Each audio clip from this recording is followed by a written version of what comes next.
take you back. Spitting facts, you gotta live with that.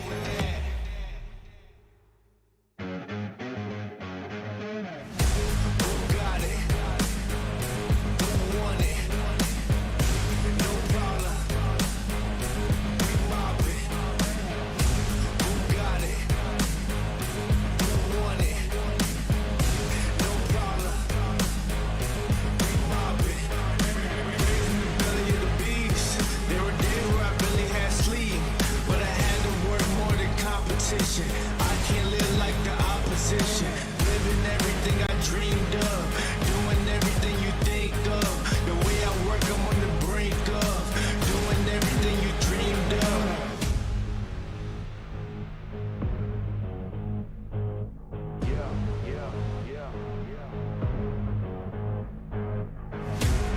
Only aim for perfection. Ain't no half stepping. I'm gonna take you back. Spitting facts, you gotta live with that. Who got it? Who want it? No problem. We mob it. In the city, plenty havoc causing. Do or die, it's either all or nothing. Best believe I'm leaving out with something. Anytime I got the crowd jumping. Throwing rage, you know they fist pumping. I'm the king of dysfunction. What would you do if you had my life? Work like me, had them stripes. Would you go hard just to have that ice? Lot of dudes still trying to have that price. In a yo, cooking about to add that spice. Nowadays, dudes never had that fight. Wanna push your boom, better burst your pipes.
Failure happens to us all, but it's how champions evolve.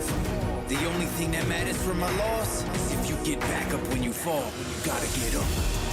Failure happens to us all, but this is how champions evolve. The only thing that matters from a loss is when you get back up when you fall. You better get up. You gotta get up. You gotta get up. I need you to get up. Get up. You witnessing a champ in the making, fueled by your passion for greatness.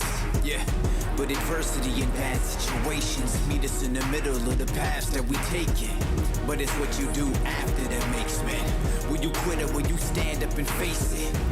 Tell me, do you have what it takes to swing back when this life asks for the fade? Can you tell me you'll adapt to the change when a punch lands and it puts you flat on your face? After you wake, will you stand up and say, get mad, hit back, lit match to the flames? Failure happens to us all, but it's how champions evolve. The only thing that matters from a loss is if you get back up when you fall. You gotta get up. Failure happens to us all, but this is how champions evolve. The only thing that matters from a loss is when you get back up when you fall. You better get up. You gotta get up. You gotta get up. I need you to get up.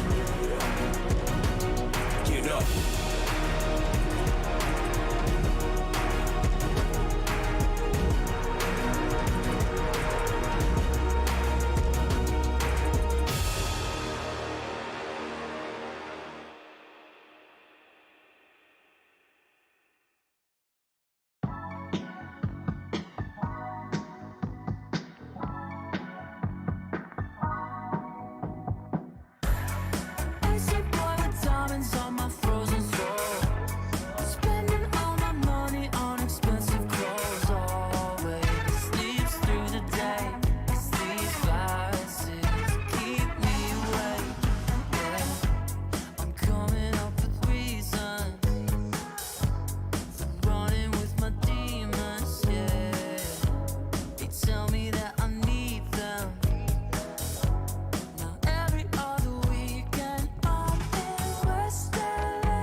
Only aim for perfection.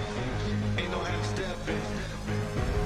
I'm gonna take you back. Spitting facts, you gotta live with that.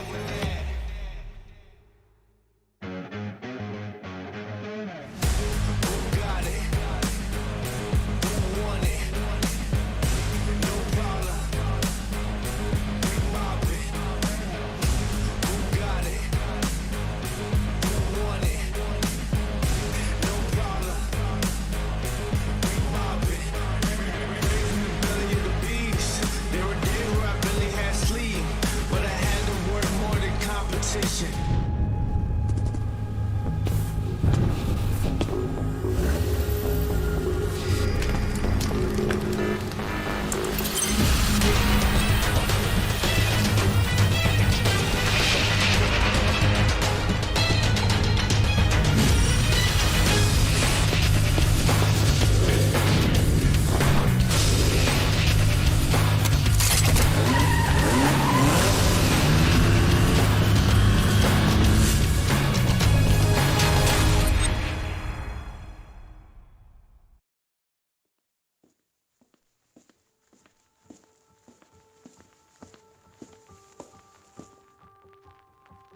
My pain.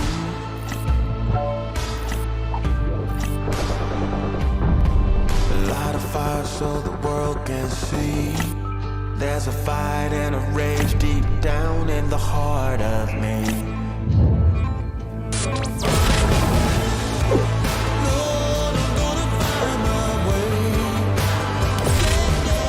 على حسب المكان حمودي ماشي فريق بطيخ استقبال راجل اثنين لاعبين دخل حمودي واحدة لكن صعبة لا يرحم يلا يا سكتون يلا يا سكتون يلا يا سكتون يا ولد يا ولد يا سكتون. Let's see where they are going to be looking to push up. But Shadow when holding up the defense. So open your eyes and see the fight I have burns inside of me.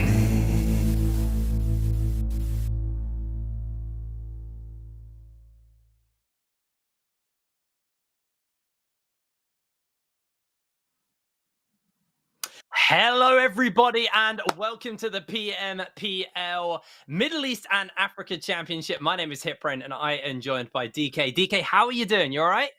Hey, man, pretty excited to be here today. I think this weekend is going to be an absolutely amazing weekend. I cannot wait to get straight into the action. I'm so excited to get into it as well. So make sure if you're watching across this weekend that you are staying up to date with everything over on our socials, all the social media channels. I haven't got them off the top of my head, but there they are. PUBG Mobile Esports Africa over on YouTube. Same for Facebook. Same for Instagram. Same for TikTok. And I actually don't know what that middle one is. That's bad. That's Nigma TV. That there, Oh. my friend, is Nigma TV. Yeah. Awesome. That is totally new to me. I've never heard of that until today. Also, a big shout out to our official energy drink sponsor of this tournament in Monster Energy. Thank you very much for making this happen. Without you guys, we just wouldn't be able to do it. So big shout out to you. Yeah, and of course, while we're on the topic of shoutouts, we also got to give a big shout out to Oppo. So with upgrade performance and upgrade fun, celebrate your winning spirit with a brand new Oppo Reno 7 Pro 5G, the designated smartphones for PUBG Mobile, Middle East, and Africa esports in 2022. And as we'll be getting into the action for today and for the rest of the weekend, there's going to be, plenty of talent covering this broadcast here, DK, not just us. Obviously, I feel like the bit of the black sheep of the group here because I'm more from a League of Legends background, so it's going to be exciting to come into this. So let's talk a little bit about the tournament and everything that's coming up. First of all, I think we should probably have a quick look at the format and see exactly how everything will be playing out across the next couple of days. So we've got 16 teams who'll be playing 24 matches. There's 6 matches a day, so there's a lot to go. And obviously keep your eyes on the points in the standings. So that'll be coming up shortly. We can have a look at the point system to see how the points will be calculated here at the Middle East and Africa Championship. Obviously 15 points for that first place. And then obviously you do get a 1 point per elimination as well. I did get to cover a little bit of the PMPL during the PMPL EU qualifiers a couple months back. And it was interesting watching some of these teams. Some they played for points and just placement points. Some were just going all out.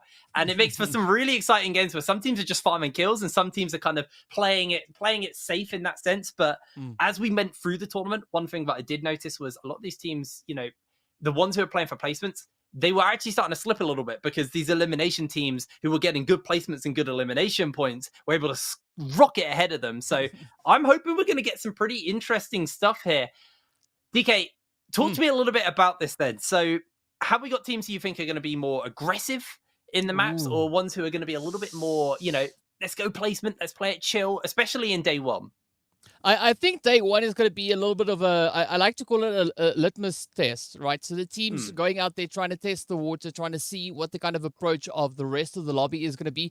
But it's going to be very exciting because, as we know, we've got teams coming through from the Arabia side, we've got teams coming through from the Africa side, and now it's going to be that opportunity where they get to meet toe-to-toe on the battlefield to show us which teams are going to be the best teams from this region. So, as we've seen in the respective PMPLs, coming in from Arabia and Africa, the teams definitely come in with a little bit more of a different approach, and this is where we get to see kind of how those different meta setups then kind of equates against each other. Yeah, I think it's going to be a lot of regional pride on the line here, I think, as well. There's 6 African teams versus 10 teams from the Middle East. So, it's going to be on those kind of 6 African teams. They got a hell of a task to get some good points in and, kind of do the region proud, especially when there's some fairly big names in the tournament, or at least there's one big name that jumped out to me.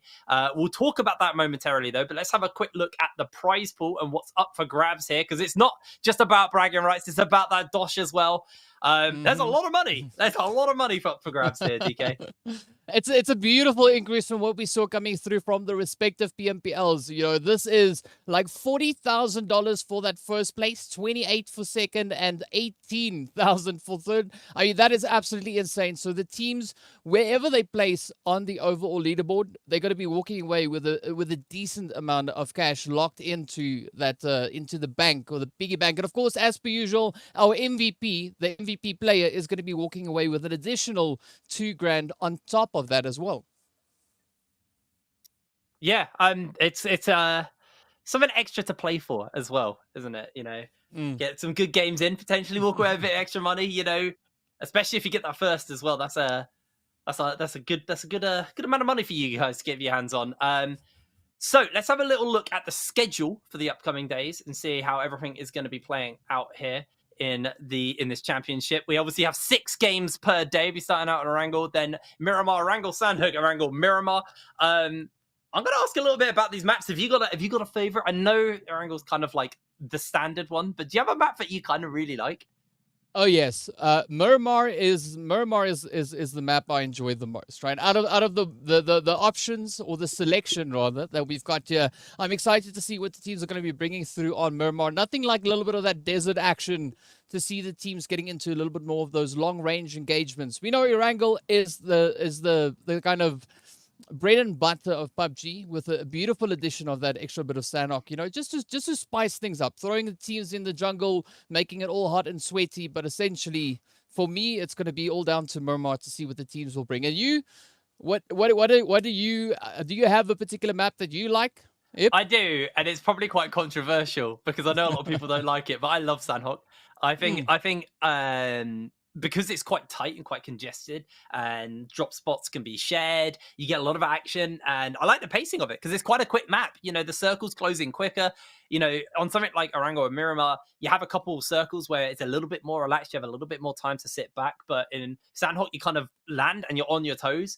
I also kind of like because you take less damage from the blue as well. So it is interesting to see, how some teams stay out in the blue longer, and it's a very different play style from the other two maps, and I think that's what I appreciate in it. Just because it's smaller, everything moves a little bit quicker, but you take a little bit less damage from being outside of the zone. So for me, that's kind of the thing that I really enjoy about it. But anyway, before we get going into today's action, we did actually have a chat with some of our players playing in this tournament to ask them what they thought about it. So we're going to play a little video for you guys and see what they think about everything coming up.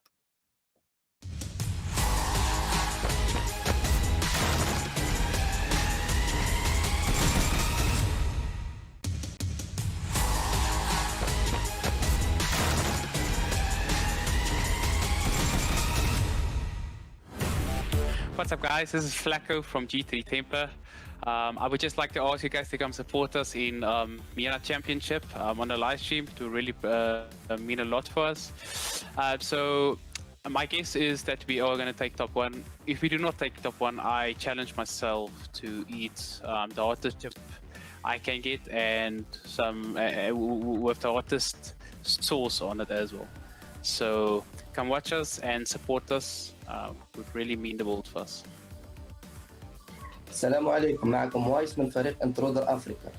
رح نلعب بطولة مينا افريكا، فتعالوا تشجعونا على البطولة الحيدة، وان شاء الله رح نكون مركز اول، واذا ما كنا فعندي تحدي واللي هو رح اسبغ شعري. Hey, I'm Pronto from Slime for KT. Soon we'll be playing at the NEA Championship, and we want to invite everyone to support us and watch us live. It will be a great event, and we hope to be top 3. And if we don't make top 3, we will all go live on Instagram and sing for everyone. السلام عليكم، شلونكم شباب؟ أنا فلوجي من تيم الفيرتشوال جيمنج، بطل PMPL أفريكا سيزون 1. إن شاء الله إحنا بالبطولة الجاية راح نكون البطل، ما راح نتغير إن نكون توب 1. وإذا ما جبنا التوب 1 التحدي اللي راح يصير راح أكل ليمونة. ونحب نشكر المتابعين على دعمكم إلنا، تابعونا بالبطولة الجاية وإن شاء الله اللقب إلنا. مرحبا، معكم حمزة من فريق نصر اي سبورت. شجعونا وتابعونا في بطولة مينا أفريكا. احنا هدفنا وطموحنا نكون من المراكز الخمسة الأولى، وإذا ما جبنا من المراكز الخمسة الأولى راح يطلع لاعبيتنا في خط مباشر وراح يعملوا أي شيء بتطلبوه منهم في قطاع الإبطال. مرحبا، وياكم حمودي من تيم نجما جالاكسي. تابعونا على بطولة PMPL مينا تشامبيونشيب، وإن شاء الله راح نأدي بها أداء مضبوط، ولا تنسون تتابعونا هناك. وراح تكون اكو تحديات اللي هي مثلا اذا ما جبنا توب 5 بالبطوله راح التيم كله يحلق شعره صفر، واذا ما جبنا توب 3 بالبطوله التيم كله راح يصبغ شعره ازرق على النجمه جالكسي بعد. السلام عليكم، انا اسمي فالكون نيفرالون من تيم فالكونز. باذن الله راح نكون مشاركين في بطوله PMPL مينا افريكا، وراح نكون يعني مركزين على التوب 1. اذا ما قدرنا نحقق التوب 1 راح اسوي تحدي خاص اللي هو مثلا احلق اصبغ شعري اخضر، وشجعونا لا تحرمونا من تشجيعكم.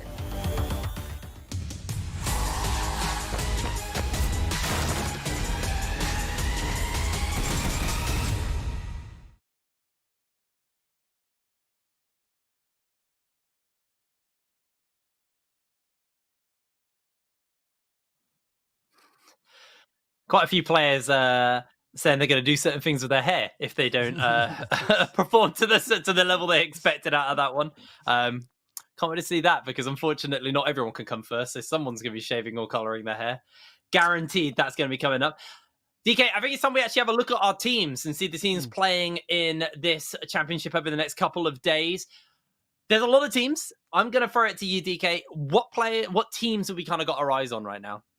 Well, as we can see, of course, as I've mentioned before, we've got our teams coming through from the PMPL Arabia, as well as the teams coming through from PMPL Africa. Now, with regards to the teams from the Arabia region, we can see the selection of them. They're being CONQUEROR Iraq. We got the players there from NASR Esports. We got Nigma Galaxy, Rico Infinity. We got the team Falcons, as well as Twisted Minds.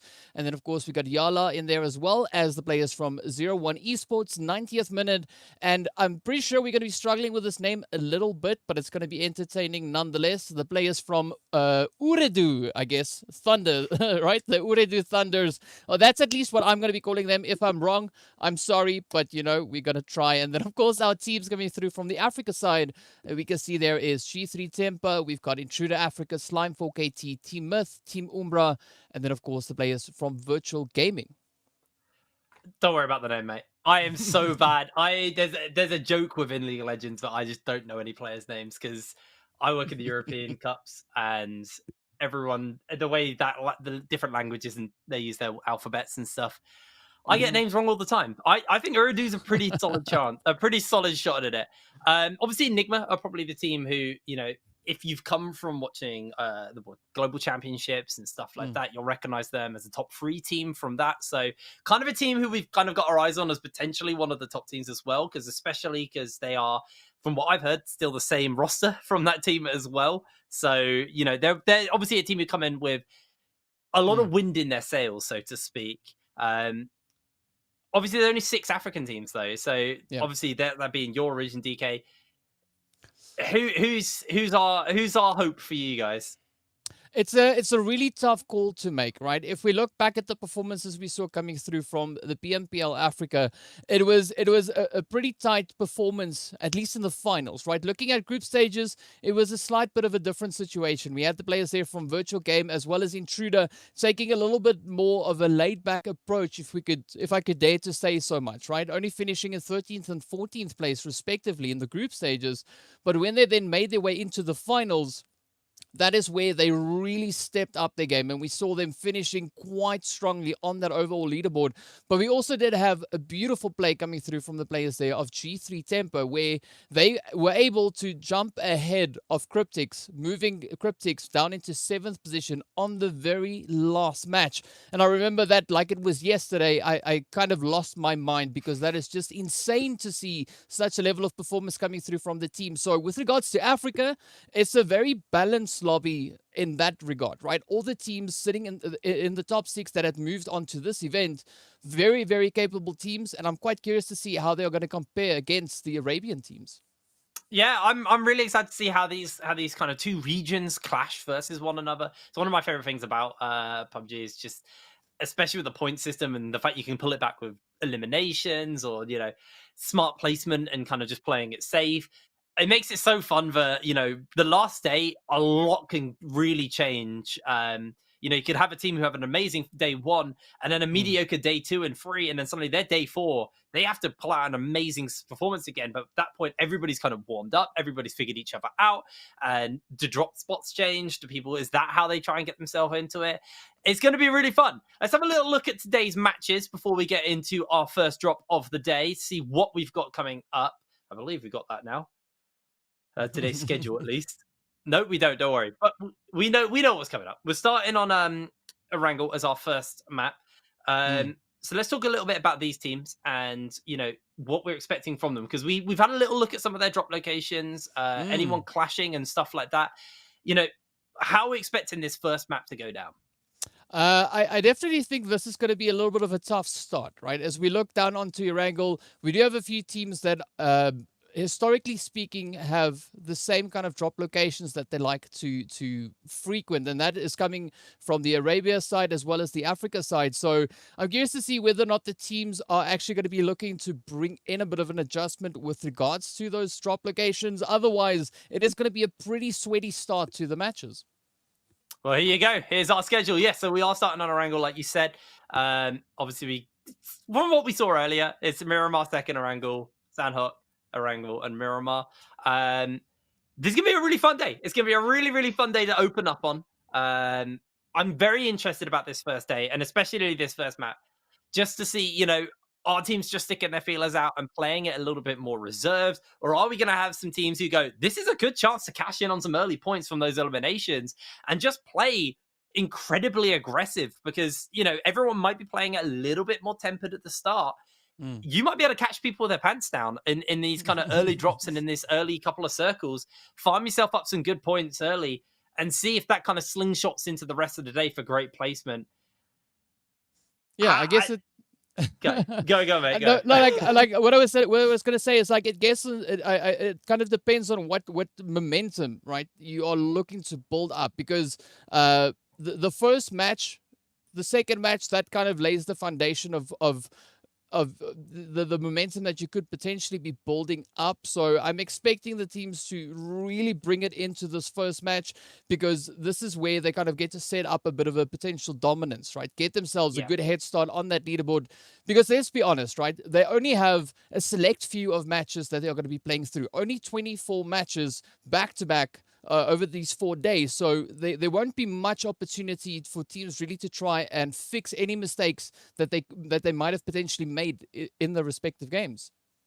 Yeah, it's because you got a lot of games, but you don't have enough games, if that's the best way to really look at it. You know, you got a lot of time to play these games. There's a lot of games to go, but, you know, fixing mistakes and, you know, any problems in like kind of these earlier stages, if you're sharing a drop point and consistently losing a fight in an area where you're dropping with someone else, you have to then adapt.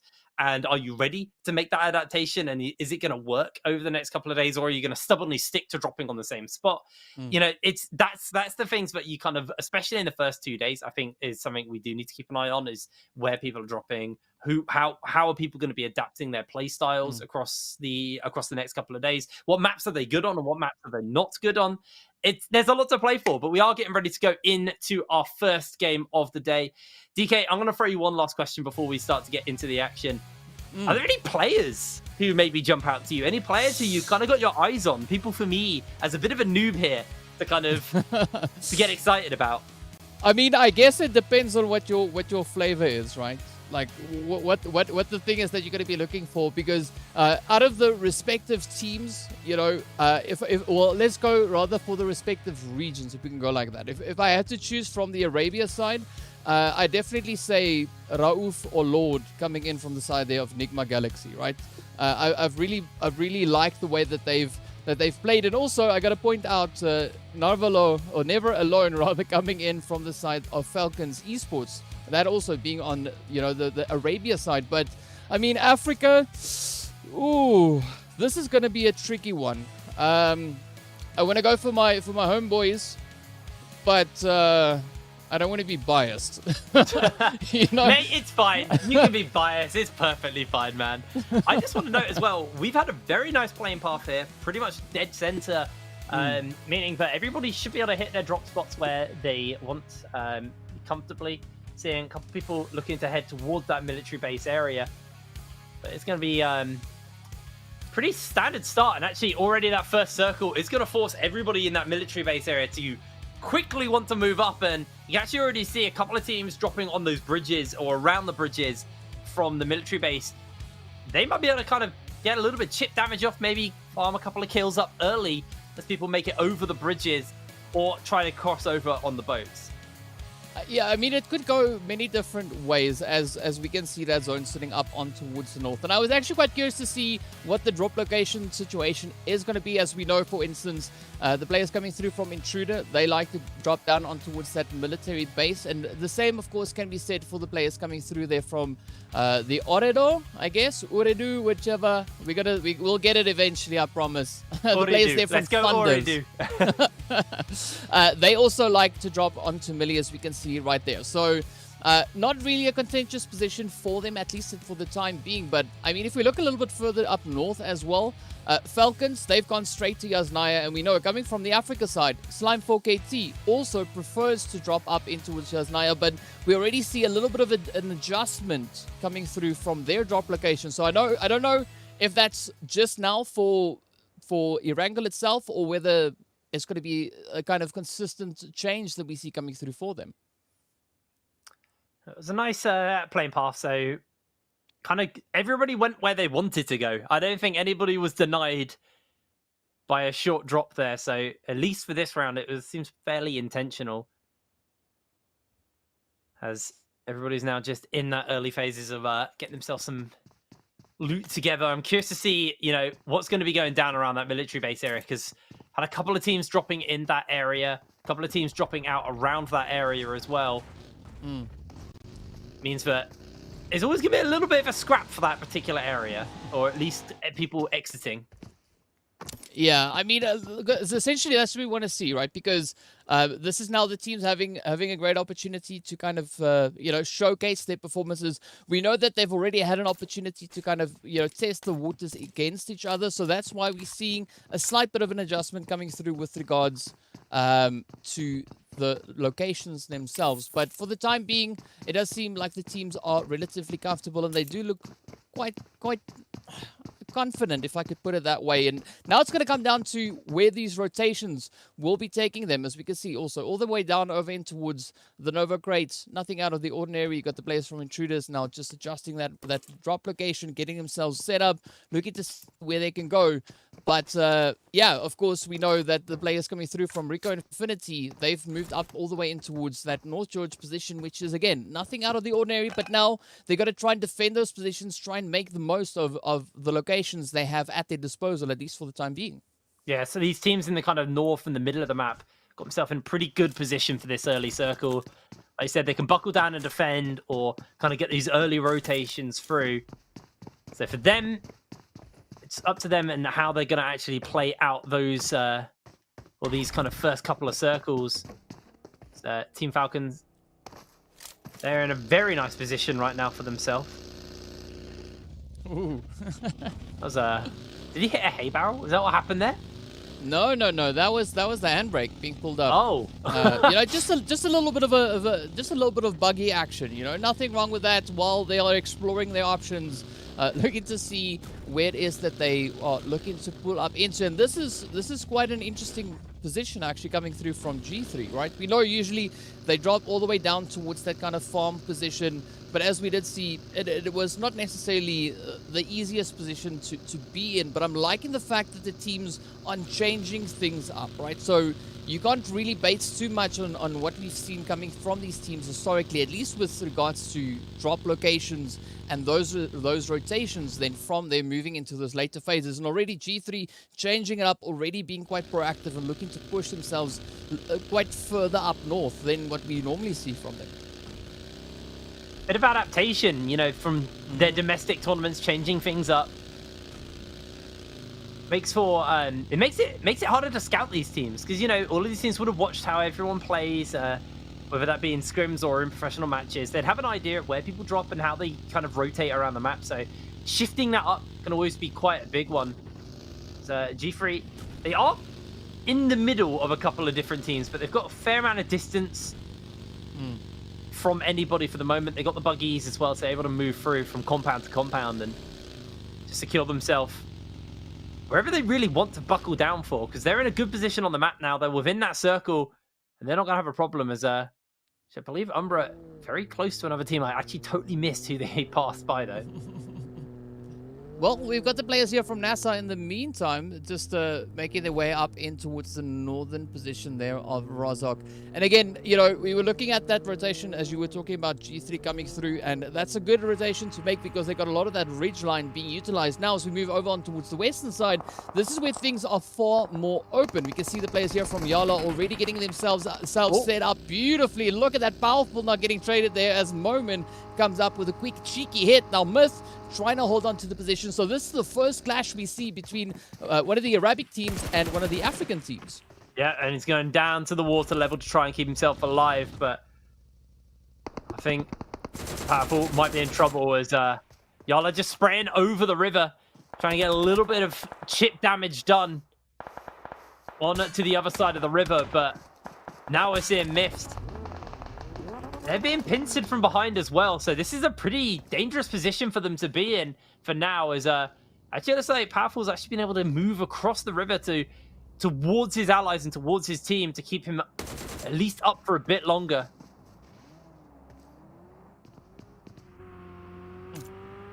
I mean, this is a absolutely great start here, as you said, right? Myth also potentially getting pincered. We did see the players there from 01 Esports just a little bit further up north, but for the time being, it is going to be YaLLa trying to make a bit of a play here, right? So they trying to clear out this whole region so that they can assert their dominance. But Myth, they're not going to let that one slide just yet, right? They've come in with a very similar kind of approach. They too want to hold on to the compound because they know this kind of setup up in towards Cube, it could be quite favorable, particularly looking at how this phase is currently situated. If they're able to get Powerful up there, so they have to burn some meds. They're now getting sprayed down across the river, and that should just be our first down here of this championship of the weekend. And it looks like YaLLa just going to have to back off for now. So we are looking at yet another circle close here. Curious to see if it goes up even further north. This is going to force all of these teams out of this fight and just force them to move nice and quick. As we'll see where it goes. It is going very north. I mean, I can't lie, right? This is what I was low-key hoping for, to see that zone shift even further up north, right? It's not the most comfortable kind of zone for the teams, but it makes for some very entertaining action to unfold on the battlefield here. And as you said, rightly so, a lot of the teams, particularly positioned down on towards that southern side, they now need to try and find a way to get not only up into this next phase, but also to secure themselves a good position to kind of move on from that point. Yeah, it's in Ooredoo leaving the military base now, so across that bridge. So they're quite a way away from this circle, and they're just going to probably be playing it in the blue for a long time in this game. Doesn't mean they will have to burn a fair amount of resources to keep themselves topped up and healthy. Otherwise, they will just instantly crumble as soon as they close in. You see a couple of teams are actually in close proximity to that drop as well. And it's like Team Myths have found themselves and yet another team to fight. I know it was YaLLa. I'll get my teams muddled up already, mate. Well, yeah, here we go. Myth now looking to contest that potential position there. We can see the players there from Rico Infinity. Also now just on the off end, they're trying to apply a little bit of pressure down onto two of the players, at least from this side here of YaLLa. But a little bit more of a risky approach, right? ID7, sneaking up with a quick hit. I mean, this Umpy, this is absolutely a broken weapon. Love to see the teams utilize this. You can see Boompa also lying in wait, getting ready to apply a bit of that pressure. But Bandar is not going to have any of that, as we see a quick and swift move coming through, as we have a few more players now from the side there of YaLLa getting eliminated. Yeah, YaLLa, they haven't been able to catch a break, unfortunately, from one fight to another, but we have already seen Myths get eliminated as well. NASR in the middle of a scrap.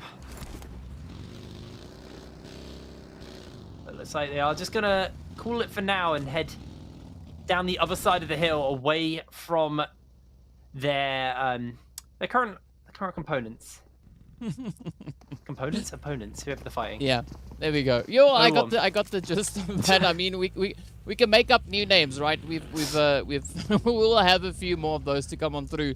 But it does seem like 01 Esports, they're just going to be holding on to their current position, just looking to fortify themselves. Not a super set in stone kind of position. We do see them now starting to mobilize themselves ever so slightly, but of course a little bit further over on towards the edge of zone. We've got the players now from 90th minute also looking to get a bit of a rotation going here. The blue zone, of course, catching up with them, so they can't spend too much time. And the same, of course, can be said here for the players from CONQUEROR Iraq. We know there is a little bit of a congestion a little bit further up ahead, so they have to be very selective as to how they rotate through. But now we get to see where these sneaky angles are going to be coming in from. Yeah, Ragnarok actually taking a fair amount of damage there. at one of these drops, but we'll see where this next circle's going. If this goes further north, man, oh, it's gonna be real rough. We'll see exactly where it goes. 90th minute. They're probably the furthest out at the moment.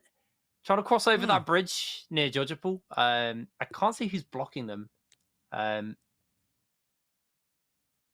Well, that would be the players from Ooh. Rico Infinity. Yeah, that's Rico Infinity. And as we jump into a little bit of right there, it is going to be PRZ who is knocked out, at least for the time being. Morteza is going to be trying to sneak around, but not going to be going down without a fight, as we can see the players there from Ooredoo. Also now just in the opposite end, up comes Rex, cooking up a few nades, looking to send it through. Up comes another play in as well. Umbra now getting a little bit of those reinforcements just to strengthen the position, but we do see Morteza getting traded. And now this could maybe be the opening here for the players from Ooredoo Thunder to claim a few more eliminations. Yeah, they're going to be able to pick themselves up at least 2 here. Umbra calling this fight lost. Just going to have to sacrifice those 2 players, but that is going to put them in a real deficit because we're now into probably what I'd like to say is the action circle. As we are looking at multiple fights at once here. 0-1 just getting a little bit of extra damage off in this skirmish. Able to down 1 already. Make that second. Is in the small rooms. They're able to find themselves these kills. Jam coming up huge with a quick kill. Now Ooredoo Thunder versus Intruder potentially. We'll be passing by each other nice and soon. I mean, we're yet to see Intruders step up and claim a few eliminations and just try to make their own mark coming in on towards the leaderboard. But I mean, looking at the standings that we've got on the side there, we still have quite a few players. Quite a few teams rather still left with a decent amount of players, and they have not really gotten involved in any major engagements for at least for the time being. But as we progress through these phases, as the teams get pushed and forced closer together, that is where it's going to be a lot of carnage coming in. And particularly looking at this western side, especially down towards the southwestern side, there's a few challenging rotations to be made. Yeah, there's definitely going to be some pretty rough rotations for some of these teams. This circle definitely played into the hands of some teams more than the others. It's closed in on top of them. And some teams have already established themselves some pretty good positions on the map to be able to hold out. There's a 90th minute. Got themselves in a nice location, actually. I like this position. They've got the blue behind them, this ridge in front of them. So you can see some of these kind of positions pretty heavily set up, and there's still a lot of players on the map. And this tight circle is closing in on getting even tighter. I'd like to know that for Nigma, it's been a pretty quiet start for this team. We kind of had some expectations about them, but the moment just kind of getting a feel for the lobby, I guess, as that circle closes in once again and going to force us towards Razak. It's going to force a bunch of these teams who are in that more northern position to move further down. Yeah, and one thing we see coming through from these teams, especially, is that they are a lot more spread out, right? We don't see a major focus being put on teams pushing into center zone. We're also not seeing a lot of teams really prioritizing the edge of zone. Instead, they are a lot more spread out, taking up way more of this phase. And now, with them having to move even further in and, get even closer together, this is where a lot of the insanity and the bloodshed now will start making its way on through, as we can see. That southern position is going to be the players from Twisted Minds, with the addition of a 90th minute, just a little bit further down south. Those nades not really just reaching all the way across, but, that can all change in a moment's notice. Yeah, this is definitely going to be the point where nades are going to be very, very important as everyone starts to cluster up and kind of get that range. It's the ability to down people from a distance there, but you can hear lots of people starting to collapse in towards Razak and this compound. There's 90th minutes. Currently in a altercation with Twisted Minds, and okay, so trying to get a little bit of damage on to one of those members. Didn't actually quite hit it. Twisted Minds got himself in a very spread out position, while 90th minute actually quite clustered towards that one house. So the flanking which Twisted Minds have might actually be enough here to pay dividends. You can also see CONQUEROR a little bit off in the distance as YaLLa, kind of expected, unfortunately, are going to be knocked out.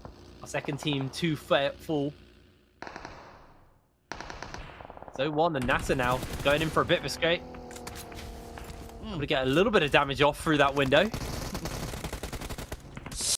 Oh, who wants a window if you could just rush in through the open garage? Just let me see the players there from 0-1.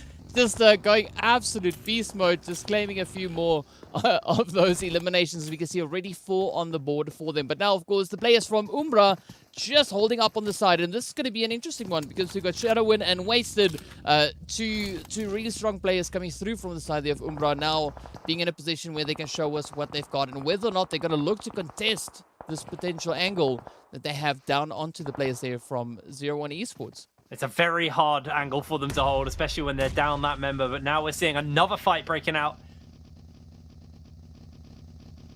One team just held in, Intruder Africa held inside this one house. Is Virtual Gaming just gonna kind of onslaught them and get the spray, get the nades and everything they can down there.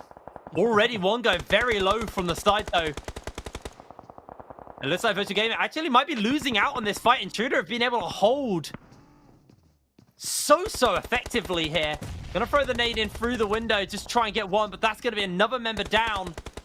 But the meds are coming in for Intruder, and they're just keeping themselves topped up. You can also see we got yet another team closing in. Ooredoo close by to this skirmish with Intruder. Intruder actually doing a fantastic job of being able to hold them off, and they may just be looking for the full wipe of the team here. Down goes another member. And I believe it's only one standing the side of Virtual Gaming. There's Intruder just holding them. It's Zeus. Actually, no, he's got another one. There's 2. He's got 2. Trying to see if they can get to their teammates. Try to see if they can get them up in time. It's such a hard position to push through all this smoke. You see Slime are going to get knocked out in the meanwhile as well. And Intruder just medding themselves back up. I mean, this is quite an interesting one to see, though. I mean, because we got the players from Virtual and Intruder. You know, they've been fighting it out over in the PMPL Africa as well. So it's great to see them going toe-to-toe here once again. But of course, we do have those third parties coming in as well. Alphalugi now quickly just trying to pick up Bedrocks there. Meanwhile, we've got a Weiss and the rest of the team here from the side of Intruder. Now looking to kind of clear out their building. But both these teams, right? Yep, both these teams have to rotate and get themselves situated back into zone. And looking at what the options they have, it is going to be a pretty tough call for either of them to make it in. But Hemo now steps up with a beautiful shot. Up comes Zeus in behind and down they go. Virtual Gaming getting eliminated as well. Intruder stepping up to the challenge, picking up those 4 eliminations. That was a really nice fight there by Intruder. I genuinely thought because they were crammed in that building that they could just be subject to nades and stuff through the window, but they're able to outplay that. Lovely is now Falcons are kind of gatekeeping their escape. Never alone, on his own, holding Intruder in this house and in the blue for just a little bit longer. He looks to try and rejoin with the rest of his team, but Intruder Africa, they used a lot of resources to win that fight and to be able to hold out, but there goes the down. And Intruder Africa knocked out. Yeah.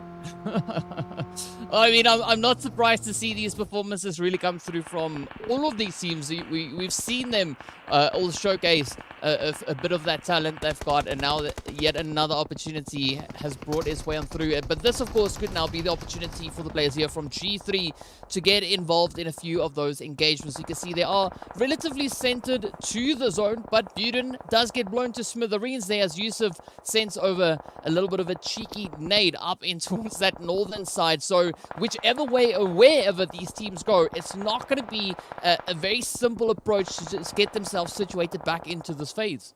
There's 27 people still in this, 8 teams. And we're in such a tight circle. You can constantly hear the crackling of the gunfire as everybody's just trying to get themselves in as good a position as possible. It looks like there's fairly scattered out G3 Temper, though, kind of in that middle of the road almost. In between everybody will be subject to quite a lot of fire, and all the smoke's going down. Ooredoo keeping Twisted Minds at the bottom of the hill as we see Rico Infinity knocked out, knocking us down to that last 7 teams, and these constant nades coming down, just spraying out all of the damage as Twisted Minds, they're in such a rough position at the bottom of this hill. As Ooredoo Thunders just continuing to bring the thunder down. Yeah.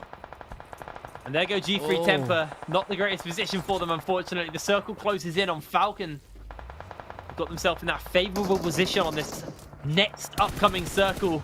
The Twisted Minds, they can't even get out of this downhill. It's just constant spray being held at bay by this one remaining player. Sorry, not this one remaining player. There's still a bunch of Ooredoo Thunders, but just one person keeping them down here. Down they go. I mean, Twisted Minds just waiting for that opening before they could send a few of those utils through just to try and alleviate a little bit of that pressure. But now that is their rush coming in as well, as we can see the Ooredoo Thunders now also getting spanked a little bit there, as they too are getting a little bit of a rush coming in. But of course, that repositioning will have to happen. The teams will have to relocate themselves a little bit closer. It is, of course, going to be Ooredoo Thunders getting sent back into the lobby. But one thing that we also saw happening was Nigma stepping up with an absolutely insane performance. We did have another crazy play coming through from Raouf, going for an entire squad wipe just a few moments ago. But with that, it is going to be Falcons now who have quite a bit of trouble coming in their direction. Yeah, Falcons definitely going to be going out here. Only Damar remains. And pincered on multiple fronts is Nigma. Getting himself into that flank position, keeping their heads low as Falcons are going to get knocked out. And Umbra actually able to get the down over the hill from that high ground. The two remaining members for Umbra doing their best, but Wasted is going to get wasted here. No, Jam's able to get down in response, and Umbra doing a fantastic job of holding on here with all of these members. Twisted Minds kind of suffering the consequences of that earlier skirmishes. That is going to be the last member left up for the side of Twisted Minds, and Nigma just going to be finishing everybody up. Hamady just finding the spray over that wall as 0-1 now. They're all kind of clustered together, and they're going to lose somebody already. I believe it's Umbra opening fire. No, it's Nigma opening into the smokes onto them. 0-1. Still up though. Nigma, all of their players are up and healthy. Nobody is downed. Nobody is dead.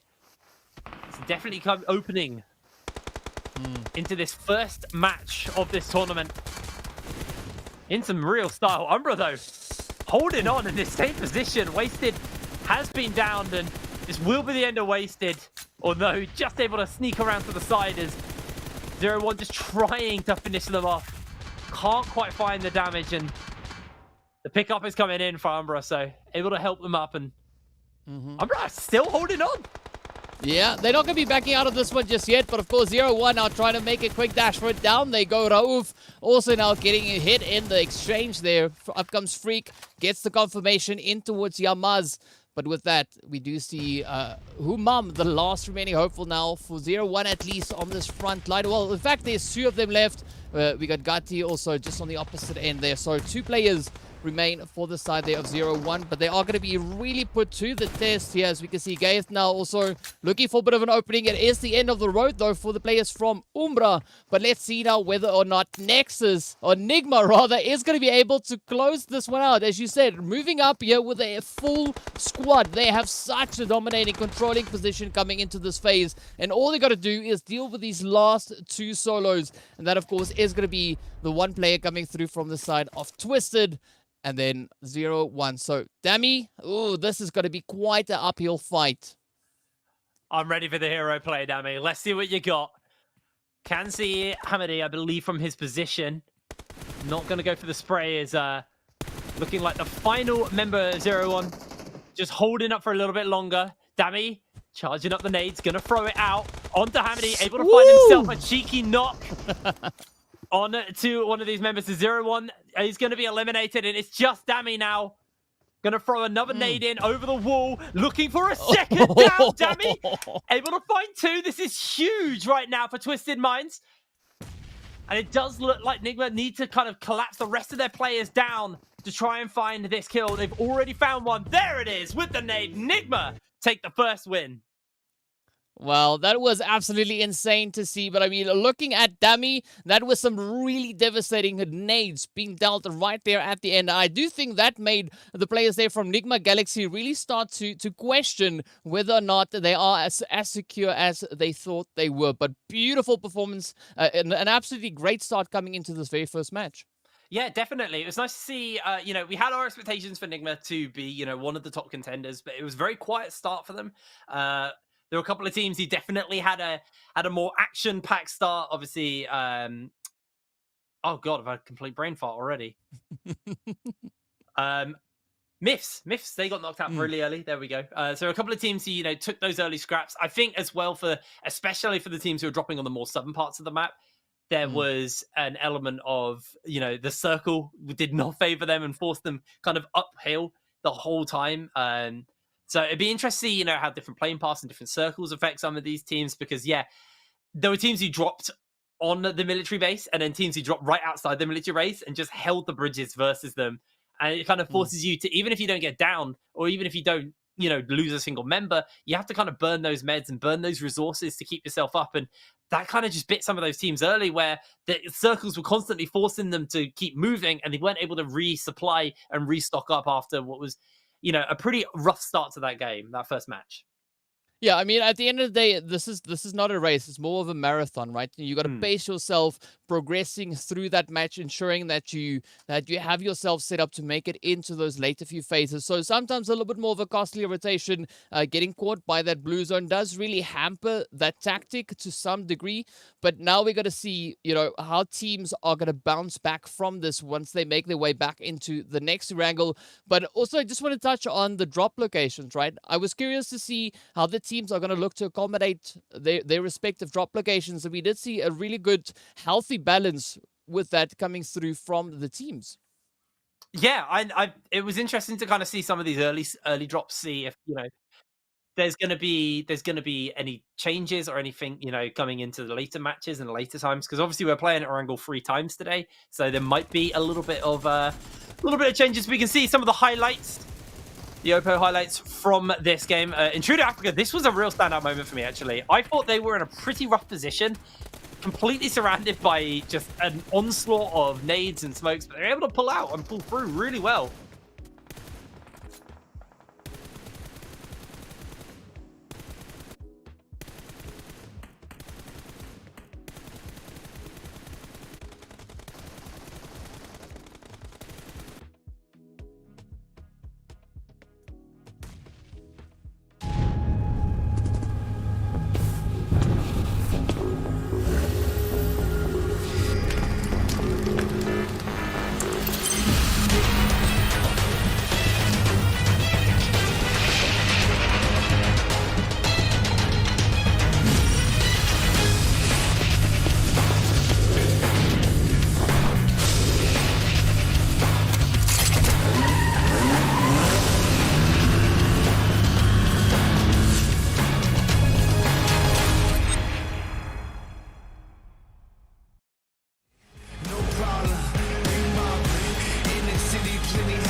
Hello, everybody, and welcome back to the PMPL Middle East and Africa Championship. We started out with a win for Nigma.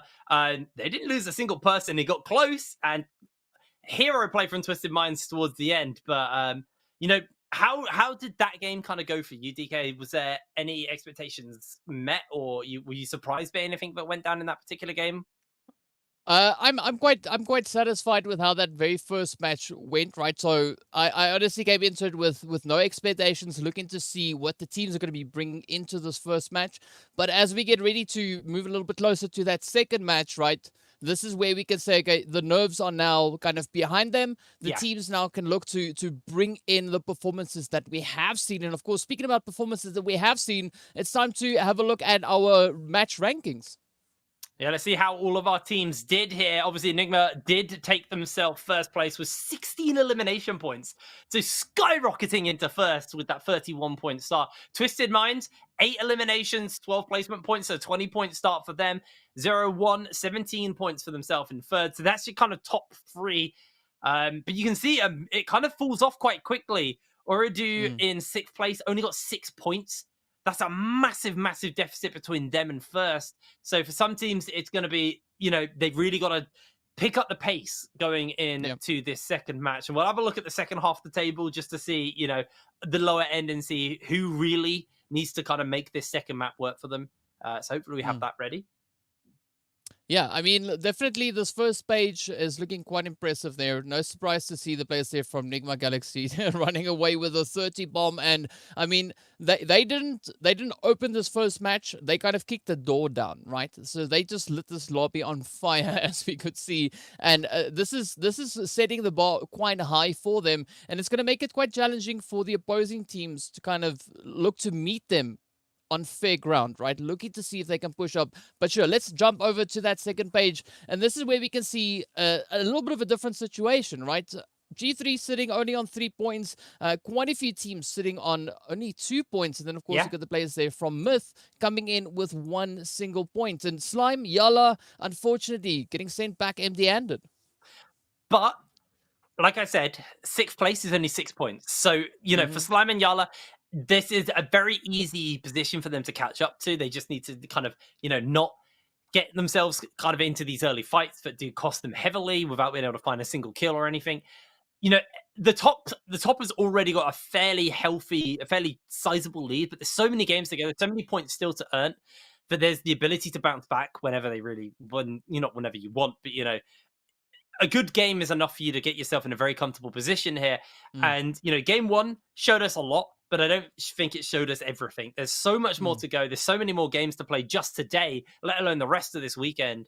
So it's going to be interesting to see, you know, after this next game, how the points look and how the placements, because I expect, especially that second page of the points and the standings right now, to really, really get shaken up, because, you know, 6th through to 18th or 16th, sorry, there's not much. There's not really much in it at all. I mean, even 5th is only like 11 points. So there's really not much in it. You just need a good placement, a good match, and suddenly you're up there. You're at the top side of the scale. But we're changing things up, and we'll be dropping in Miramar for our second matchup. So, DK, how do we feel that this match is going to go? Are there any teams who we think, you know, Miramar's their map? Is this the one where you go, okay, Nigma very good on Eragon, but Eragon. Yeah, that's a book. Eragon. That's a new map. That's a new map. Slash a very bad film. Very bad film. But Miramar, like, how are we feeling about the teams dropping on this map? And, you know, who should we keep our eyes on? I do think we could see a little bit of a dynamic shift coming through here, because, as you said, right, we've got teams that perform quite well when it comes to Erangel. But if we look, for instance, to the Africa region, we know a team like G3 Temper, for instance, they've had some good runs when it comes to Miramar. But looking at the performance we had coming through in the PMPL Africa itself, it was a little bit of a different situation, right? So, again, this time around, I do think with regards to the teams coming through from the Africa side, that potentially Virtual Game or Intruder could be one of those teams to be looking at least on that front. Who knows? We could have a surprise performance coming through from Slime and potentially maybe Temper as well. But then I would say on the Arabic side, I'm kind of hoping to see a push come through from CONQUEROR. Yeah, I mean, unfortunately, it was a fairly underwhelming map 1 from CONQUEROR. They kind of just got eliminated in a little gust of wind, just disappeared from that map, unfortunately. So yeah, I would like to see a little bit more from CONQUEROR, but we are getting ready to drop into our next map here, seeing where the plane is going, and it's fairly central, but not entirely central. So for our teams dropping, you know, Valley de Mar areas, that might affect them somewhat. Yeah, I mean, especially like Val del Mar, Minas del Mar, Chumacera, Los Leones, La Bendita, all those regions, as we can obviously see a little bit further down towards the south, will make it a little bit more challenging. But looking at positions, for instance, up in towards Pozo, we know the players there from Nigma Galaxy, they'll be able to just go ahead, drop in the usual position. But then again, if we look over on towards, we've got Bendita there as well, La Bendita, where we know the players from CONQUEROR like to frequent. So there's a lot of these positions. We know the teams generally tend to move in towards, but that of course can all go straight out the window, because we've already seen coming in on first Erangel, there was somewhat of a change coming through, but not anything drastic just yet. But what is drastic though is going to be that first initial zone all the way over on towards that eastern side. Man, we've had some spicy zones today. Really nice start for us, DK. Forces some teams to kind of really adjust and rethink through their game plan. You can see Myths, actually, they seem to be still heading Valley de Mar way, so they're going to be a fair distance away as well. I believe, I can't see exactly who's right at the top. That's 90th minute right at the top. Although they're still fairly close. They should be A-okay, but it's going to be interesting to see how some of these teams do play out this first circle, because again, it's going to kind of force some hands and force some teams to adjust and rotate a little bit earlier. They've still got plenty of time though on this first circle. Yeah, but once again, we do see a few of those potential positions, you know, looking a little bit different from what we are accustomed to seeing, right? So we know, for instance, the players from the side of Myth, they like to push all the way down in towards Monte Nuevo, but we did see the players there from Twisted Minds already getting themselves situated. So a little bit of an adaptation coming through once again with regards to those positionings. And looking onto the players here from 01 Esports, they've of course found themselves a little bit of a safe haven all the way over on towards that far eastern edge, almost on the complete coast along that eastern side. Well, we're seeing 0-1 starting out. It's also one thing I also noticed quite a lot on Miramar is teams definitely put a lot of priority on trying to pick up these vehicles, because they're so scattered, and then fly towards the teams, or in this case, fly towards the team. Just give you a nice aerial view to scout out, you know, who's in the area, who's about. Well, they could get a good guesstimation, right? You're not really going to be seeing all too much, at least on you know, that would render in from this height. But you know, it also makes you a little bit of a moving target. Fortunately for the players coming through here from 01 Esports, they move into an entirely unoccupied position right here in Impala. But Saif, of course, having a little bit of a crash landing there. Yeah, you're gonna have to go get some meds after that one. That was a bit of a rough crash for them, but like you said, it is a pretty uncontested and uninhabited zone. Twisted Minds, honestly, an amazing tail end to that last game. I thought they were out of that game so much earlier than they were. They held on for that second place, almost got 2 extra additional eliminations for themselves, and maybe even that kind of 1v4 hero play. Unfortunately, it was not to be. But in a nice position in the standings, another good match here. Really puts them in a comfortable position as well as far as the points go as we move later on into the day. And obviously, this is Slime. He had a pretty rough game, I think, is unfortunately the best way to word it. They had a 0-pointer to open up, them and Myths. Yeah, I mean, it was a little bit of a tough run. But now we get to see what the teams will bring as they have yet another opportunity to get a little bit of a better run, right? To get themselves resituated, find themselves in a little bit more of an advantageous angle, a little bit more of an advantageous lineup. Because, as you said, right, Slime, a 0-pointer. We did see the players there from YaLLa also finishing on that lovely bubble coming through on their front. But now it's down to how the teams are looking to improve now that they've got yet another opportunity to, come in with a bit of a clean slate, because we haven't really seen any performances for them just so far on Miramar. But once this match is done, that kind of sets the standard of what we could be expecting to see from them coming in the remaining Miramar for the day. Well, seeing G3 just climbing up the hill, holding on. It's a nice high ground position. Obviously, that first circle, like we said, very far off in the distance. So it's going to force some teams to kind of adjust nice and quick. I didn't actually see where G3 dropped off the top of my head. Now I think about it. But already 0-1 have picked themselves up a kill. No, they haven't. Everyone's alive. I'm an idiot. Don't worry. Don't worry. It's been a long day. Just finding my feet again. You're just trying out the different eventualities, right? Yeah, so you're exactly. Prepping yourself for when that first one comes in. It's like, all right, there we go, right? We've already done this. The first player gets sent on down. But again, so the teams this time around, it looks like they much more calculated with the approaches, right? So yeah. they seem to be respecting the different locations. No one looking to bring in any major upsets just yet. But once we make it through this first initial phase, in my opinion at least, then it's like anything goes, right? Then we can see those tactics really getting developed and put to good use. Yes, exactly. Also seeing kind of CONQUEROR, a team who you said had a little bit of an underwhelming start to the previous game. So kind of want to keep our eyes on CONQUEROR as we move a little bit further in to this game. See if they don't just kind of crumble out. Umbra as well, another team who held on in that first map. Lost a couple of members quite early, but was still able to hold on for a very decent amount of time. And with people pincering them on multiple sides, there was always that worry if they were going to get themselves caught out. But once again, YaLLa might be one of our first teams to get themselves in a skirmish. And game one ended out leaving with, I believe, 0 points. Had a very, very painful start to that first map. Yeah. So maybe looking to not get himself into an early skirmish and lose too much like they did in the previous map where they got caught on that bridge, ended up getting way too many meds burnt, and actually I believe losing a member as well. No, but a lot of caution coming through, right? As we can see, NASR making their way on through.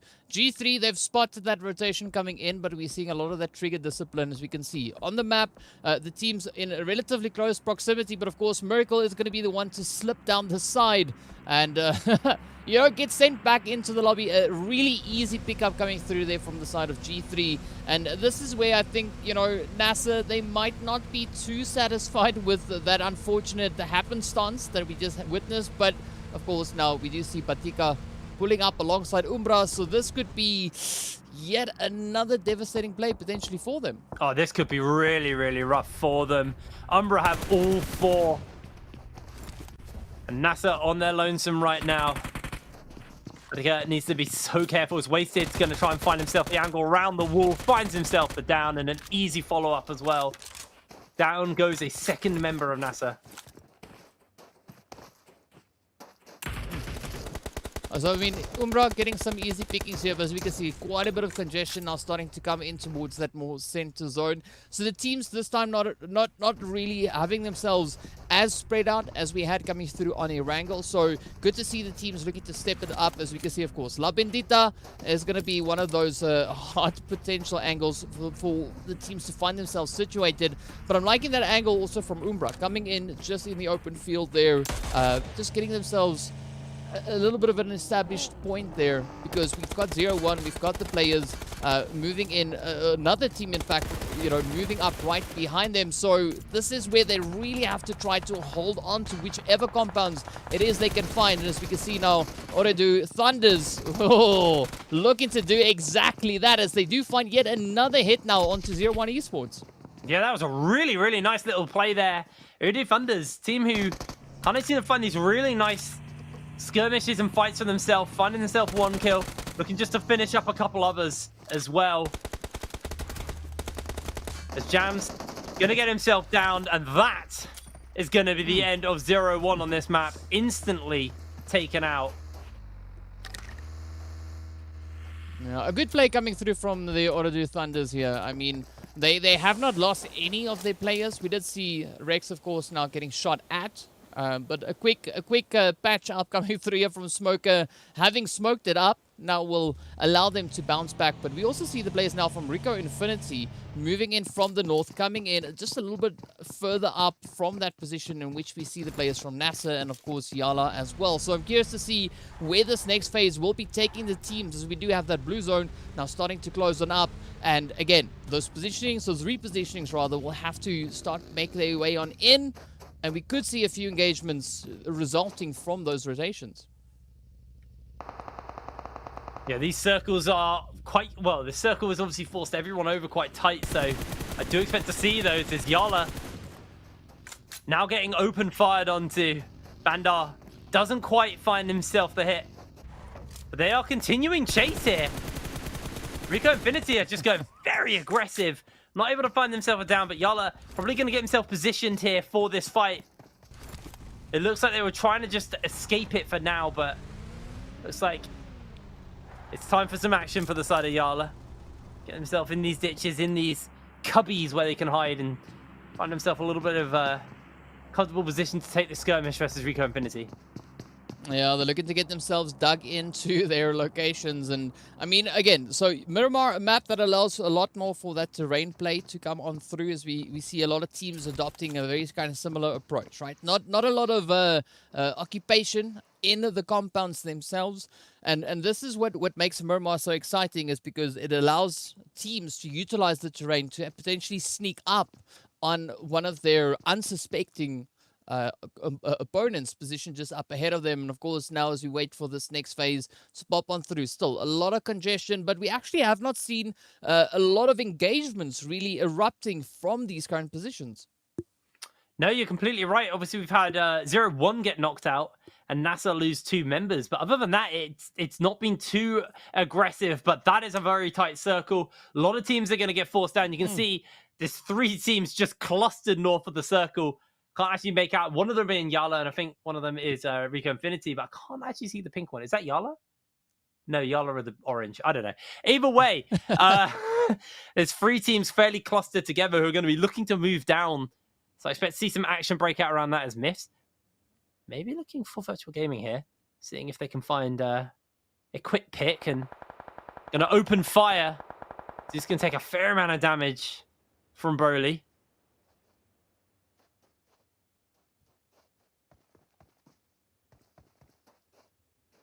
I'm not quite sure if I'm convinced about this position, though. I mean, looking at the spread coming through from the players here of Myth currently, we do see Broly and Ramsey. There's quite a bit of distance in between them. It does seem like Ramsey is at least looking to just adjust that position, as we can see them, of course, on the map now, starting to rotate along that southern side. But I mean, if we look at what's happening up in towards the northern side here, this is where a lot of chaos is now going to come through, as we've got Intruder coming under fire. Beautiful back and forth, nice trade-off coming in there as well, as we can see the players from the Ooredoo Thunders also now just lighting it up on the map. But now Rico Infinity, they've spotted, they've had a little bit of a taste of some Slime 4KT action. But now the question comes in is whether or not they are actually going to look to push that position, or are they just going to be looking to hold on to that position? Well, Smoker trying to advance up, and Virtual Gaming going to be able to find themselves an easy kill there. As Rico Infinity, again, continuing that kind of fight for position versus Slime 4KT, but it's a bit of a stalemate over there for the moment, as Umbra have got themselves in it. I actually really like this position. They've got this nice high ground.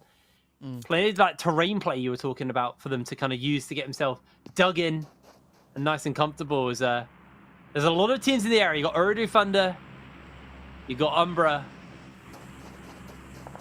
and then you've also got your 4th team in Intruder Africa.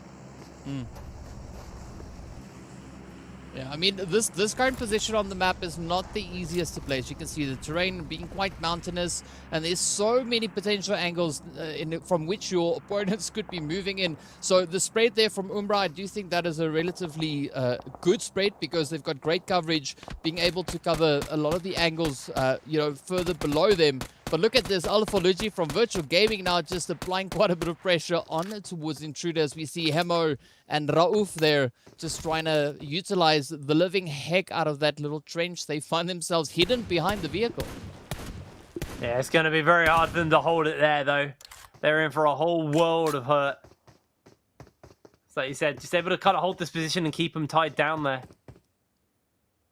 INTRUDER Africa just going to try and hope that maybe somebody can turn around and pull the attention of Virtual Gaming, but they got themselves that really good high ground. It's going to be hard for anybody to push up onto them. We're actually seeing YaLLa got to find themselves one, spraying over this ridge, looking for another member. Rico Infinity continuing this extended fight. Because that's going to be one already downed. YaLLa got himself a lovely little flank here, actually.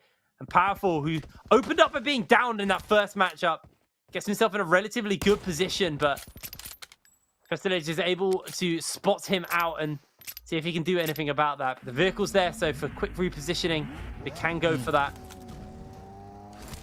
Yeah, I mean, Prestige gonna have their hands full, as we can see YaLLa now coming right on down, getting aggressive. But it does seem like Prestige also now opting for the vehicle. But of course, Twisted Minds just positioned up on the high ground there as well. And curious to see, especially looking at this phase, whether or not any of the high ground positioning on the outskirts of Los Leones is going to be utilized, particularly center zone. As we can see, Nigma Galaxy, Twisted, Slimefolk KT, all in pretty close proximity, almost towards that point. But as we had quite a bit of contention coming through, moving into this phase, the teams are really going to have to fight to get into these high ground positions. There's a couple of teams who got themselves in good high grounds, Twisted Minds being one of them as well. Just seeing Prestige, who I believe just got taken out as Virtual Gaming able to hold this high ground. Petro gonna find Gaga just like that.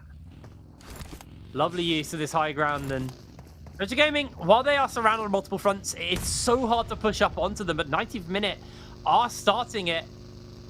Virtual Gaming, they've got high grounds on multiple fronts, which means if they are flanked, they can be outnumbered fairly quickly.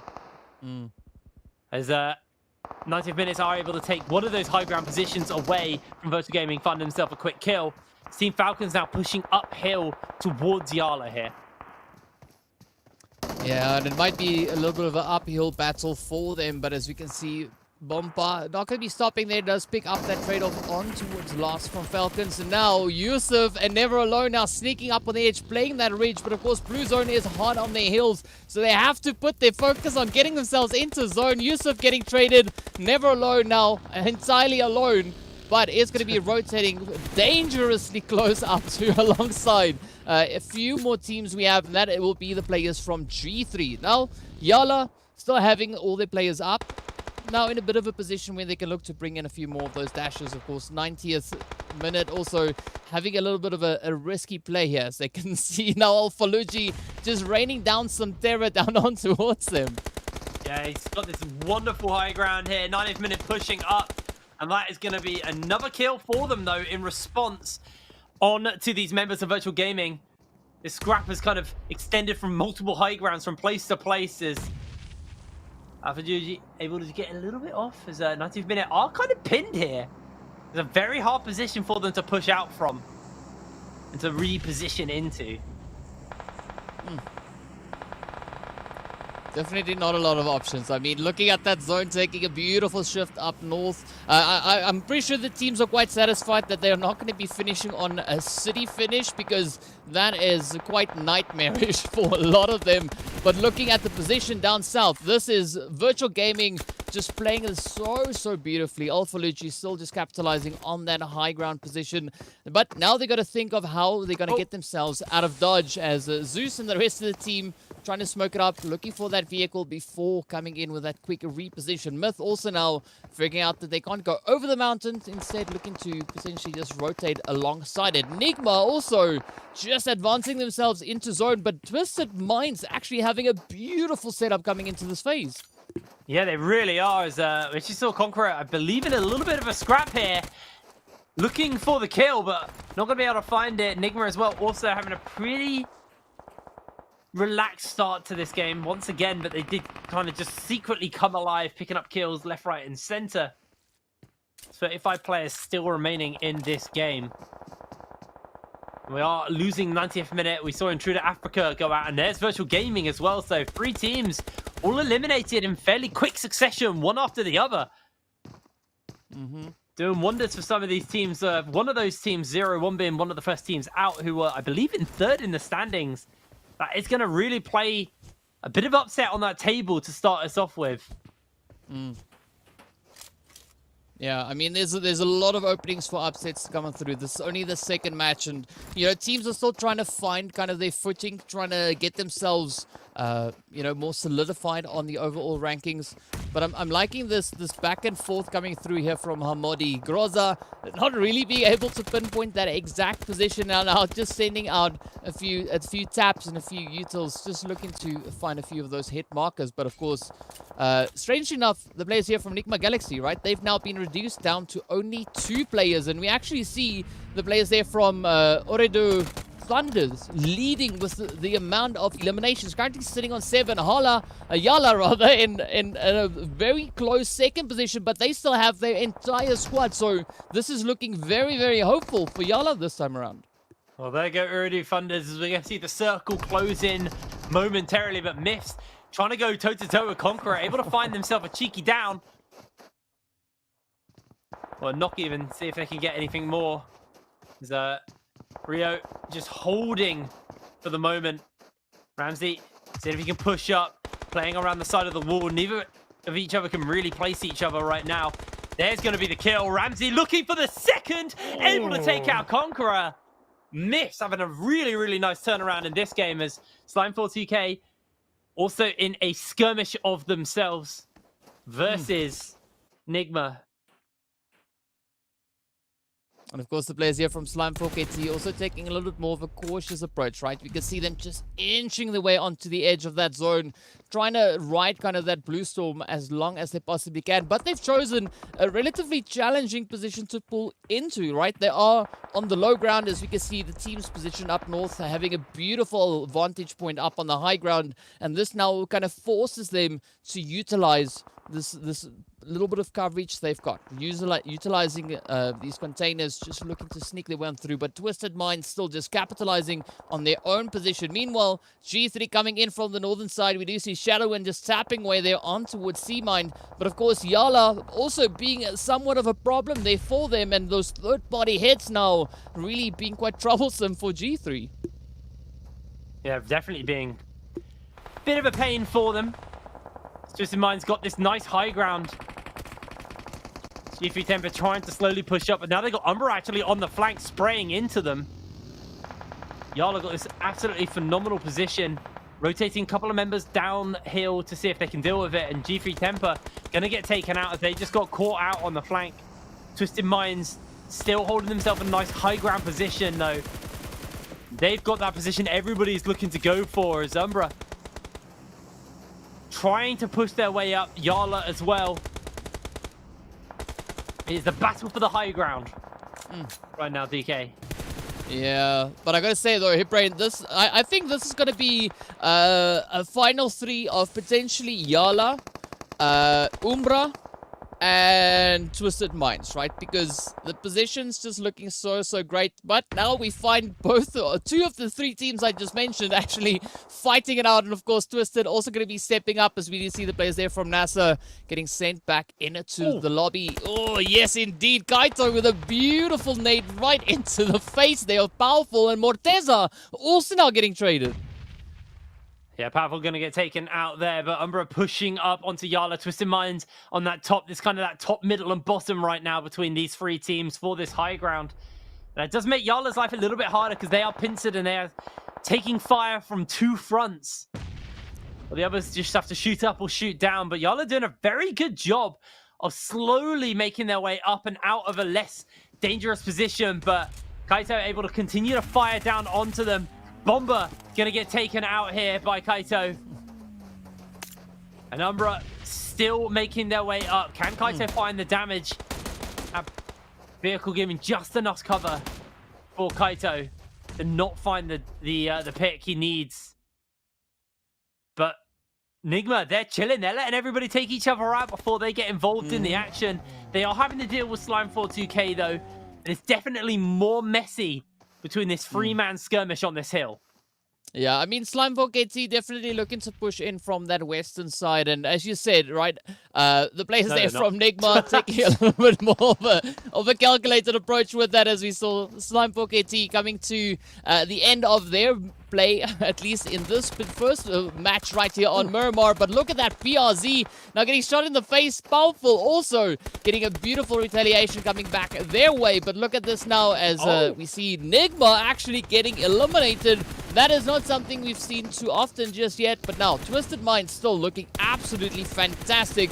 Situated smack dab center zone, such a controlling position. All they gotta do is just keep on keeping it on, keeping that pressure pretty high, as we have Ragnar there also getting down by Morteza. And I'm loving this instant reaction coming through from the teams, right? One of their players gets hit and then they instantly retaliate, putting in the damage to the opposing team. Yeah, you're completely right. It's really, really kind of just quick-paced reaction gameplay here as our final teams are holding up. Twisted Minds able to find themselves yet another kill. Slowly holding up. There goes another member of YaLLa, as well as YaLLa completely taken out. It's down to Myths, Umbra, and Twisted Minds as our final teams. But Twisted Minds, everybody is alive. It's only two members of Umbra, and one of which is being down for the moment, or knocked for the moment. Well, I mean, we could almost go as far as to say that this is in the bag for Twisted, but we've seen these teams shake it up, and Farokh does exactly that. Shakes it up as they come pushing on through, just picking up that quick trade onto the side there of Twisted Minds, but unfortunately it's not going to be enough as Rolkus comes in to close it up. Team Myth getting sent back into the lobby. Wasted, getting wasted as the blue zone moves on through, and it is a very comfortable winner chicken dinner for Twisted Minds. Yeah, very nice win there for Twisted Minds. They got themselves just in a very good position. Really comfortable position and able just to hold that high ground. And ultimately, that was kind of what pulled them through in that final map. It was interesting to see Nigma get knocked out quite so early, but I think their fight versus Slime42k definitely challenged them and probably forced them to, well, probably forced quite a lot of resources out of them and just caused them to be in a much...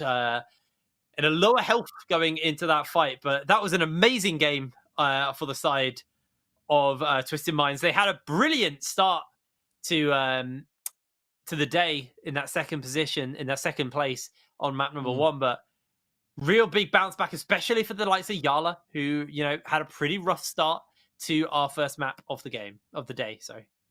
Yeah, I mean, this is great. This is what we want to see, teams really stepping it up. Of course, Umbra Myths coming in there with their 7 eliminations, as well as the players there from Ooredoo Thunders also picking up those 7 eliminations. But YaLLa, Twisted Minds just getting themselves ahead of the pack, at least with regards to those elims. But again, not such a big drop-off this time around coming through as we move a little bit further down between that 5th place in which we see Nigma Galaxy, and then, of course, the players there from Ooredoo Thunders just 4 points behind. Virtual Gaming 3 points behind them, and Slime managing to find themselves 4 points as well. But again, second page, this is where we could get a little bit more of an idea as to what is going on with these teams' positions. Yes, you know, 0-1 being knocked out early was definitely going to be, definitely was a problem for them. And will upset the standings. Obviously, this is just the match ranking. This isn't the overall points. But to move on to that bottom side of the table, NASR able to get himself 3 points, CONQUEROR 3 points. You know, some of these teams you said didn't really perform in that first map, kind of keeping that up. G3 Temper as well, 2 points for them. But Rico Infinity 0-1 well, I mean, 0-1 just went flat 0 on that map. It was not a particularly solid showing for them. And it is going to play a bit of an upset going into our next maps and kind of going to force them to rethink things through as our next map will be... I have a brain fart. What is our next map? We're heading right back to Erangel once again for the Erangel. next round, the second Erangel of the day, to see what the teams are going to be bringing in. After that, it is, of course, going to be a little bit of that Sanhok action. So, you know, every second match is going to be Erangel. So it's a good, healthy amount of Erangel, at least 3. That's what the doctor ordered. So I'm curious to see what the teams are going to be bringing in and looking to bounce back a little bit, potentially. I'd be interested to see what the adaptation is going to be coming out now. We've had 2 games. We're going back to Erangel. How are the teams going to adapt to that? And, you know, is there going to be difference in the drop changes? Obviously, the circle from that first map, great playing path for everybody. You all get to drop what you want, but the circle definitely didn't particularly favor them. So I'll be interested to see, you know, if we get a more central circle, if the circles continue to be fairly wacky and wild, because our first 2 maps have been pretty interesting on the circles. Obviously, we had that very eastern circle just on Miramar, and then a very northern circle to start us out on our first map of Erangel. So it's going to be interesting to see how the circles will be affecting these games. But we're going to go for ourselves to a break, and before that, it's time for some highlights from that last match. So we'll see in a moment.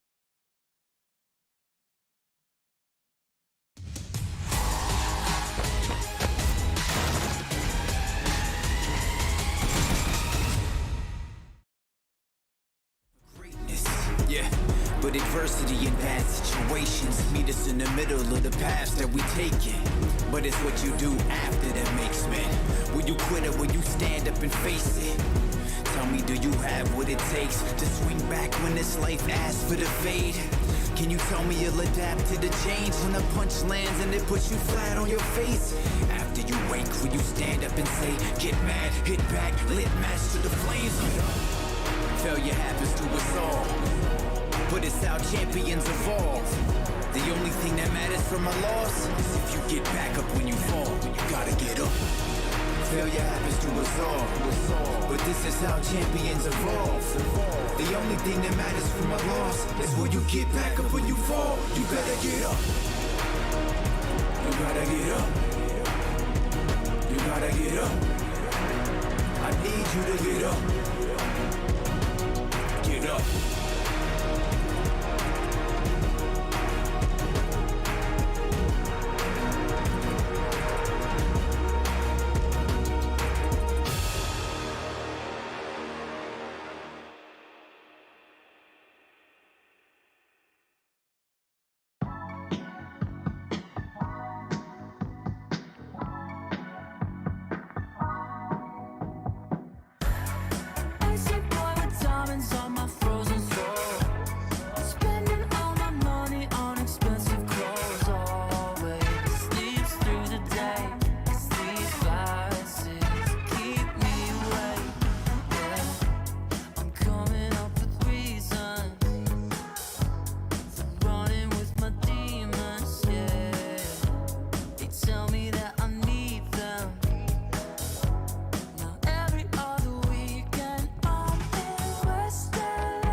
Search engine, no.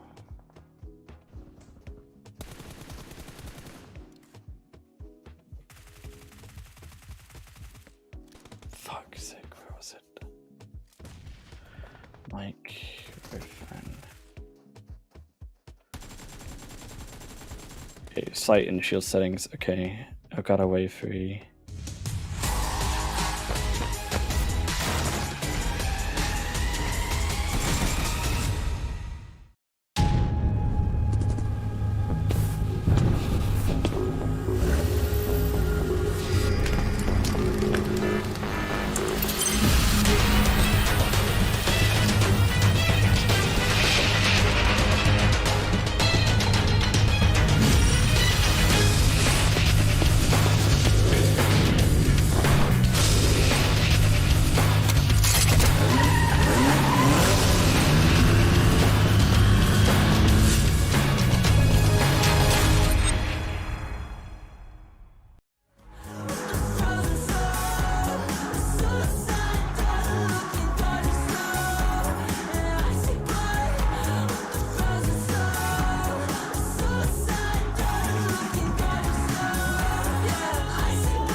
What's up, guys? Welcome back to the PUBG Mobile Pro League Middle East and Africa Championship Spring Split 2022. My name is DK. As you can see, of course, I'm not alone. My co-host will join me momentarily. But of course, before we go anywhere, I want to give a big shout out going out to Monster Energy, our official energy drink partner. And of course, we also got to give a lot of love out to Oppo as well. As you can see, Monster down below right over here. And of course, we got to give a lovely shout out to the lovely wrong side. This is this way. There's the Oppo Reno.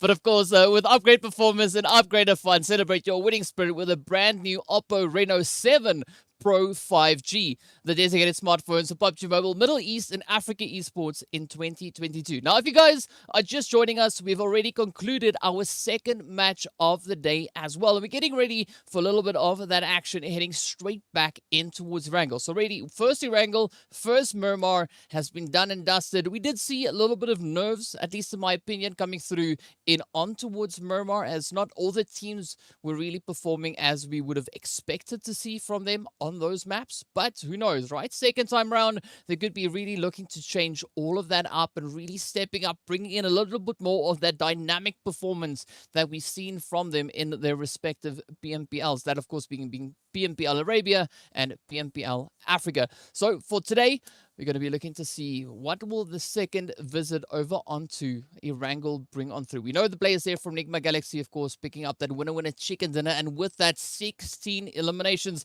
So let us know what your predictions are. Do you think we're going to be seeing a little bit more of a similar approach coming through as we make our way onto there once again?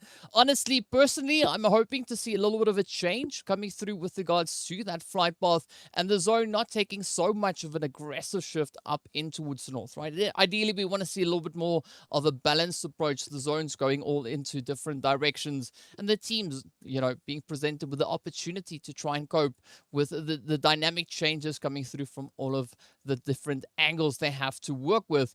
But of course, we could also then take a quick little look to see a few of the stats and potential, just the overall rankings of where the teams. Oh, well, okay. So I just heard that we're not going to have time for that. We are moving straight into the match. So not wasting any time, getting right down to business. As you can see, the lovely Erangel position down below. The flight path coming in from that western side. We've got Primorsk right below the flight path.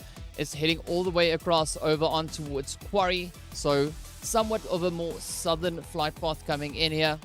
The team's already starting to make their way on through. And now this is where I'm quite curious to find out, Wolf, what do you think the teams are going to be looking to bring in on the second visit over on towards Erangel?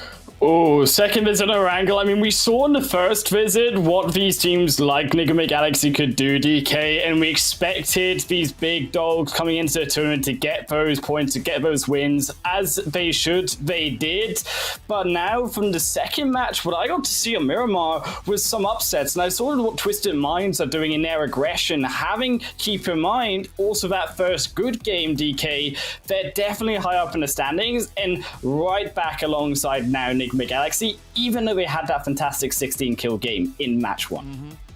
Yeah, I mean, like, it's quite difficult to beat a 16 elim match, right? That like a 31 bomb, that's called a bomb for a reason, because it's something we don't see too often. And also, what's quite satisfying this time around is that zone, right? Wolf, it's all the way over on towards that western side, centering up beautifully on towards Gatka and Chopsticks. So this is where the teams will have another opportunity to show us what they can do when the zone takes a bit of a swing over on towards that western front.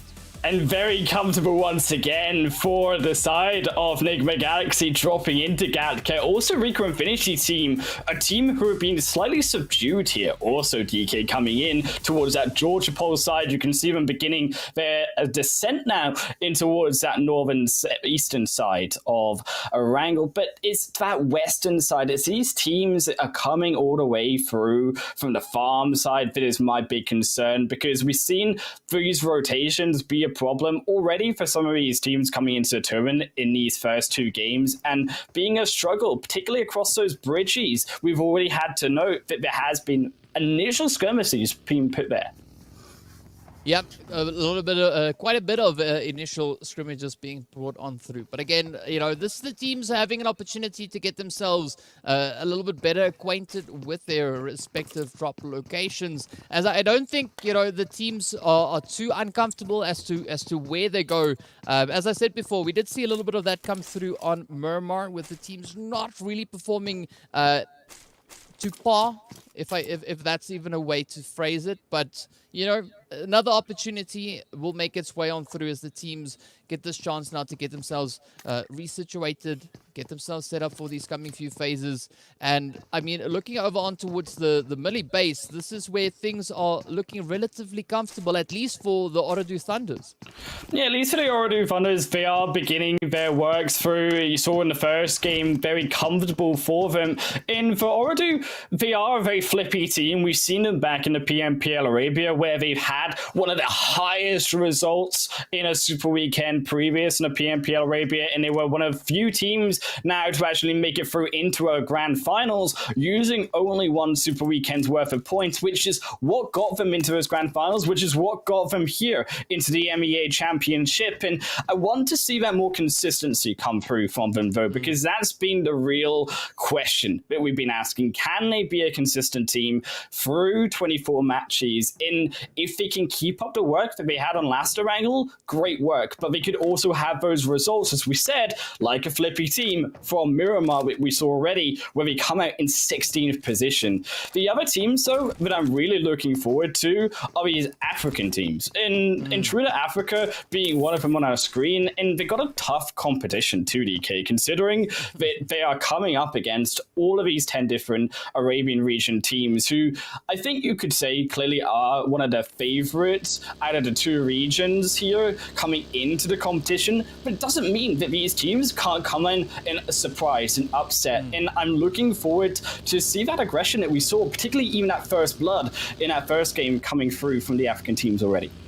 Yeah, and I mean, talking about upsets, G3 Temper definitely being one of those teams that are no strangers to bringing through upsets, right? We did see that happening in the PMPL Africa on the very last match of the finals. So I'm curious to see at what point they are going to be looking to unleash a beast onto this battlefield and, you know, just looking to potentially strengthen their position with regards to the overall standings. But for the time being, it's nice and tranquil, at least on Erangel, right?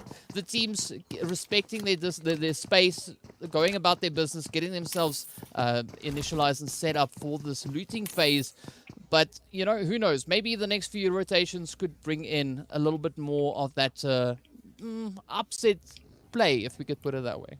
A quiet, though, beginning again on Erangel, and I think it's what we're going to see for the first few games, at least for the first day. Anyways, it's these teams, for the most part, being quiet. Yes, there's going to be some skirmishes as teams inevitably will rotate past each other, not really as familiar, being cross-regional play here of each other's drop spots. So there will be those beginnings of fights, but I don't think we're going to see too many players dropping. We've seen that be the trend, particularly in that first game with 15 teams surviving into the 5th zone, also into that second game, again teams surviving up into the very limits of which they cannot any longer.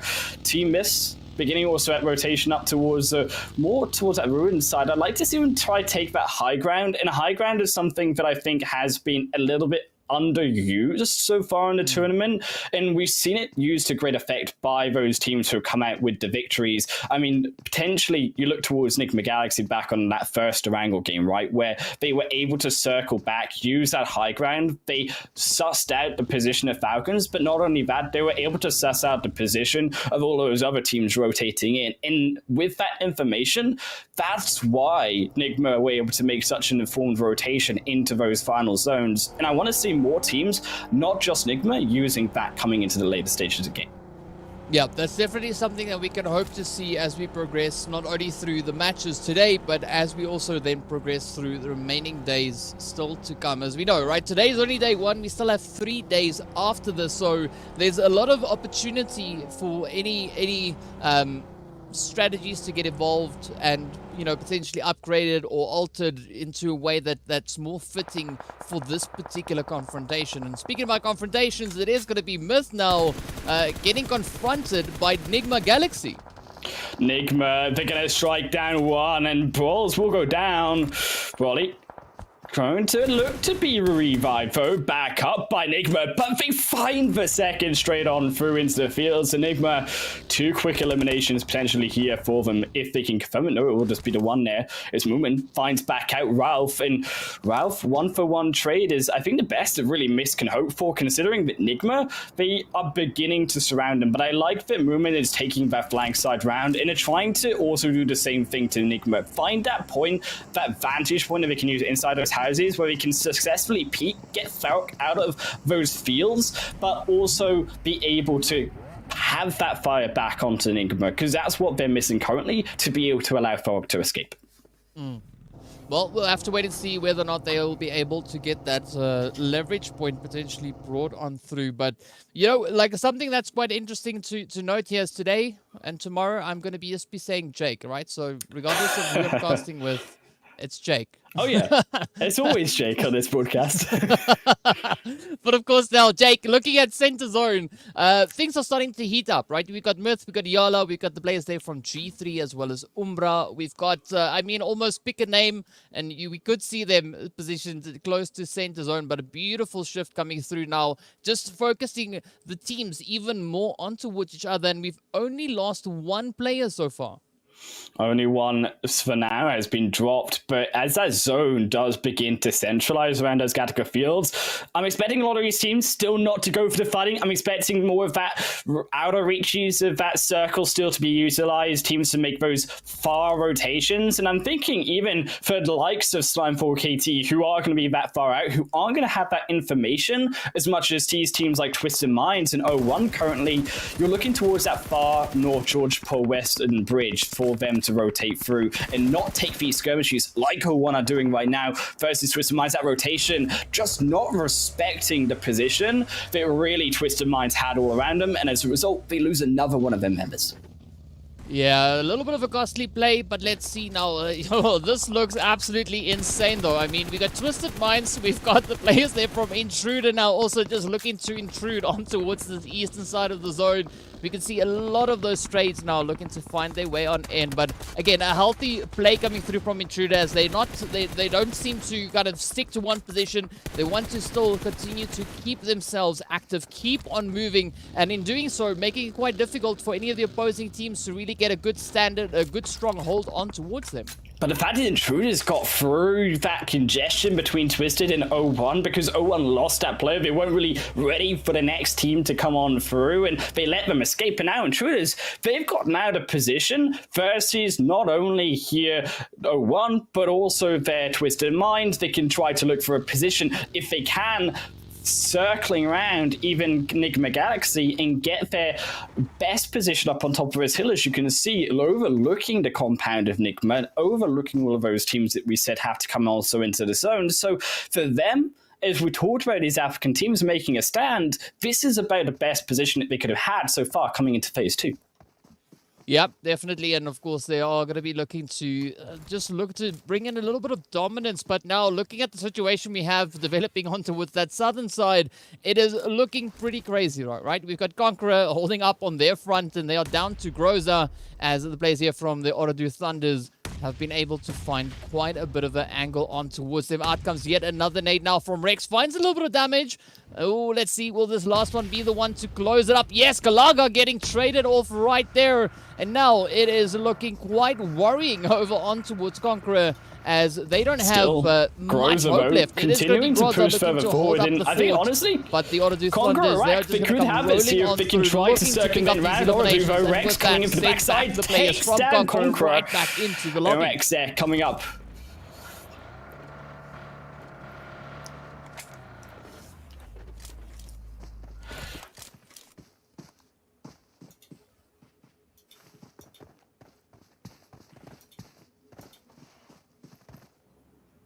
All right, so here we go. As you can see, Falcons now cooking up those nades, looking to see if they can pick it up, looking to send it on through. Oh, absolute devastation now as NASR, have such a beautiful nade coming through here from Damara and Wolf. Now, this is an absolutely beautiful position. They can all that Falcons can do here is look to just capitalize on that and cause even more chaos on towards NASR.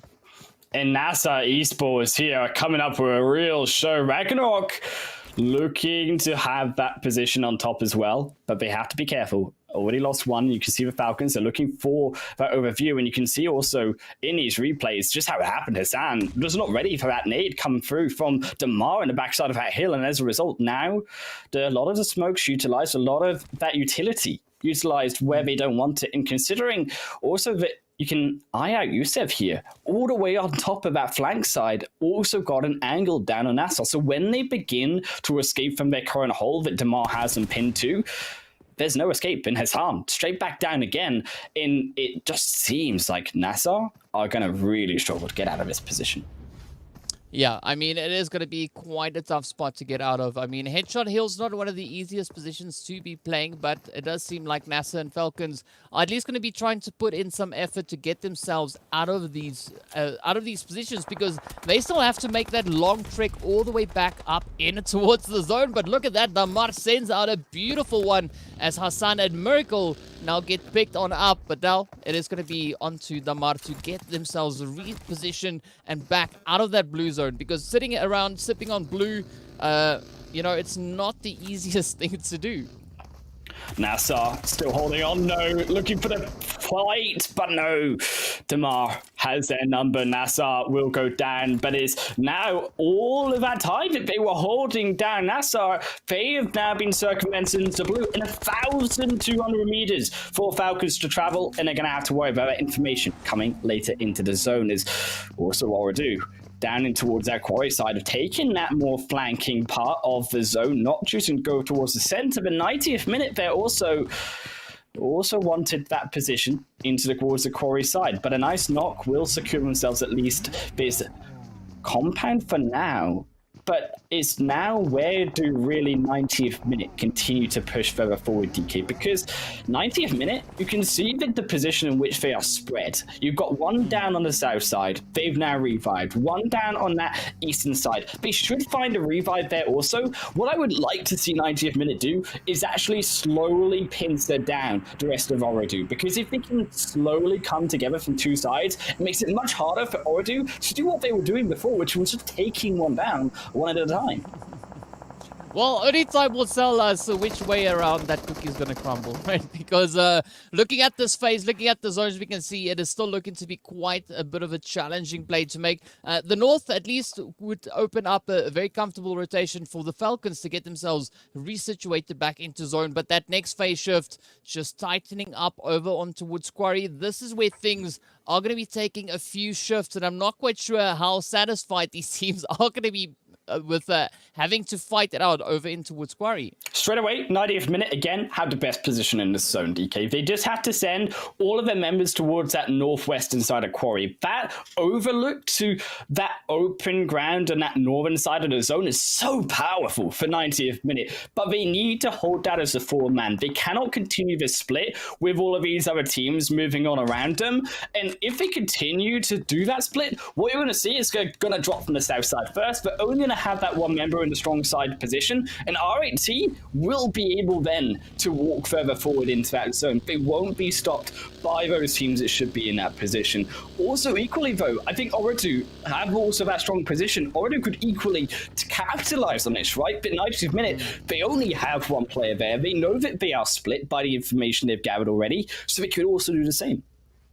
Yep, they definitely could do the same, but again, you know, they don't have all the information that we have, and I think if they did, you know, things could take a little bit more of a drastic turn, but we also now see Petrox picking up Humam there in the trade-off, as the players here from Falcon could maybe be looking to pick up one or two of the players along the way. Yusuf not even wasting time, just running over them with the vehicle.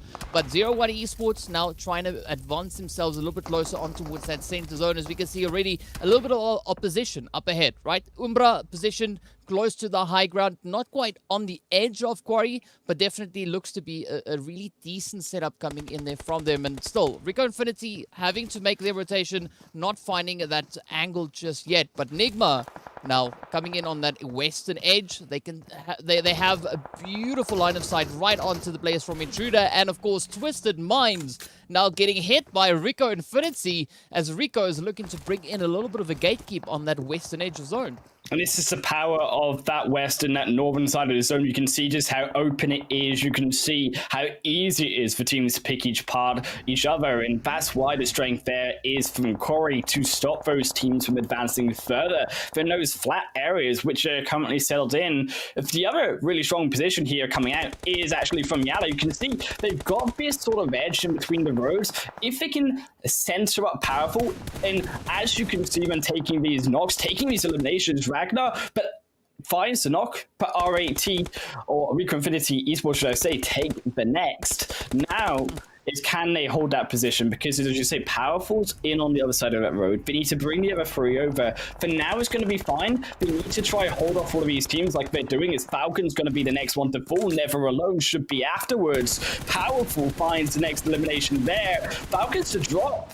And only now, YaLLa, with all of these knocks, with all of these eliminations taken through, can they now move further forward? And they've got the space to do so, which is what they were looking for.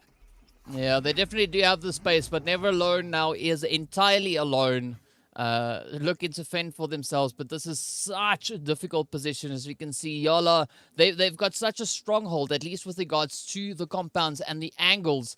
Not quite sure how Never Alone is going to be able to get out of that position, but we do see a few more trades coming through that zone. Also taking a little bit of a shift, and Never Alone getting lit on fire. The tension's now starting to build as the pressure gets more and more. But now, quick reposition. Again, even more nades, and with that, it is going to be Ragnar to close it up, sending the Falcons right back into the lobby. 13 teams still remains. We've only said bye to 3 teams. That is NASR, Falcons, and Conquerors. But of course, Virtual Gaming now having a bit of a scope in on towards the side here of G3. And also a very cautious approach coming through now from G3. Not looking to overextend themselves. Petrox's position onto G3 Temper, though, is phenomenal to get in now. I don't know how he managed it, but to allow that through from 6God is almost criminal, because now what Petrox is going to do is he's providing this pressure onto G3 Temper, gets the knock onto 1, and that's going to now allow the rest here of Virtual Gaming to come further in onto the fight, and then be able to now join up onto Petrox and create that barrier for G3. Nigma also jumping in for the fight too. Is Miss Nigma exploding out between each other, but Miss the one who come up on top. Well, that was absolutely insane, though. Well done to Myth for holding strong against Nigma, pushing in. Of course, C-Mind also now sneaking in a quick hit, as we can see there, on it towards Zeus. So Virtual really having to try and reposition themselves, but up comes Intruder, also now looking to push into a little bit more of a centered position. But look at this, it is going to be absolute chaos as the players there from Twisted Mind also now find themselves situated back up in towards the lobby. I mean, the Ooredoo Thunders still having to kind of make their way on up. We see Slime4KT right here alongside them. I'm not quite sure whether or not Al-Hajj will be able to get a quick rotation out with that vehicle, though. Al-Hajj stuck in no man's land here. Ooredoo Thunders, Smoko also in the same problem. They have to make it into the zone, but they might have overstayed in onto the edge. Just here, all the teams rotating on the backside of the zone. Slime4KT right on top of movement and miss. They might have taken down Nigma Galaxy, but Slime4KT are here from Africa, baby. It is Africa action. The 4KT come out on top. Oh, that was beautiful to see. Big shout out going out there to Slime4KT. Pretty sure their supporters should be quite happy, but of course now we can see the players there from Umbra getting contested as the Ooredoo Thunders also now come rolling on in. We got QHT and Rex, the last two remaining hopefuls now for Ooredoo Thunders. And Umbra looking pretty good here, really comfortable. They still have strong numbers, looking to hold their own, but will they be able now to contest against the Ooredoo Thunders? Also, the players from 90th minute on the opposite end finding themselves right up alongside YaLLa Esports. So a little bit of a fight coming in for possession of that southern edge. And well, 90th minute, they've run out of time as they now get sent back into the lobby. It is still a really hard position here for Ooredoo. Both also Umbra equally outside of this blue zone. They need to make this aggression now for Ooredoo, because if not, that zone is going to come behind them, and it's exactly what Umbra want. As Umbra, they are going to send their initial scout maybe into that zone. There is some space for them, but you can see the moment they leave the compound 01, they're there to shut them down, and Umbra, they realize that maybe now they have to double back now onto Ooredoo with that knock on into the kill feed. You can tell that Ooredoo are making their further confrontation. R8 also Rico moving up onto 01 themselves. I mean, this is really starting to heat up, as you can see G3 in the background getting shot at there by Slime, and of course now Ooredoo Thunders just trying to creep their way on through, trying to get themselves a little bit closer into that position. But of course, look at the smoke now getting rushed as PRZ pierced through the window, and with that pierces them right back into the lobby. Of course, Rico Infinity also now letting loose. We can see those utility hits coming through in the feed. But Umbra yet to make their rotation coming up from that southern side. And also the players here from YaLLa not 100% situated within the zone, but hoping is going to be hoping to find a few beautiful angles now as Rico Infinity come rotating up into the zone. So Rico have been there. They're trying to stop YaLLa from making that four-man cross over the road. They were trying to do it from a long distance, but as they tried to take out that singular member from 01, YaLLa began rotating 2 to 3 members across that roadside. And as a result, they were able now to send all 4 of those members past that choke point.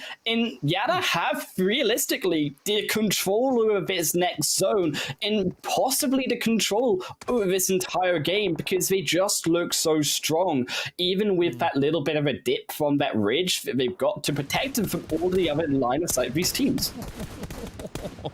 Oh, Bearden getting hit right up in the coconut there. Of course, 6God now also looking for some change, and with that gets sent right back into the lobby. C-Mind is going to be the last remaining hopeful for G3. We did see G3 and Slime4KT also deking it out on the edge of zone, with Slime making their way back into the lobby. But of course, it is down to Rico Infinity, Umbra, YaLLa, and G3. So quite a bit of an improvement coming through for G3, at least with regards to where they finished with the placement points. But now it's not locked in just yet. You can see Umbra also just up ahead. SK-Ton looking for a bit of an angle here in that zone, taking beautiful shifts, heading further and further up north, favoring the players there from YaLLa. So quite a bit of work now being have to put in. Wow, that makes no sense. But having to be put in, rather. There we go, better English.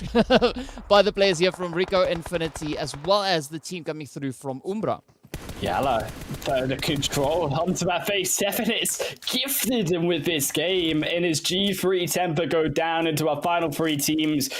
Rico Infinity Esports, now also Umbra, they've got to fight it out for this south side. Umbra trying to rotate through, but it's this backside member of Rico Infinity who are stopping him on his rotation, while the other 3 begin to move for that next position inside of that zone as it does begin to close on in.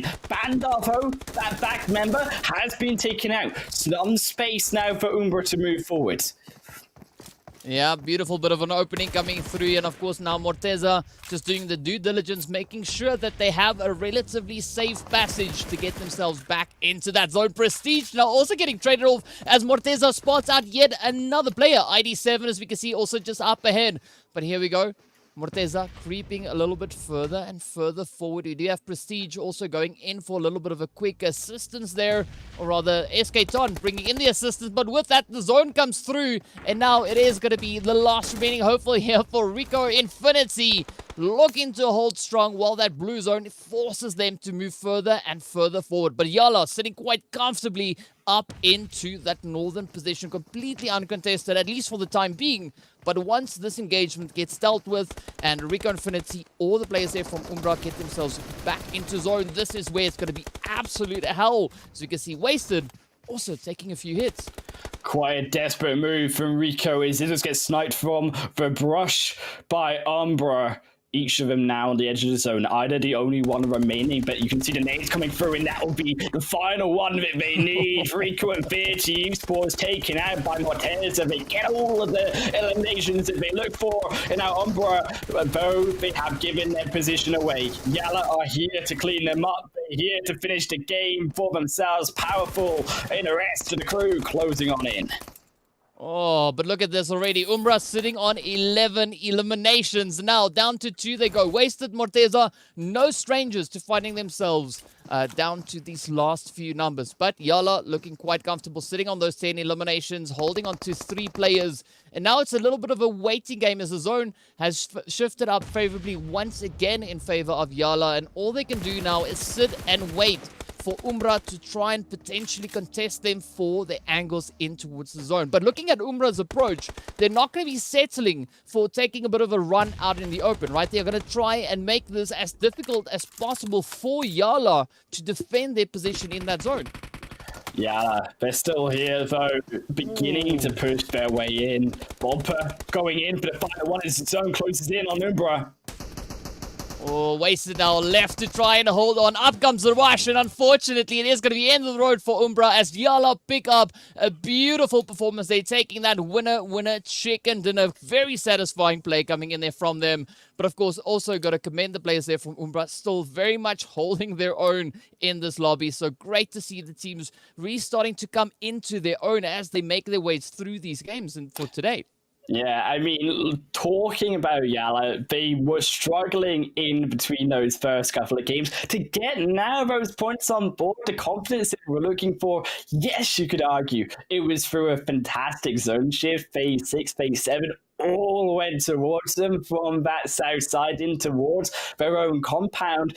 But you could also argue they did an excellent job of stopping teams like Falcons. Rico Infinity team were not able to stop them.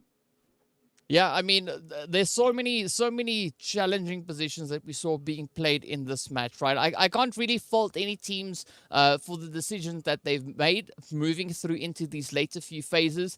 I mean, it's great to see the teams really being put through the paces here. And of course, as we look onto our match rankings, we see both YaLLa and Umbra finishing on 12 eliminations apiece. Of course, Rico Infinity coming in with their 11 eliminations there and some really well-deserved points at least for the top 3 teams there, as we can see, 27, 24, 21. Also, G3 Timber picking up 11 and Slime picking up 10. So good to see those double digits coming through for 2 more teams coming in from the Africa region.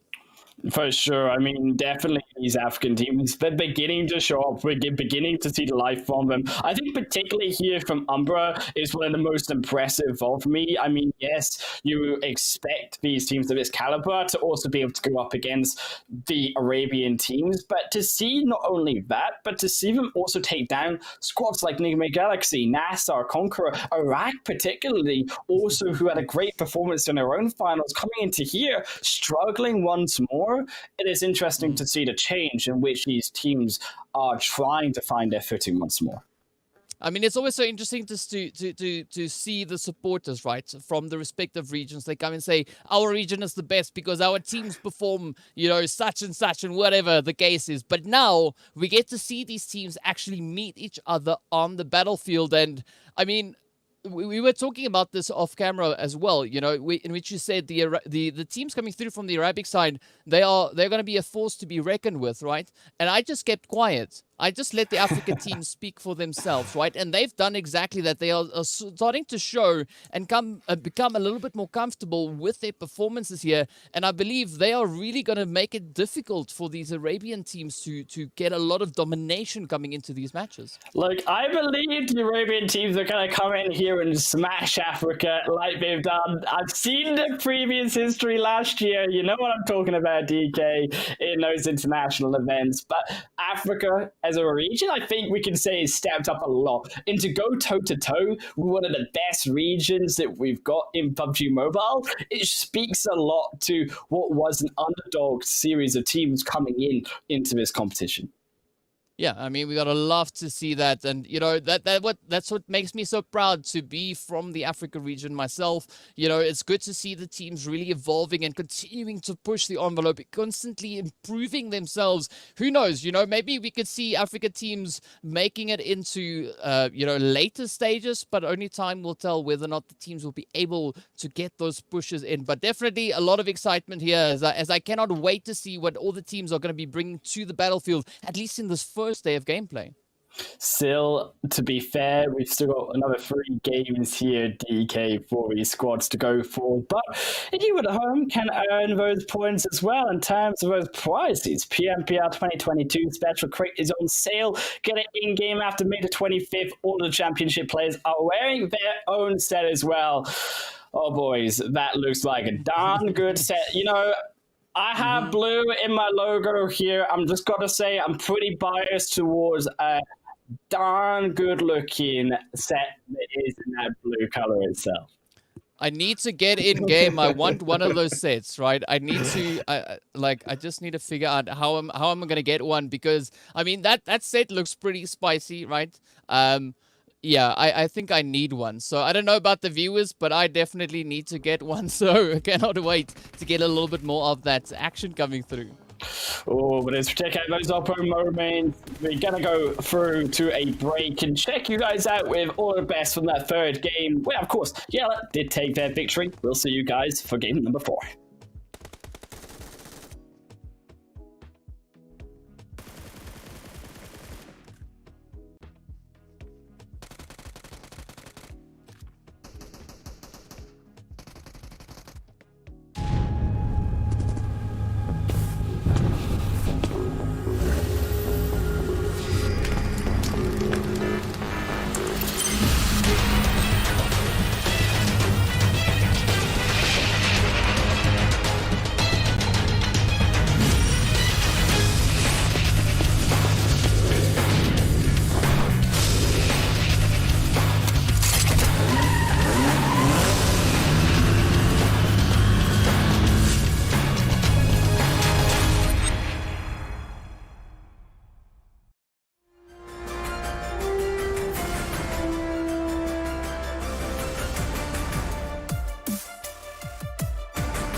Welcome back, everyone, for game number 4 to be coming up. My name is Highland Wolf, and also DK here alongside me.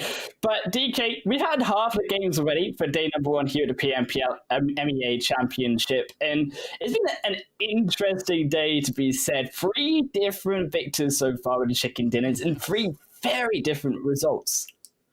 Yeah, but I think we're going to be seeing a lot more of that trend happening across the board, right? Because we saw especially, English, over in the PMPL Africa side, that it was a very contested kind of finals, right? Now, it's great to see those teams moving in here, meeting on the battlefield with the players coming through from the Arabic side. And so far, it is seeming to be quite balanced, right? The teams really challenging each other, not making it so comfortable or so easy for any particular team to bring in a very dominating performance.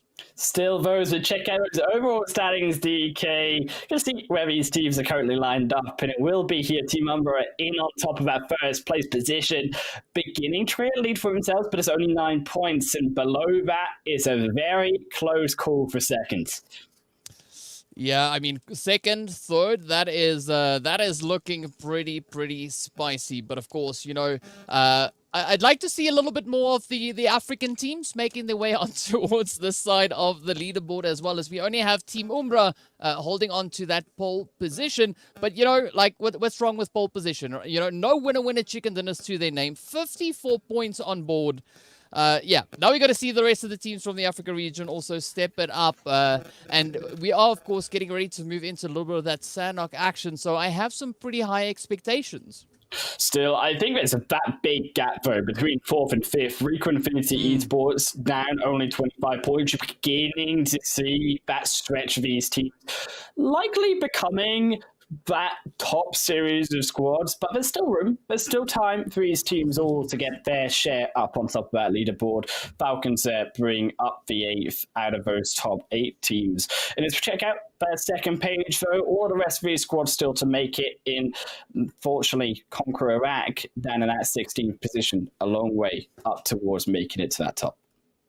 Yeah, I mean, the point distribution between 5th place and 11th place, there's not a lot of disparity coming in on that front, right? Only 9-point difference, with Slime sitting right there on the edge on 14. But there could still be a potential play coming through from Virtual and Intruder, as we've seen a kind of similar approach coming through from them over in the Super Weekends, where, you know, they were playing, and then at some point they just kind of broke the mold, just stepped up and went absolutely insane. Of course, now, speaking about going insane, we're heading straight into the jungle this time around to see what the teams are going to be bringing in on towards the battlefield.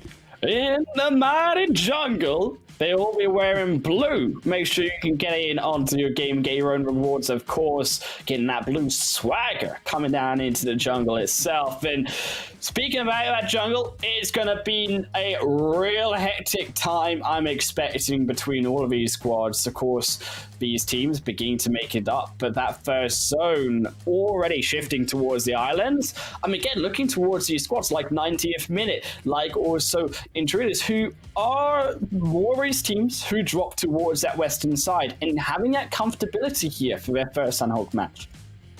Yeah, but we already see a little bit of action unfolding up in towards Cal between the players there from Virtual Gaming and Myth, and also down in towards By None, where we've got the players from Twisted Mind and Intruder dropping right there alongside them. And I mean, this time around, Sanhok is a lot more congested, right? You see a lot more of these positions being contested, and even looking over in towards the location up in towards the boot camp itself. We do see YaLLa Esports now getting pushed on there by the players coming through from Slime 4K18. It's a beautiful change up coming through from Slime, because we know historically they like to drop up in towards Hatin. So they're definitely trying something different here, as we can see them already looking to contest the players there up in towards that bootcamp position. Oh, the virtual game in this already up in towards the northern end of Sanhok. I was curious if we would get this through from teams, and I was expecting it from some of those teams between Arabia and also Africa to clash here. But instead, it's 2 African teams here taking each other out, DK, in towards this cow side. And it don't look so great for here, the side of virtual game. Already losing shot, miss up 1. elimination so far. And the other contention here, YaLLa, being booted out of boot camp here for what seems like the first game in a long while. For YaLLa, they've always been down in boot camp. Yeah, you know, but it's good to see that age-old engagement coming through from Virtual Gaming and Miss up in towards Cal. But, I mean, again, I've talked about the change-up coming through there from the players of Slime 4KT, but it does seem like they've actually been able to push the players from YaLLa out of that position, and instead now YaLLa looking to rotate up on towards that northwestern island, where they could be running into a few teams, but as we can see, Northwest looking pretty comfortable. Meanwhile, it is going to be Myth and Virtual Gaming still looking to fight for controlling position up in towards Cal. They've got 2 minutes or so left on the clock before they need to start thinking about getting themselves resituated back in towards this next zone. Plenty of time here for Miss with that first elimination to begin to push up. They've already pushed Virtual Gaming back further from the compound. You can see one of their members has already begun to escape, but now the rest of the two still pinned inside. And Cal, I don't think your teammates are going to let them escape from it. Also in the kill feed, 0-1 taking Yamaz there for one elimination from themselves as they fight down towards that ruined side. And also engagement is happening already inside of that zone. Well, let's see what is going to be happening here. A very cautious approach coming through from Virtual. You can see Zeus now just waiting up in the window. Petrox also looking to see if they can maybe find a bit of a lineup here. But a lot of caution now being brought in, right? These teams, they don't want to get themselves overexposed unnecessarily. So they're taking a little bit more calculated. But I'm liking that rotation coming through from Alpha Luigi, right? Moving on towards that far northern side, potentially looking to sneak in right behind Myth. And once that strategy is pulled off, it could be quite devastating down onto Myth. Though I think that Alpha Luigi, more so than really a position that they're looking to try take a sneak attack from, is more a position for information. They're trying to get the rest of these two members out, and they're using Alpha Luigi here at EK to get that information on where the position of teammates are, so that they can go out and use that cover of the building that we have as successfully as possible for them. As YaLLa, who have moved away from their old boot camp, already now engaging here with G3, who thought they might be safe, but YaLLa, they strike once more, but it's YaLLa who are down one almost here as Boomper going to be knocked down, not eliminated though yet. Is G3 still to take the elimination? Yeah, I want to see Boompa with the UMP, because then it will be a Boompa Oompa, right? So, but of course, Boompa will have to make it out of this one alive in one piece as Flacco steps up to close it out. So we won't be seeing that happening, at least right now, on the remainder of Sanhok. But loving the aggression being brought in by YaLLa, and G3 now really having to try and defend that position. But again, you can see C-Mine just patiently waiting, powerful, trying and testing out their options, looking to see what potential angle they could look to bring through here. But of course, we got to hope in on the back end. They bring in some beautiful Overwatch angles. And Butte and C-Mine Flacco, they just looking to hold their own and kind of figure out from where exactly YaLLa's going to be looking to apply that pressure. Powerful going down though again. G3, they're slapping the floor here with YaLLa as the next one gets knocked. Powerful also going to fall in. For YaLLa, this is a problem, these extended fights. Keep in mind, YaLLa have just spent the start of the game swimming across that river to fight now G3. So for YaLLa to take this fight, it was not only surprising for him to begin that fight in the start of it, but now to try having to take a longer fight is just not feasible. And now you can see why, as a result, YaLLa, they're trying to escape, but they're going to lose their third member. Is Bandar now, or Ragnar, should I say, the only one alive? But they're still not escaping the line of sight from G3. Yeah, definitely not escaping that one just yet. G3 looking pretty comfortable right here.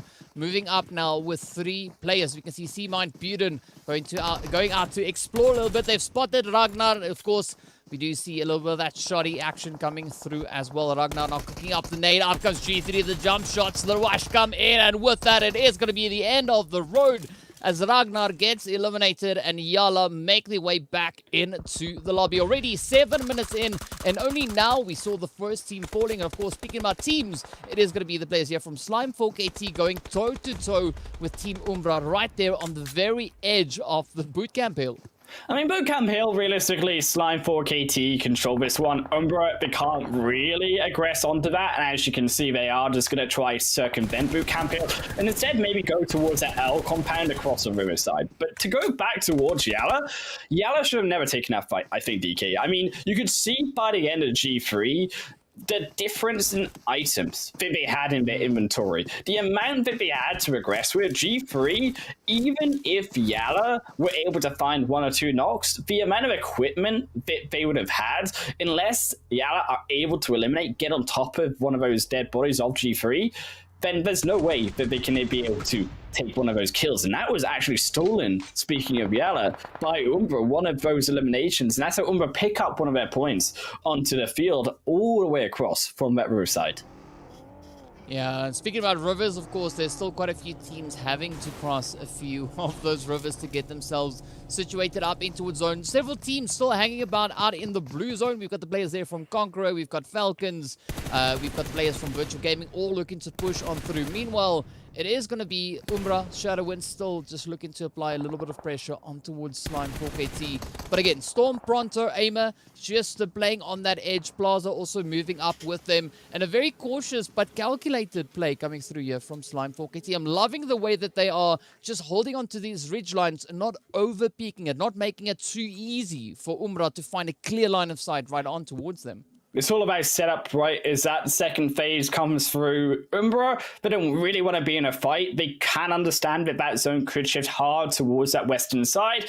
As it does shift in, a few of these teams, you can see CONQUEROR, Virtual, Rico, Infinity Esports still even in a fight versus their Cow versus Myths, and they take 1, 2 quick knocks. Now, that's going to help them as that zone does shift over towards that western side, because they are going to be engulfed in it. And not only that, but they've got an even longer distance now to travel. There's not going to be anyone in their way, but if they don't finish off these players quick enough or disengage the fight quick enough, Rico Infinity Esports, we're going to be lacking a lot of that information and health, quite frankly, going into that next zone. Yeah, and sitting out here sipping on blue juice, that is not the most ideal position you want to be in. Essentially, you want to get yourself much closer to the zone instead of having to start that hill strat really early on. But now, of course, it is going to be Farok just holding on for the side here of Myth. So can't really fault Farok on that current decision being made there. But Rico Infinity, they now need to focus their efforts on getting themselves back up into a zone. Speaking about getting themselves back in zone, it is going to be the players here from NASR now just flying on through, pulling up alongside the players here from Slime 4KT. And, I mean, Plaza will be the first line of defense potentially. But, of course, Pronto also now cooking up those nades, sending them through as we see Storm actually picking up that first trade. And behind shots from Storm here. Plaza also doubling up versus NASR, and they had no idea that they were about to be backstabbed here by Slime 4KT. An immediate disengage by NASR, knowing the Miracle, also the last one just to make sure the rest can get away, is there they go, fleeing in Slime 4KT. Keep a hold of the hill. More importantly, is Umbra, but still in the vicinity, gearing out those shots. Let's see now, will Miracle make any miracles happen right here? Of course, Plaza just patiently waiting on the opposite end of the rock. Pronto holding a steady angle as we can see a few more eliminations coming on through. But it doesn't seem, like NASR is going to waste any opportunity as a beautiful nade makes its way on up. Plaza gets taken right on down. And now we can see a little bit of a scurrying there as Plaza gets confirmed. And this could now be that opening for NASR to get themselves a little bit more of those eliminations. We also have Umbra not too far away. Morteza starting to pull up the side of the hill, getting drawn in by the engagements. So Slime, they need to act relatively quickly. Otherwise, they could find themselves in a very uncomfortable position very, very quickly. Morteza is trying to do the same thing that Slime 4KT just did to NASR. Come in behind, get the assassination shots down. Slime 4KT, though, it's all up to Aimer to try to spot that from behind, but you can see the problem is they're not looking behind. They're all looking in these different directions towards NASR. Of course, why would they, though? Why would they look behind here, DK? Umbra, who they thought would be taken apart earlier on. And to speak unfortunately about taking apart, a horrible game here for Virtual Game, who are now down to a solo member after losing one to CONQUEROR there. Yeah, some great shots coming in there from Kalaga. But of course, now speaking about a tough play, as we can see, this eastern edge of zone is going to be absolutely crazy. As we got the Falcons still to make their way up in towards zone. Up north, though, we still have Myth and the players there from Conquerors with a little bit of a delayed rotation, not pushing up too actively in towards the zone just yet. Of course, Rico taking a little bit more of that more northern approach does provide them an opportunity where they can breathe, at least for the time being. But this eastern side still looking pretty crazy. And of course, a slow but steady push over on towards that northwestern island. And this is where the teams are now going to have to put in a lot of work, especially working through this trifecta region. Particularly here, I think 0-1, they've got a lot in their hands to be able to control this mountainside. It's obviously come into its third phase. Also, you could argue in 90th minute, they again need to make these rotations up towards together because they now have Otis and that bridge from the southwest island. As the rest of these teams can see through towards boot camp, the last remnants of now Slime 4 KT and also here NASR being engulfed, unfortunately, as Falcons, the fourth party. Just another upset in the face of NASR is they just weren't able to control their back end of themselves, considering that they had to send all of those forces in on towards Slime 4 KT. Oh, up comes Falcons doing their due diligence, of course, now just ensuring that this compound is beautifully cleared out, as we can see Batika just patiently waiting, playing a serious case of a hide and seek, and so far not being discovered just yet, but that could change any moment now. Oh, a little bit of a pre-fire. Yusuf now getting drawn into the fight, and down they go. Batika picks up one. Down, ooh, down goes Batika as Omar sneaks in a cheeky hit through the window. Beautifully played, and NASR being our second team, making their way back up in towards the lobby. But from this point onwards, it is just going to get tougher and tougher to get yourself situated in a good position, as the players there from Falcons will find out very soon, as Slime 4KT already starts to rain down a little bit of terror on towards them. And as much as these fights are happening in the blue, you've got to think that inside of this third phase zone, we talked about those teams already on that Northwest Island, like 0-1 having that massive mountainside spot for themselves is great news, because these teams like CONQUEROR, like Falcons, as much as they're getting the kills now, they're not going to have the information, DK, of these teams later on in the match. You can see the distance there, 1,100 meters by CONQUEROR before they even get into phase number 3. And that is going to be a concern later down the line. Is back towards those inside the zone. Nigma and Twisted Minds, another one of these two teams facing the problem, as we said, of 90th minute on the other end of this bridge. Also, their Twisted Minds further up a field towards their faces. Nigma beginning to slowly push further forward, but again, the problem is they come out of this ridgeline from the ruins.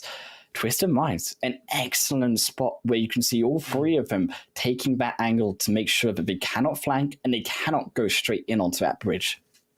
Yeah, it's going to be a tough call, but I mean, looking at the players here from Nigma Galaxy, I have no doubt in their capabilities of potentially being successful in pulling off a play like that. But of course, as we can see, several more engagements now starting to erupt across the board. Of course, the players there from 90th minute also now trying to move a little bit further down south, as the zone is getting ready to take a bit of a change once again. And it does center up even closer on towards that southern bridge now. And this is a great opportunity, a great angle for the players there from Twisted Mind to get themselves now repositioned and relocated back into zone. 90th minute, and the players there from YaLLa Esports, of course, also going to be fighting it out. But Umbra going to be stepping up to the plate alongside the players here from Intruder Africa.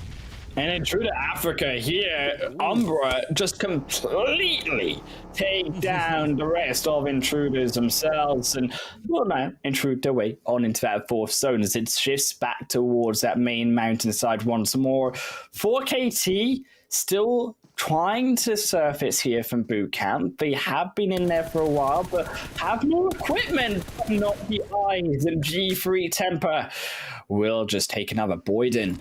Takes the second of 4KT away, and I fear that this may just be a repeat here of G3 controlling the entrance in.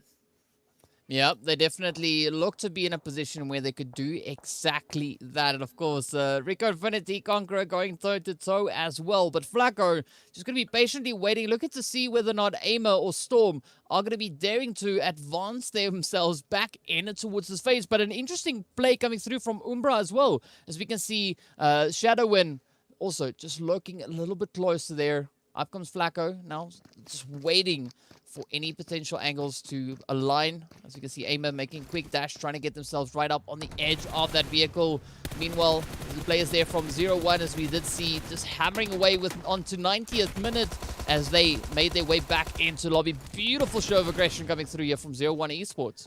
0-1, able to finish them off, but again, we need to keep on moving. That zone, phase 4 into phase 5 already is beginning to close its way through. Temper also here, keeping an eye through onto Aimer. 4KT still not figured a way across this roadside. You can see the smoke road is beginning to be formed. Nade on through. But it doesn't find anything. And without that nade finding that extra knock, there's no way that still 4KT can get across here in Temper. They know all too well that that is the case. However, I also like the fact that G3, they are moving up on this mountainside and are beginning to understand this. As they begin to move later in on the zone, they may have left it too late, yes, but at least they're doing it now to avoid these teams behind them also doing the same thing that they're doing to Slime 4KT. I mean, this is quite a bit of an uphill battle. Of course, we can see a little bit of that congestion coming in on towards this bridge as the players here from Nigma Galaxy are facing off against Twisted Minds. Kaito fighting all the way from out in the blue, the last remaining hopeful now for the team. Pretty sure we're not going to see that res come through, but look at this Lord keeping a very watchful eye on the top edge of that bridge. Spots out Kaito, down they go, and with that, Twisted Minds gets sent right back into the lobby. 8 teams now remain. But of course, Nigma having quite a bit of ground to cover. Not too far to get up into zone, but still a lot can happen in that quick little push coming through from them. Also, Slime 4KT now getting devoured by that lovely blue zone monster. And 0-1 Esports having a good controlling angle up on towards these compounds. It's so interesting to me, though, that 0-1, they left their position that they initially had on that mountainside, and now they've actually given it over to Ooredoo. So Ooredoo's still in control of that mountain, but instead 0-1 opting to maybe not want to be the center of attention, but we still have that potential engagement versus Rico Infinity Esports, who also equally need to make it across this roadside. And this is something that there I would love to see 0-1 capitalize on. Is Umbra, they also capitalize again on Ooredoo being that center point and taking another elimination. Yeah, but Ooredoo just holding on to this high ground, and this could actually be working out super favorably for them. As we can see, Rex, QHT just holding on to the positions here, just exploring the options they have available to them. But of course, Nigma still to rotate on through. Umbra keeping a very watchful eye on them, looking to see if they can find any cheeky angles on the players there from Nigma. But of course, Morteza right there out in the open picks up Rauf in the trade-off. And that trade-off is going to have to be fast, though, because as you can see, phase 6 is gone practically away from everyone but 0-1. Now, 0-1, they may have got lucky with this zone coming towards them away from the mountainside, but now, how can they hold it? Because as previous events have shown, 0-1 have struggled to be able to hold these compounds, being able to struggle to find these games into a win.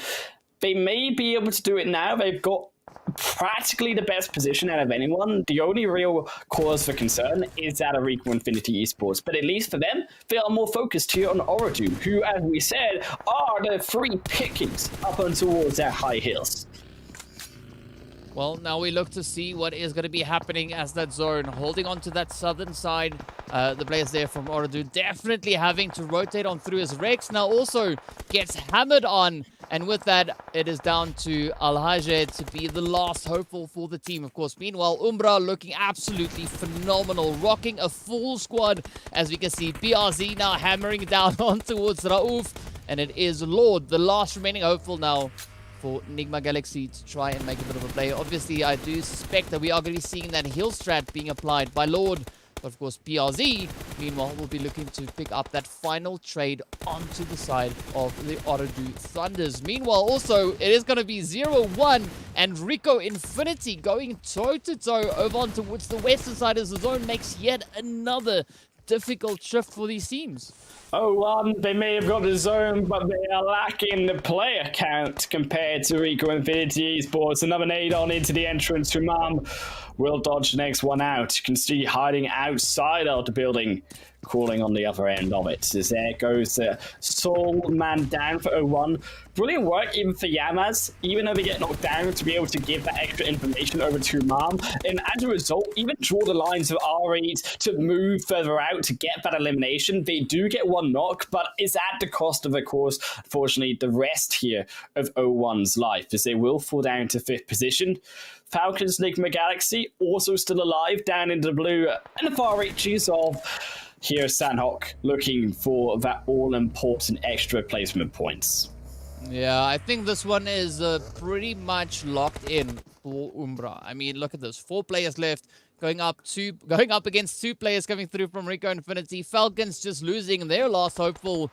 And now you can see Shadowin trying to explore the region here, just moving up with the vehicle. Up comes Morteza with a beautifully placed molly. And this is now where SK Ton needs to face the fire, but the shots are going to be finding their way on in. With that, it is a beautiful hit coming in. And now Prestige will be the last remaining hopeful for Rico Infinity. And of course, we do still see Lord from Nigma holding on to that far southern position, just still playing that blue zone. And I think with that, it is pretty safe to say that Umbra have pretty much secured themselves a really strong finish coming into this match. It was beautiful in the way that Umbra have chosen to win this match. They've collapsed on these 2 different sides. They had the hindsight as well to weaken down Ooredoo before that, so they didn't have to worry about a behind team coming to backstab them out of the final moments of this game. And then once they had that free moment just to come down the hill slowly, utilizing these positions of the trees, the position of the rocks so long, the patience to allow the other teams to step further out and to make that mistake versus Umbra, and knowing that they didn't have to rush that zone because it was more towards their side of the map. And with that, it's now down to our final 2 teams, right? Prestige now just trying to overpower the blue zone, but essentially you cannot keep up. Blue zone will, at the end of the day, win. And speaking about winning, it is Team Umbra picking up that winner chicken dinner right here on Sanhok. Still, though, Umbra, a phenomenal show. As much as those final zones did look to be in their favor, you cannot take away what a fantastic job they did as well, coming in onto the end of that match. And DK, that also puts them further in the standings too, considering that they were already on top. It's a phenomenal day for the Umbra squad and for Umbra fans alike. Yeah, definitely a really great day coming through there for Umbra, especially moving up in towards Sanhok. And as we know, right, so coming into the match, they were already sitting at the top of the log. So I'm curious to see how much these points will then affect that. And I mean, I'm liking the kind of bar, right, that Umbra is setting here, right? They're making it a bit of a challenge for any of the opposing teams to try and actually catch up to their current position. And as we take a look at those match rankings to see just how far Umbra were able to get through, another 26 points and 18 points there for Rico Infinity Esports as well. Considering though now that as much as it was a difficult game for some of these squads, the fact that the survivability from the veteranship of Nigma and Falcons to note that they could survive, to note that they can get those 4th and 3rd positions and placement points respectively, are crucial and vital in a game like this where it's only 24 matches, and to get these extra points through on Sanhok where you can get them is all the difference in these standings later on. Yeah, I mean, you got to grab any opportunity you get, right? Any chance you have to pick up points, you gotta bring it all. You got to try and push as hard as you possibly can. And definitely we see a bit of a consistent performance coming through from the teams finishing in the top 5 in the past matches that we've had so far. And of course, moving on to the second page, it does look a little bit better. I mean, Twisted Minds, CONQUEROR, Iraq, coming in with 4 points each, 3 eliminations apiece. And of course, Myth also picking up their 3 eliminations. And this time around, we only have one team not picking up any points whatsoever, and that is going to be YaLLa. Still, YaLLa, it was just an unfortunate showing. I think a big mistake from YaLLa. The reason why they didn't pick up any points in that game were just because they weren't willing to maybe take that fight versus Slime 4KT, and instead they went straight into the fight of the other African team members, and as a result, get knocked down with no equipment, no way to defend themselves coming into another compound. But I would like to see YaLLa maybe improve on the mistakes, and it's also interesting on the other hand to see YaLLa finally contested, right? Considering that for the last 7-8 months, YaLLa boot camp has been their strong spot. So to see it change already in the first day here at the competition is a bit concerning for YaLLa, considering they struggled this time around. Is we do though look towards that extra little bit of hope for yourself. So at home is those crates, DK, those crates. Oh yes, the ever lovely crates, of course, coming through. As we can see, we do have the free permanent crates coming in, so be sure to head on over. You can hit once we hit that 50,000 milestone, and that means the concurrent viewers during the PMPL MEA Championship, you will be then rewarded with some free permanent rewards. Obviously, you can go to the Esports Center to get a free reward one day after the tournament ends. So be sure to get yourself in on some of that lovely PUBG Mobile Pro League goodies we have coming in once again. I'm dying. It's okay. I just had to cough there. It was a little bit hurting, a little bit of tickle on my throat. I felt it. I got too excited for the rewards, okay? But make sure you go, of course, in when you hit those 50,000 into the Esports Center and get yourself those own rewards. But DK, as well, to be fair, it looks like we're starting to see overall in these matches some high contenders. That being really Umbra, yes, but I think also to the extent that Nigma Galaxy, who have been holding on there alongside Falcons, who were also coming up just behind those teams on the top four, also looking strong in towards these final two matches. Yeah, I mean, at this point, nothing is decided yet, right? We do see the teams really starting to challenge each other, really trying out those strats. And so far, we see teams really succeeding in that, and other teams still are having to find that kind of play that really just clicks in for them. But I gotta say, I mean, very satisfying performances coming through from the teams. Of course, all we can do is always ask for more, ask for even more improvement on that. But I'm pretty sure we'll be getting that as we progress, not only through today, but also the remainder of this weekend. Still, though, 2 more matches to go. And I think, honestly, coming now back on to Erangel, my big eye, though, is set realistically on some of these teams down on that leaderboard from, I think, really the African region, who has been performing, I think, the best, GK, on this map itself. I mean, I look back towards that last game, Miss having that fantastic knockdown onto Nigma Galaxy, and also even Umbra having that phenomenal result to get them to second. Yeah, well, only time will tell what the teams are going to be bringing into this final match. And I'm excited, not only for the match spot, but of course, next up, we are going to be having a bit of a Jake on Jake play coming through here. With regards to the casters. Calm down there, DK. Like, that's too many Jakes, but 2 is not too many, as we're going to hit it through into what will be our 5th and 6th games here, DK. Erangel going to be the next one.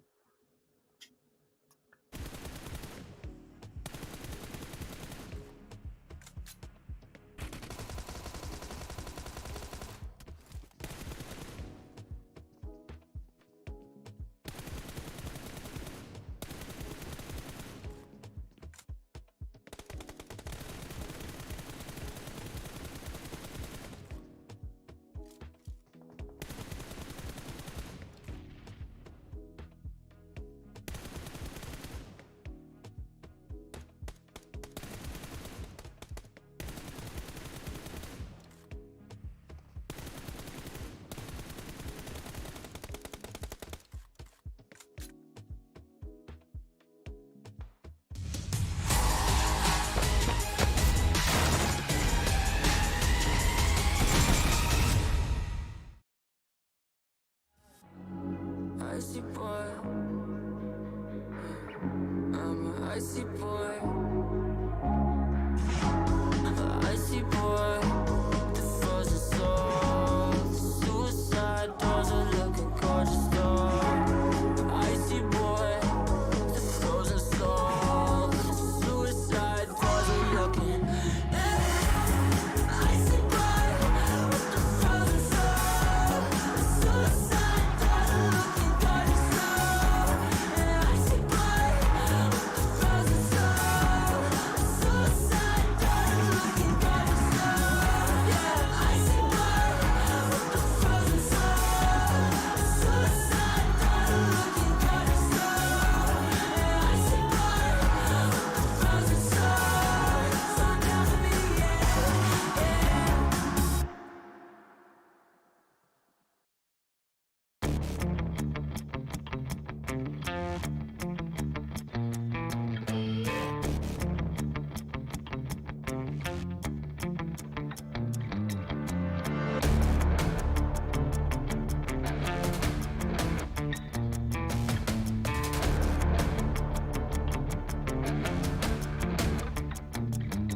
Welcome back, everyone, here to the PMPL MEA Championship. My name is Jake O'Hanlon. We're joined by the other Jake here on the cast, and Hesky is also Hitbrain.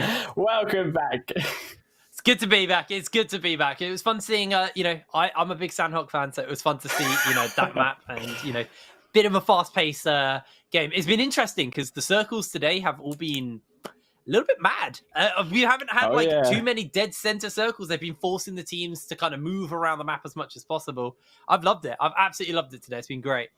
You know what else I love, though, is that Monster Energy, our official energy drink partner. And also, do not forget here to Oppo, the upgraded performance and upgraded fun. Celebrate your winning spirit with the brand new Oppo Reno 7 Pro 5G, the designated smartphones for PUBG Mobile, Middle East and Africa Esports 2022.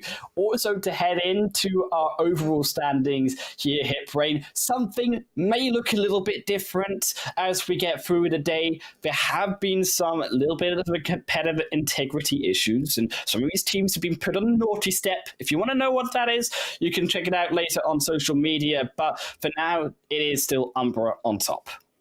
Yeah, it is standing at 80 points above everyone else. A nice solid lead for Umbra. There's still 2 more games to go, and depending on the performances there, things could get shaken up massively. Twisted Mind's another team who kind of really they've had an amazing day so far. Some pretty solid pretty solid kind of games coming through.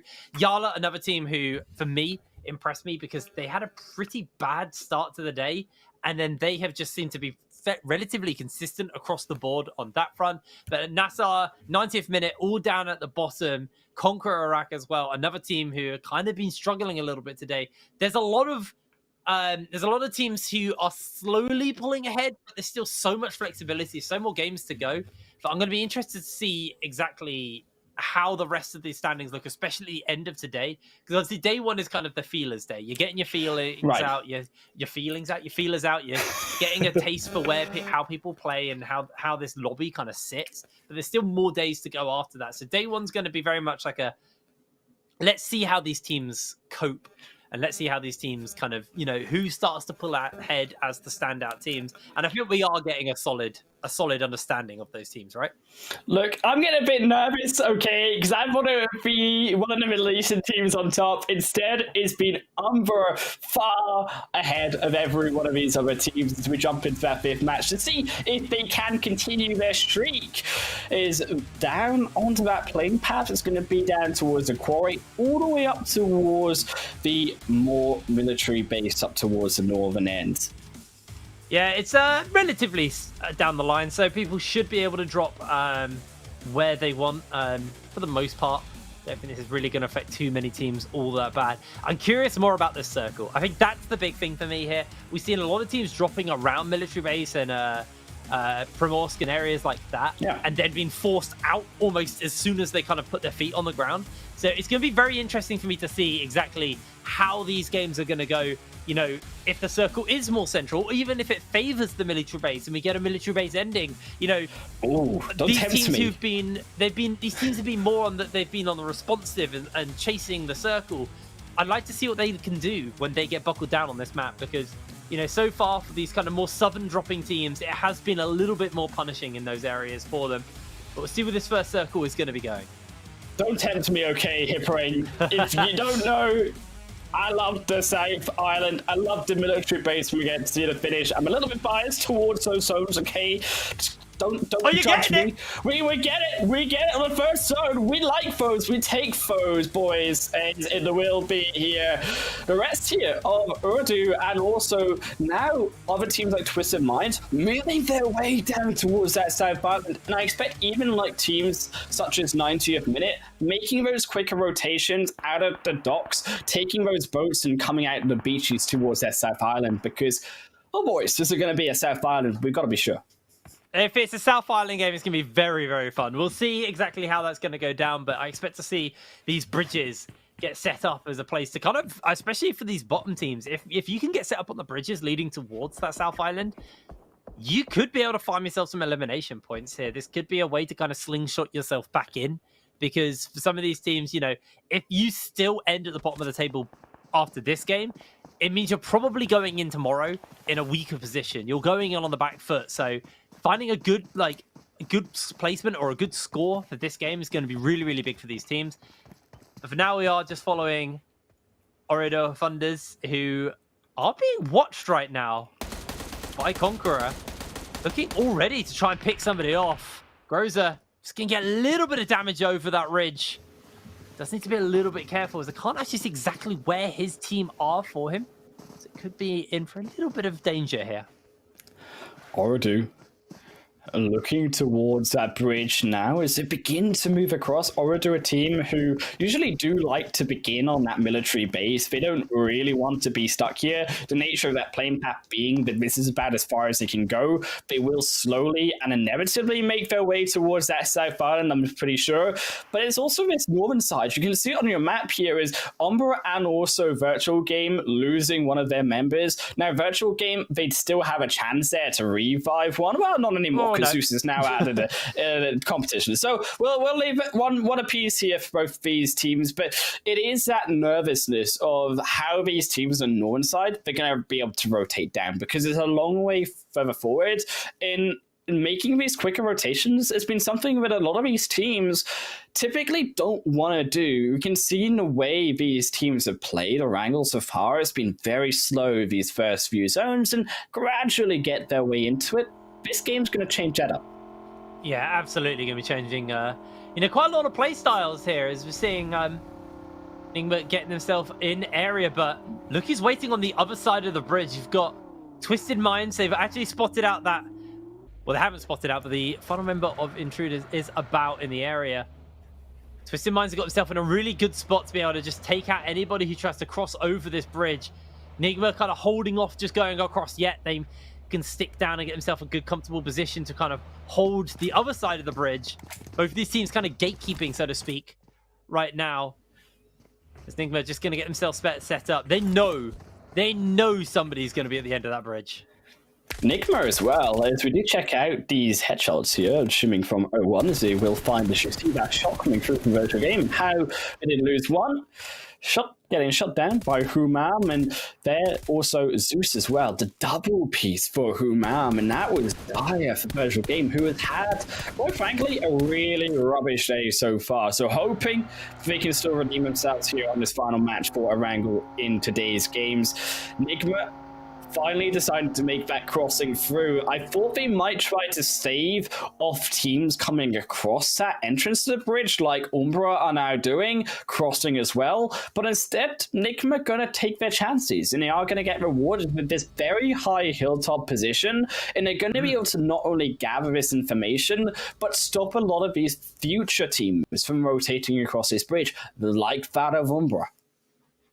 Yeah, Umbra now also moving over. You can see it's still Intruder just holding, like, well, their final member of Intruder just holding on, doesn't want to be out first, and probably just playing to get his minimal placement points. Or maybe if you can get in to the area and get yourself nice and comfortable, maybe a little bit more. But YaLLa, a team who have had, an interesting day. They had a rough start. They took a fight actually around the military base. Around the bridge in the area there, which basically just cost them too heavily. They lost 2 members, they lost a lot of resources, and then just suffered on the first map. And because of that, weren't able to really amount too much or too many points together, but then it bounced back massively across the rest of the day. So it's been interesting to see YaLLa's journey so far today. As it looks like Myths just seeing if they can spot anybody out, but nobody is in this current area for Myths. Miss still, I think, the waiting game for them. I don't expect them to move too far. Phase 1, as much as it is scary being all the way down towards that South Island, teams still can tank and still can continue to gather their loot here in their own compound, even as far north here as Yasnaya Polyana for Team Falcons. But you are looking at eventually when these teams are going to rotate. These teams have all decided now to make those later rotations. Are they going to fight? Are they going to meet each other on those routes on those roads down in towards that secondary zone. Being so far away, we've seen that be a problem for teams just in this previous game, like CONQUEROR, for example, who took these longer skirmishes way out far into the zone and then had no information on the inside of that zone later on and could not make a good informed path in onto those later stages for the points. Yeah, well, as you were talking about, kind of following these teams in the circle, well, in the blue right now. How long do they want to tank it? Are they going to scrap into each other? It looks like for now, Slime42k maybe thinking about it, but just holding off on actually getting into any action yet. There's a boat there for them, which is actually probably fairly useful if they need to. But just going to hold off for the moment. I'm curious to see where the circle kind of closes in on and what that's going to do, because I think this first circle is going to be very much, you know, we'll sit, we'll chill, we'll get what we need, and then we'll think about moving over sooner rather than later. The second circle could really either play into the hands of these teams who are playing out in the zone, or it may force them to kind of go, all right, we really need to get a wiggle on and actually get ourselves set up, because this is going to get hard. If we start to get closer towards these bridges or the South Island, I expect to see these teams start to pick up a little bit in their kind of urgency. As Virtual Gaming maybe looking towards actually going towards that boat, as we will see where this circle goes. Yeah, I would be very surprised. Very surprised to see, I think, 4KT and then Virtual Game come together for the fight. I mean, yes, they could realistically fight here, but Hiprin, I don't think that they really should be, because they both have the out capabilities. They really need to get into this zone and really navigate outside. But the real contention is inside of our zone. Phase 2, that's a nasty one. As it will be Miss taking that fight, finally coming down through the hilltops. And YaLLa, as much as they were surprised, Miss the non-benefactor though out of this fight is YaLLa. They are the ones who will scoop up the 2 eliminations. Yeah, nice couple of kills there for YaLLa, continuing on what's been a pretty good day, or a pretty good start to the day for them. Not going to waste any ammunition here. There they are, just to finish up this kill on to one of the Miss members. And there's only one left standing now, so similar to Intruder, probably expect to see Miss just try and play this out as long as possible and see what kind of points they can scrap together from those placements. But there was a lot of teams on this southern on the island already, so it's gonna be interesting to see the kind of setups towards that area and how these teams are going to play it out. As Nigma, being one of those teams, have spotted out CONQUEROR here, going to reveal their location by opening fire onto them. The CONQUEROR, I just think they don't want to bother. They want to get themselves set up and comfortable. They don't want to deal with this engage. The trauma of that last game is CONQUEROR. They are going to be already inside of our zone. However, Intruders trying to scout out of position. I think this is all about the positioning of the South Island. You can see here these teams trying to get those more outskirt positions, judging by the fact that actually even in those outskirts, CONQUEROR still hold a very central position. And that's the scary part of his second phase here, is that you are on these smaller edges, these more open flats of North Military Island. Nigma feeling all too well the pain of the difficulty of trying to get in towards the central zone, which is in that current situation. I think that was a little bit of a scouting mission from Freak as well, to be honest, just to see if anybody was about. Is going to head back towards at least as close to the team as possible. The rest of Nigma are a little bit further away from Freak, and 90th minute just got themselves set up nicely here. Any boats that come around, they might be able to kind of spray down onto, and Freak now a little bit separated from the rest of the team, at least for now, as Falcon is still going toe-to-toe here. Falcon never alone, just getting a little bit more damage off out from this window. Going to hop out and see if he can try and spot any of these slime members out. But there's also other people closing in on this area. This is getting quite tight around this bridge area. This is what we expected from the nature of this circle. Going to force teams across these very small bridges. You expect to see quite a bit of action break out around that area. The Falcons, you can see that they've got this beautiful line of Yusuf and Damar trying to stop here 0-1. Now, they've let one pass. Saif is a problem. Now, Saif can also turn and help now Gaif and the rest of these players join up. So I'd expect Falcons to try and bring maybe a little bit more support. Maybe bring Yusuf down towards where Damar is. Bring Never Alone as maybe that replacement, or Last down to where Yusuf is as well. And hold back in the 5 versus 4 KT as more of these members do surpass Falcons, because the problem being now is 0-1 are the ones that gatekeep Falcons from this bridge, whereas Falcons were the ones doing it before. So without that extra support, Falcons are going to struggle. Even if 0-1 leave them alone for now, the problem is still going to be there when they eventually cross that bridge into them later on. I mean, look at the map. Look at the problem that's behind Falcons. They're not the only team who are trying to cross this bridge, and they can hear other people approaching. Falcons just looking to try and continue to hold this bridge area and just pick off who they can. That other circle moving so far away from them, though, so they're on a little bit of a timer for themselves at the moment. As G3 Temper finding himself in a bit of a skirmish versus Nigma, as it looks like Nigma have managed to kind of rejoin up with each other. They've got this building on lockdown for themselves and this little compound to themselves for now. This is an absolutely disgusting Zone 3. I mean, Imperium on the previous broadcast, okay, Jake, he used to say there was a Jake evil power. I don't know if we're doubling it now that we're both on board here doing the same cast. I feel that there may be a sense of nervousness about us doing this evilness to these teams as Falcons.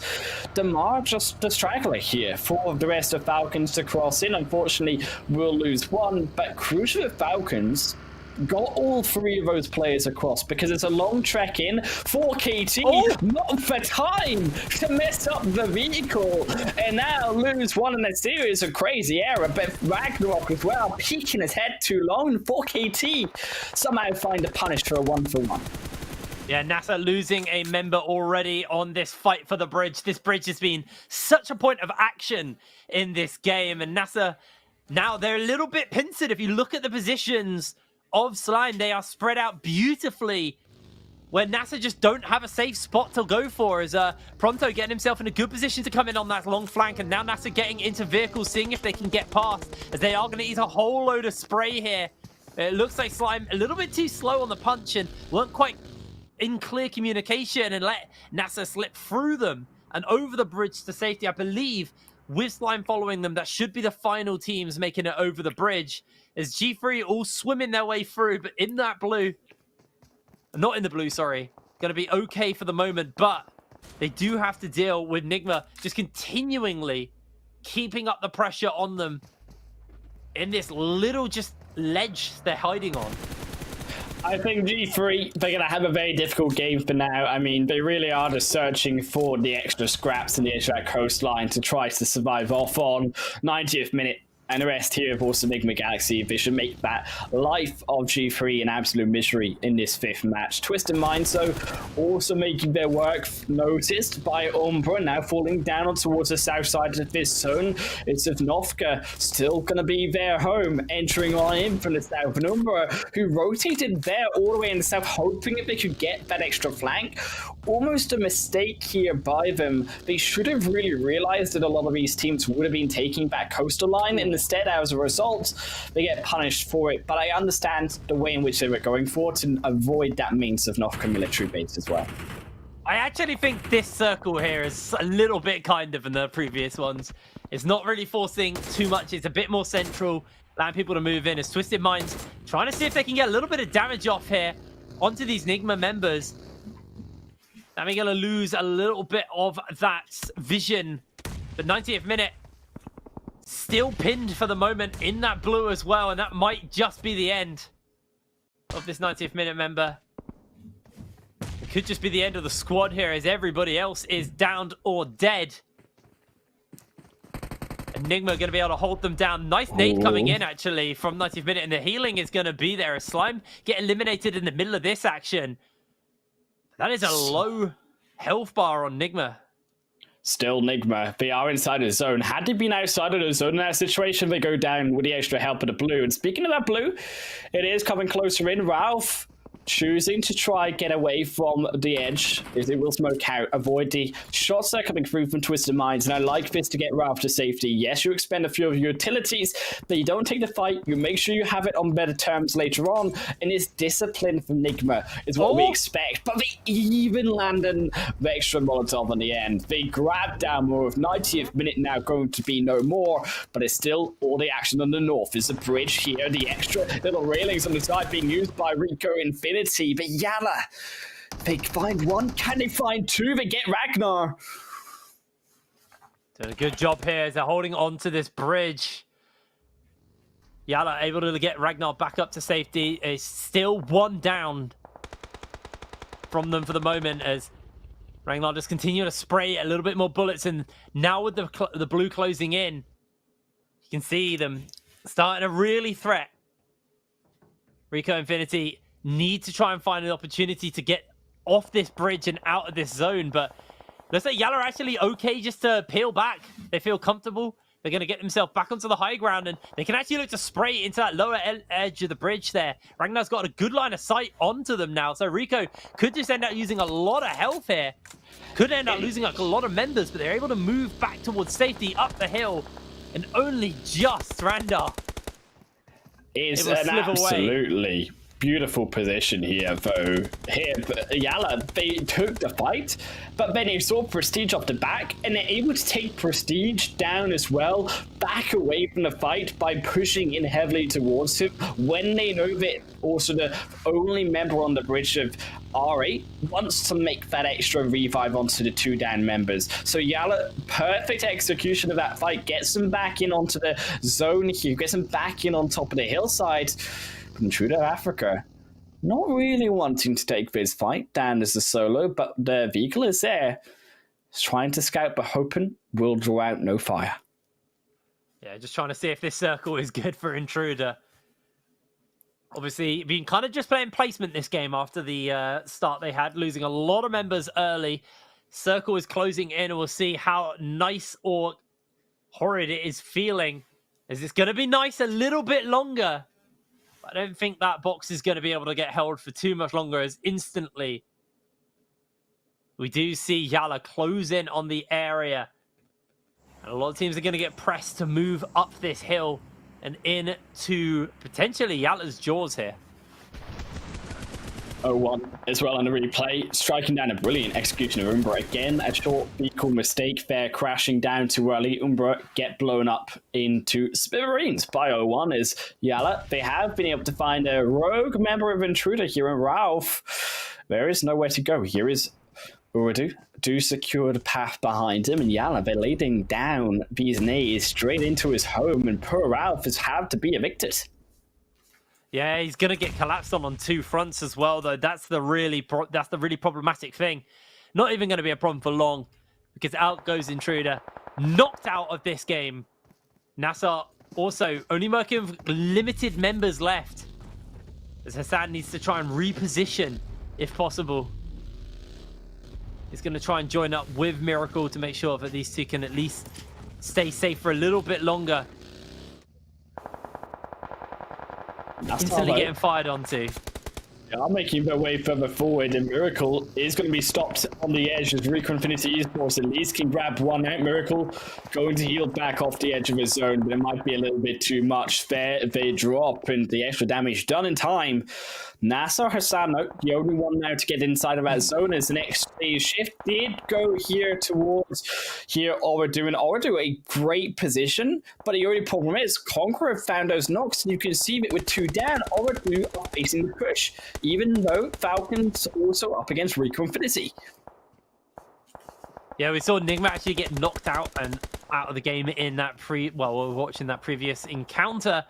Falcons trying to just kind of hide in the smoke on this high ground, but Twisted Minds, they've got a pretty good position. It's Ooredoo, though, at the top of the hill. We're definitely in that most favorable position right now of all of this, and Falcon just trying to see if they can get themselves a kill onto 0-1, try and knock this team out, but only able to lay a little bit of damage down onto the 0-1 members, as we see Rico Infinity get knocked out in the meanwhile, and only a couple of teams are left for us. Well, a fair few still, but we'll see as this circle closes. if Ooredoo need to reposition, because for now, if this closes in on them, they're in an absolutely amazing position on this high ground. It's those teams, though, who have been so quiet for so long, carefully making their positioning like Twisted. And the problem now, realistically, is as a team like Ooredoo, the zone goes away from you. You were beginning to lose that hillside as well and lose your position. And because of this extra space that Conqueror and also Twisted Minds were able to garner, they're actually a really dangerous position where Ooredoo are currently in, again surrounded by all of these other teams. Yeah, they really are. YaLLa trying to just kind of wait this out for the moment from the looks of things. As Twisted Minds still up on that high ground. And I believe the hill's still favoring Twisted Minds and Ooredoo, who are probably the two teams who are going to be scrapping for that high ground. But at the moment, it's Ooredoo who actually hold that top ground. They've got the buildings to work with. And everybody else just has to kind of fight uphill towards them. Although Ooredoo, as much as they are on top of this hilltop, they do have to be careful. Conqueror, they are beginning to move further forward. Another series of knocks like this, Conqueror just dive on in. You see Twisted Minds also go in, and the chaos begins to be led there. Falcons also carefully maneuvering their position, trying to use these nades, these utility, to push YaLLa further back towards that northern side, push them in towards that road, where they are more vulnerable in a position lower down on also that more open ground towards the road. Looks like Twisted Minds are actually trying to rush their way up here, looking for the fight with Ooredoo already. The spray's coming down, and Rex is already going to get himself on the receiving end of this as he is taken out, and Twisted Mind just continuing to go up forwards, throwing out the Molotovs. Everything is getting thrown down to try and secure this high ground. It is a rush and a half by Twisted Minds. As Ooredoo still feeling pretty comfortable to keep going. They got lots of nades to work with themselves. It looks like for now, Twisted Minds are just going to get backed off, forced back a little bit by Ooredoo as a lot of damage comes in onto Kato. Dammy just trying to deal with Conqueror, who are also flanking on the side. They rush too fast, and everybody is closing in. The jaws are closing on them. And unfortunately for Ooredoo, they're about to meet their maker of all of these other teams looking for the compound that they stand in. Falcons, though, one knock from one side. They just have to try to survive. They have to try blast out these other teams. Also all closing in against each other. They have the lines of sight out on each other. And 0-1 as a result, they suffer. They fail the pain of these other teams all around them. Twisted Minds slowly walking their way in, though. A little bit more carefully than 0-1 as they get into the compound. They are there and they're as close as you like. Setting in the nades, and Kaito going in even further. Yeah, he's looking to try and get him through the window, but he will get spotted out here, trying to get a couple of cheeky shots through the window. He's going to actually maybe rush the building here. As Conqueror still got that flank, though. They're behind them. They're able to find themselves a cheeky knock, and this is getting really scrappy for the side of Ooredoo. They've got one onto Kaito. They've got a second knock as well, and just like that, Twisted Mind, they're going to get themselves taken out of this game, and that is them down. Ooredoo hold as a nade lands in. They're going to take a whole bunch of additional damage on top of that. Molotovs and all as Conqueror are going to be pushing up. YaLLa only got one player to work with as another one is down. Falcon as well, but it's Conqueror to keep your eyes on as they've got all 4 members left as YaLLa are going to get knocked out. Conqueror are pushing for the win. 5 kills all aboard. Metallica struck down by Yusuf on the back. Falcon still alive with a 2, and Ooredoo is they clean up themselves through the fight versus Conqueror. They have lost the front line of Falcons, and now Falcons are knowing on the position. Gallagher had to be revived, and there was no choice to it as they almost fall down, and now Yusuf. Do we have another nade in for the smoke? It doesn't look like it. Yeah, looks like they're going to get the pick up there, and they're going to be A-okay. Yusuf and Never Alone on this low ground, trying to take out the 5 of Conqueror. Already had 1 down, but wasn't able to keep them down, unfortunately. As Reva just keeping a little bit of a scouting mission here done. As Falcon, how are they going to be able to hold on? Are they going to be able to hold on? The real questions for me right now. Let's see if they've got anything left in the tank, or if this is just going to be Conqueror using the numbers advantage to close this game number 5 out. as there's a brief respite in the action between these two teams, between this fight for the high ground that went on just moments ago. Yusuf waiting for the opportunity to try and find one of these Conqueror members. Still, Conqueror, though, they're doing it slowly. They're taking out the space in which Falcons have to work in this zone. They're saying, well, yes, it's phase 7. Yes, you can survive on the edge here, Hip. But we are going to control the zone, and it will likely go to us. It does for the most part. Falcons, there's still a little bit to work with here, which is more than maybe Conqueror had hoped for. Absolutely. Still staying dead quiet. Nobody revealing where they are. Everyone's trying to shuffle their position around, but see, the circle is going to start to cause problems and maybe will force people to move. If not now, it will be soon. It's Gallagher moving his way up, seeing if he can find Never Alone. He has a good feeling. Spider sense is tingling behind that tree, so looking to throw out the nade and force Never Alone away. He's able to dodge away, actually, taking nothing from that. And that could just be Never Alone going low. He's going to take a whole bunch of shots there. That's going to be Never Alone downed. And that should just be the fate sealed here for the side of Falcons as Conqueror win the match. Conqueror, it looked so dominant through from them, and I love in which the way they were pressuring Ooredoo from the very phases in that mid game towards the late, and you can see as soon as those 2 knocks came through by the rest of Conqueror onto Ooredoo here, Jake, it was from there they pushed up, they pinched Ooredoo further back from the hill into these other teams, as we said, and from there they then let these other teams get baited into Ooredoo for them only to clean up as that third party afterwards. A brilliant game of patience through from Conqueror. Yeah, I mean, DK was kind of highlighting the Conqueror team to watch earlier on in the day, and they hadn't really had that performance. This seemed like a way better version of Conqueror from and the kind of expected version of Conqueror as well. Ooredoo, it looked like that was honestly them. They got rushed by everybody and they held, and then Conqueror just tidied it up. It was a really, really scrappy end to that game, but kind of fell into a little bit of a lull. But overall, Conqueror, a really, really good game from them. And, you know, we saw some good performances from a couple of these teams. We can see the ranking at the end of that. Conqueror get themselves 24 points, Falcon get 19, and Ooredoo Thunders 16 points. Very, very explosive game. Yeah, Conqueror Rack, it was all, I think, also to the fall of Twisted Minds in that push. I mean, to Ooredoo holding, to then also that brilliant knock with an aid from Rio onto Twisted Minds off the outside was what collapsed Twisted Minds into that 5th position, allowed the rest of these teams like YaLLa Ooredoo to be able to make themselves a little bit more known on these match rankings up higher. But Falcons are the one that I'm really looking forward to, is they have been consistent, quiet but consistent, with another 19 points. Yeah, I also think YaLLa and Twisted Minds have been pretty consistent today as well, you know, especially considering YaLLa had a pretty bad start to the day, but from then on, they've been placing relatively high. They've been pretty good in the action. But Slime for TK, KT, sorry. It's not been the best day for them, unfortunately. Only just about scraping by.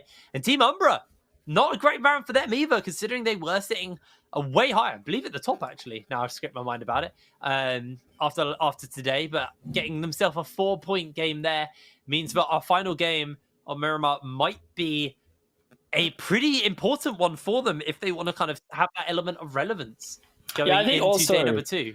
I think also the fact that Virtual Gaming there, also struggling. I mean, you look at some of these teams at the bottom of the leaderboard, and you start to see tendencies now past these 5 games. I mean, Virtual Gaming, yes, they are at the bottom, but also there you look towards, as we said, Slime for KT, also struggling again. And it's what can these teams realistically do from the early game, which is where it seems to be going wrong for them. Losing these members to, I think, silly mistakes in their crossing of their path from one location to another. You see it by 4KT in this game trying to cross the bridge. And then also you look towards Virtual Gaming, right early in that replay, losing to that open ground knock. But if you also want to make sure you're successful, though, at home, and you can get for if any of your team win the championship, the whole of the region will get these rewards. So if an African team win the championship, the whole of Africa get all of that juice on your screen. If the whole of the Middle East might get also these beautiful loops, but it's only one. In 10 Arabic teams, 6 for Africa, players need to log in 3 times to get these rewards in game. And to be fair to you, they do look pretty darn good, but I'm still going to be biased. I'm still going to say that the blue swag just looks that little bit better for me. But who doesn't want to be a lumberjack and chop down the competition, Hip? I mean, there's some pretty groovy gear. I like on all sides. So that blue stuff's lovely. I quite like the lumberjack. It's a bit more subtle. A little bit less garish, I guess, is probably the best way to word it. A little bit, you know, I like a bit of subtlety. That's why it's one of the things, because obviously in this game you see people driving like Lamborghinis and stuff, and then I can't remember who it was, but someone was just rolling around in a normal car, and I'm like, yeah, that's my dude. They're just chilling. I feel like that stands out more. Like, you know, the normal car stands out more because everyone's rocking these Lamborghinis. The Lamborghinis are like the normal car now. No, we don't need these. We need the normal cars here because they feel like the Lamborghinis, like the Teslas. I don't know. Do you have the term Smurf and stuff in PUBG? You know, people who like come in from like a higher level, and then they don't use the skins and the customizables. They just go in with the base stuff and absolutely kill it. That's the air I get from it. It's the very Smurf air. That's when you get nervous. I've heard of the YaLLa remains. The normal cars, like they're the ones that you look out for in PUBG Mobile. I guarantee you, I sweat more when I see a normal car roll up in a Lamborghini. I'm like, that guy's going to be good. They're going to be real good at this game. I say that because I haven't got a Lamborghini. That might be it. Yeah. But yes, you don't need one. You don't need one, okay? It's okay. Just stuff their Lamborghinis. We got chicken dinners. We got lumberjack skins, okay, Hip? Yeah, absolutely.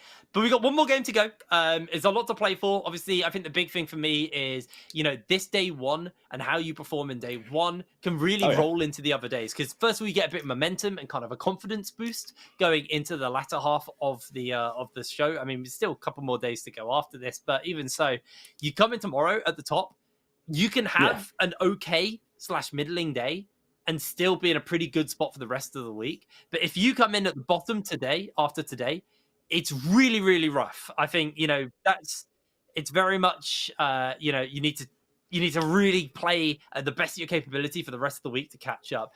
Anyway, like I said, there's still one more game to go. We're going to throw to a quick break, and we're back with that last game. So don't go anywhere. See you in a moment.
Welcome back, everyone, to the last game. It's Miramar here at the PMPL MEA Championship with a double Jake action. You know, just got myself on a Wolf Jake and also Hit Brain, which is also called Jake. We are here for what has been a fantastic Erangel game. Just missed it. It was CONQUEROR who took out that chicken dinner.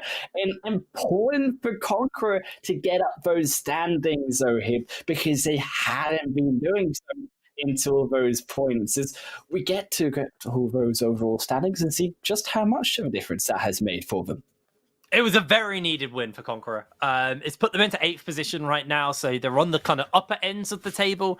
But obviously Team Umbra, you can see how far ahead they were for the rest of the teams and the rest of the competition, because they had an absolutely just awful map last time. They got completely taken out. They didn't really get many points together, but they're still comfortably ahead of the rest of the teams here.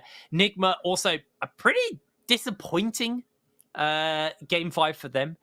Twisted Minds, I think that was definitely a good game for them as well, though. So they're keeping themselves relevant here. I'm interested to see, you know, how this last game is going to start to affect things. I think those top 8 teams are the ones I'm most interested by. I think for these bottom teams, I think the point of interest is get yourself in a good place for tomorrow. You're probably not going to realistically, unless you're like Rico or Myths, there's a chance they could make it into top 8, providing some of the other teams don't do amazing coming out of this last game. But like realistically, for these teams, it's about getting yourself set up for a comfortable day 2. Yeah, I think as well, I mean, Rico Infinity, first of all, the big surprise. I did not expect to see Rico with only 25 points. I mean, also NASR as well, a big upset for them, considering that they've only got these 10 elimination points now. So when you've only been able to garner also 4 placement points overall across now these 5 games, it's going to make it really tricky to really believe in NASR's ability, I think, to be able to survive to these later points in the games. Because, yes, it has been very flip-flop on who gets these wins, on who maybe gets these big games and these big points. We've got to see if they can do it here on Miramar as we jump down into what will be our final match here for in the Desert Dunes once more. I'm wondering if we get a spicy circle again. That's my keen point of interest, because we have had some very good circles today. And we'll see whether or not we actually get any more interesting ones. Is having a look at the playing path here. Pretty good. Look, not amazing if you drop on the east, but it's okay. It could be worse. I believe that we can hit a nice evil zone. Well, not nice for the players, but nice for us in the entertainment wise, because I mean, as I said before, the double J curse is strong right now. I mean, we got it going. We got the vibes from game number 5 and that horrible, quite frankly, for these players, South Sivnovka base finish. But now, considering that we got Miramar, it could only get even worse for these players. Yeah. Well, let's have a look at where everyone's dropping. I think that's also the next big thing as well. See, you know, how some of these teams are going to drop. And obviously, as they'll be mid-drop, we'll start to get information on this circle and get a good idea of, you know, who's going to have to move, if at all. As looks like that is 90th minute. And once again, heading towards that top right. And there it is. Northeast, ask and we shall receive. This is really going to force a bunch of these teams into really having to think about what they're going to be dropping. I can't see who's actually at the bottom. I did not note that. But they've got a long way to go. They've got some movement to do. And also Myths dropping on Validemar. Also got a long distance to go before they can get anywhere near these circles. Look, I think for teams like Falcons, who usually drop towards that Tor Armada side, and then you've always got 90th minute, should I say, who also like to drop towards that more Al-Azhar side. They'll slowly make their way towards maybe in Tor Armada, considering that playing path really did not favor this first phase. And a lot of these teams now may be going to be rushing towards those more open spaces and those compounds higher up into that northeastern side, because it is going to be fairly more difficult for these squads to be able to really take impact on the slower rotations of Miramar with a zone like this, you're really looking at these teams who can get into the compounds early and swiftly. Not only to maybe get this loot that will be uncontested, but more so towards the later stage of the game. Phase 4, Phase 5, if we are continuing on this trend here, Hip, where the zone is going to go towards that northeastern end, these teams, they want to avoid the flat crossings in between these big dunes that are up towards that northeastern side that make it so difficult for teams to cross later on.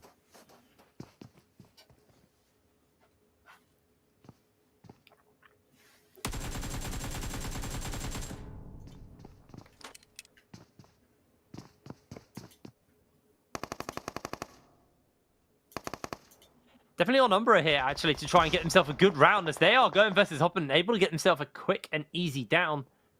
Follow up by the kill as well as Umbra. They get themselves a pick up onto that team member. So nice quick kill for Umbra and, you know, a bit of a recovery considering they had a rough start to the day. Well, sorry, rough start to the last game. They've had a good start to the day. They're doing great.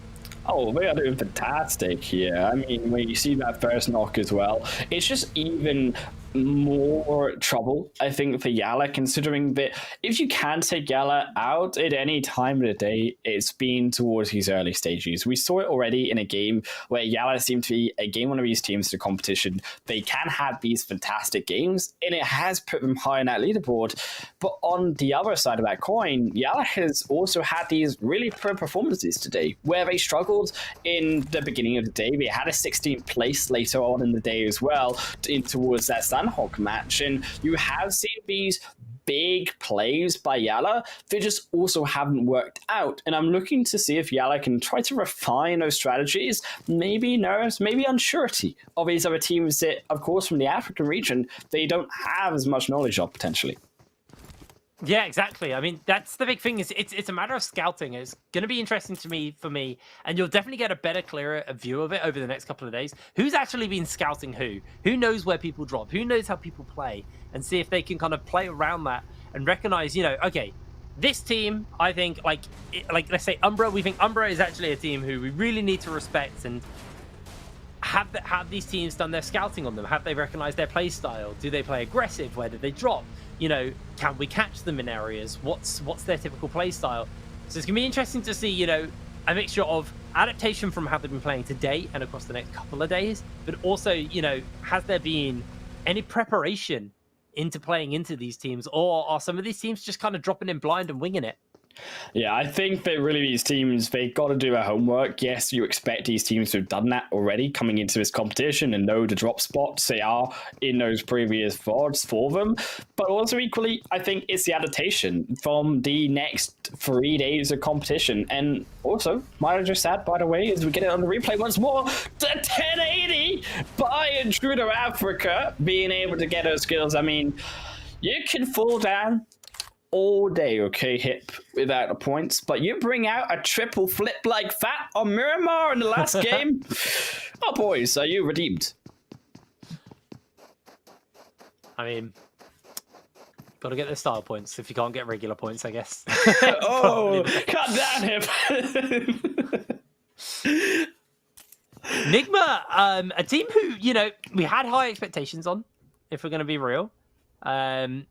You know, a team who from the globals came third. So obviously some fairly high expectations, keeping the roster together as well from that as well. But last game kind of went out a little bit early, kind of went out on a bit of a whimper. So I'd like to see them kind of bounce back, because so far in the standings, they're not having the greatest showing, as a Temper is just driving off the side of a cliff apparently.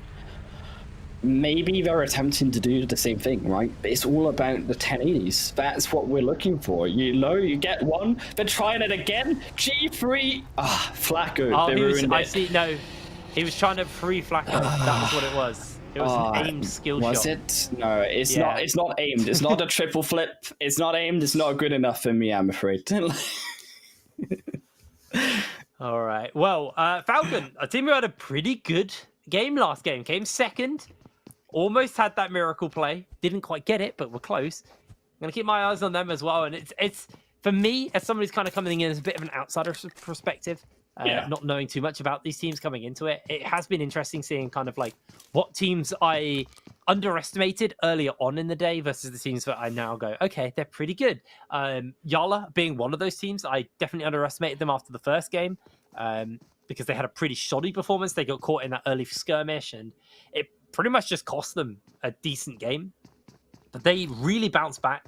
Obviously, last game wasn't incredible for them, but they have had some pretty good moments for themselves. Another team obviously being Falcon, a team who kind of caught me off a little bit. After most of today was kind of like, yeah, they're all right, but, you know, I haven't got the highest expectations for them. But they seem to really kind of come to as a powerful picks up a Lamborghini. Look, the Lamborghini ain't got the flash. It's a normal car that Rexby flagging out here from Ooredoo. That's really where the flash is about. And you can see with that lightning bolt going down into the roadside. Going to be a clean rotation here for Ooredoo outside of Los Leones, who they usually like to take this position up. They had a Miramar game previously where you can see it work for them, but now they've got to outskirt towards these other teams. And this is where the information really is going to be apparent, is have Ooredoo, who are a team who usually stick towards the south side, have the info already in this previous series of games, previous videos that they may have watched, previous strategies to be able to handle this more northern side, which our players are more familiar with. Absolutely. Well, let's see where the circle goes. It's actually a kind one. It was a pretty exciting one to start with, but definitely being a little bit more generous to some of these teams. You can already see, though, a couple of people still fair distance off from any of these circles. It looks like some action is actually breaking out on the southern tip of this blue. As Ooredoo been able to get one of their members down, then 0-1 are trying to close in and see if they can get themselves a little bit more damage. Able to find themselves a kill there. Zeus stealing it away from the distance, and 0-1 now pinned in this compound, slowly bleeding out to the blue. Special Gamers need a bit of a bounce back from what's been a pretty bad day for them so far. And looks like this might just be their opening to get themselves a couple of points on the board. Virtual Gaming will at least find two actually eliminations and capitalize here off of 0-1's over-aggression onto Ooredoo. So I think one mistake really from Ooredoo going in way too far with two players, and the secondary mistake there of 0-1 really not respecting the power that Virtual Gaming really had in that high ground position, being able to snipe down 0-1 the moment they over-peak there for those eliminations themselves on into Ooredoo, and where will be forced back.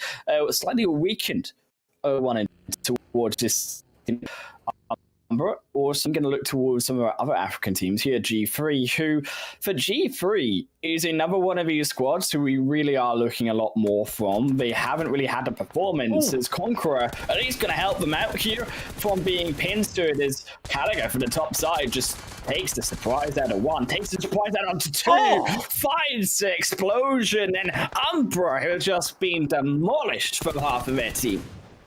CONQUEROR just finding flanks consistently the last two games back to back, able to find themselves a fantastic position just to take down two of these Umbra members to see if they can keep them down, as they've already been able to take out one entirely. Now PRZ needs to be very careful, as Kangula got that nice high ground position on them, and CONQUEROR, they might just close in for the full closeout on this team, see if they can take them down. ShadowDen gonna try and get away to safety. And so is PRZ, but CONQUEROR are going to continue to spray out. They're looking for the knock here. Going to be able to find himself a cheeky one as well. CONQUEROR just absolutely giving it to Umbra, who are taking some serious fire down into the low ground. The last up member is PRZ. Just going to continue to take fires.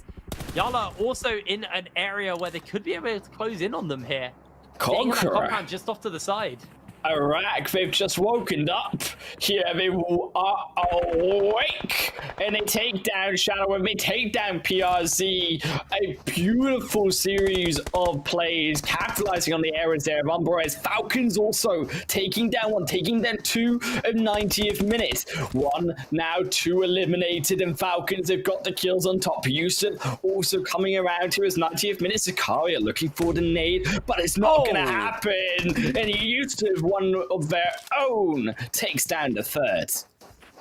Nice little pick there from Falcons, able to get themselves that juicy little kill. It's been a great last couple of games for Falcons. They are really bouncing back, as CONQUEROR still standing as 4. G3 they basically just got saved by Conqueror. The circle's going to close in again. It continues to be quite kind and not forcing too many people to move a great distance. The Conqueror, while it was a good pick, they do need to be a little bit careful. Umbra going down is going to be great for them, but they are now very much have given away their position on this high ground, and they have both YaLLa and G3 on these low grounds firing up to them. We're just going to see the skirmish that broke up between 0 and 1 in the replay. Still 0-1. I mean, you can see the position. They get the extra knocks. It's actually Virtual Gaming who secure that second elimination. So big points there for Virtual Lease 1 by 1. Nigma Galaxy failing to get across through the window. Their own car stops them, and Conqueror take down another Conqueror on a tear in his last 2 games. I don't know where they've been for the first 4, but these last 2, they're getting already potentially now 6 eliminations. I mean, it is a disaster for Nigma Galaxy in these final few games tonight.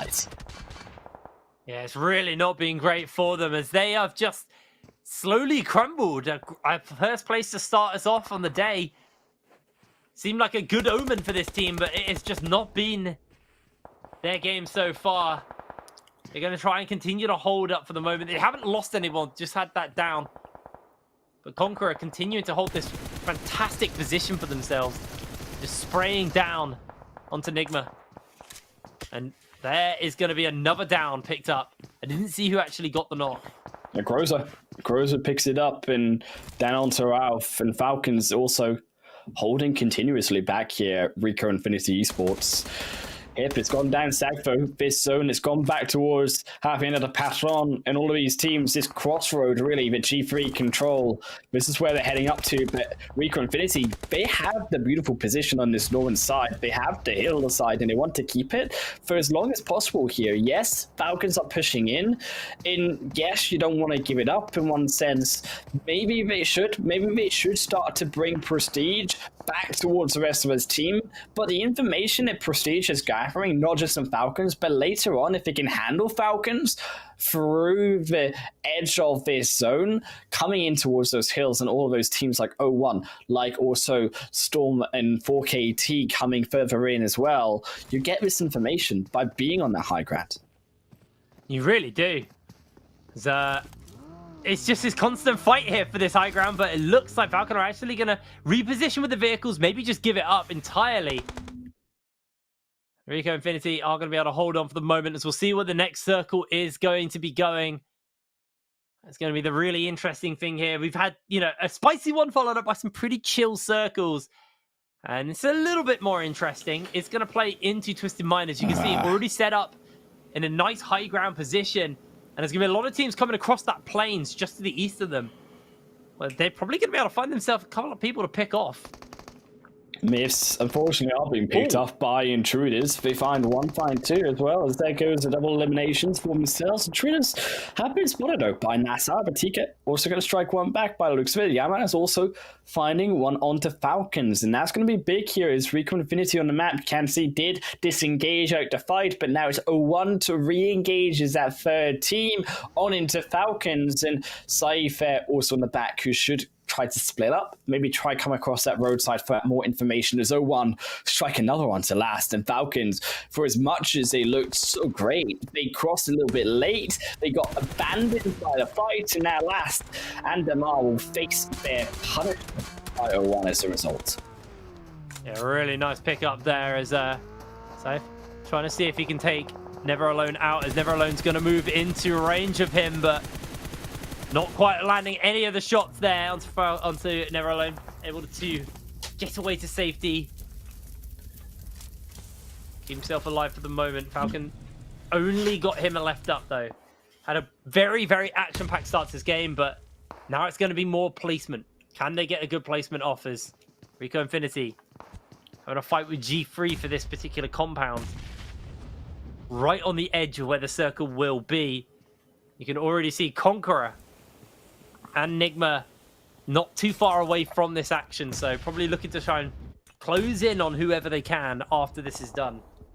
Rico Infinity being bombarded here by G3, but a position behind the hay bales just enough for either to survive. SK Town has to bail them out. They use also here the smokes. The Falcons won't be able to survive first place with points, but Rico Infinity maybe have a better position for themselves. But G3, who have been sat here for this entire game, finally showing the strength of this position on which teams just cannot realistically come in towards you.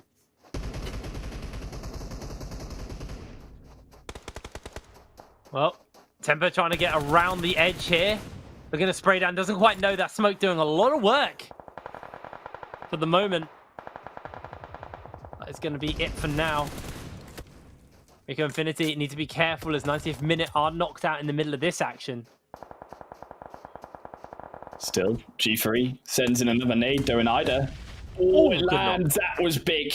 Nacho gets one back, but will not go down even to the extra nade from Ida and SK Town as well. Now the only remaining member here in the fight for Rico Infinity Esports and G3. They know it. They're pushing further forward, slowly but surely, eliminating the information Ida is giving, and as a result, Rico Infinity forced even further back. NASR also punishing with the extra high ground advantage, and there's the information flying on down onto Intruders, and Intruders cannot bear the weight of the bullets of NASR, and is there also in the mobile 4.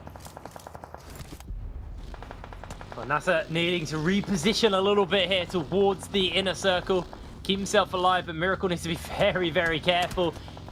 He's going to rejoin up with the rest of the team, as Myths are taken out in the middle of all of this action, and it's these planes we're going to be playing towards. The circle closing in once again, and it actually looks like Twisted Minds should be able to hold that high ground they've got, and it's going to be a very open section to this circle where these teams on the high ground should be able to shoot down onto the teams in the middle.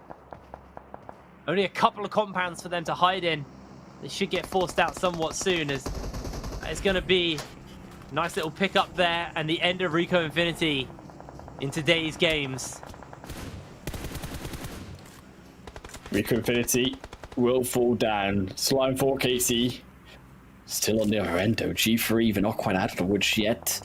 They are trying to hold their own position inside the closest center of their zone, but they need to continue to get further down towards the south. And that's a brilliant blow up though by CONQUEROR, as they just explode the dreams of O1 Esports. Slime 4 KT, now the next one's to move further forward. But you can see CONQUEROR, they've got the long shots down, and this Rever on top of its roof, it is providing such problems here for these teams moving in. Yeah, it's getting really, really scrappy for some of these teams, and YaLLa, who had a pretty rough start to this game, losing a couple of members, now going to be stuck himself between multiple teams, taking a lot of fire from all fronts, and it is getting heated here as space is starting to run out. These high grounds starting to be denied from some of these teams, and people just being forced out into the open. It's just a complete open gunfire. It's NASR taking Miracle. He's going to take so many shots here from Bumper, able to get the kill, or at least the knock here. Potentially the follow-up for YaLLa. If they can take them out, it just helps them a little bit more, take some heat off their back.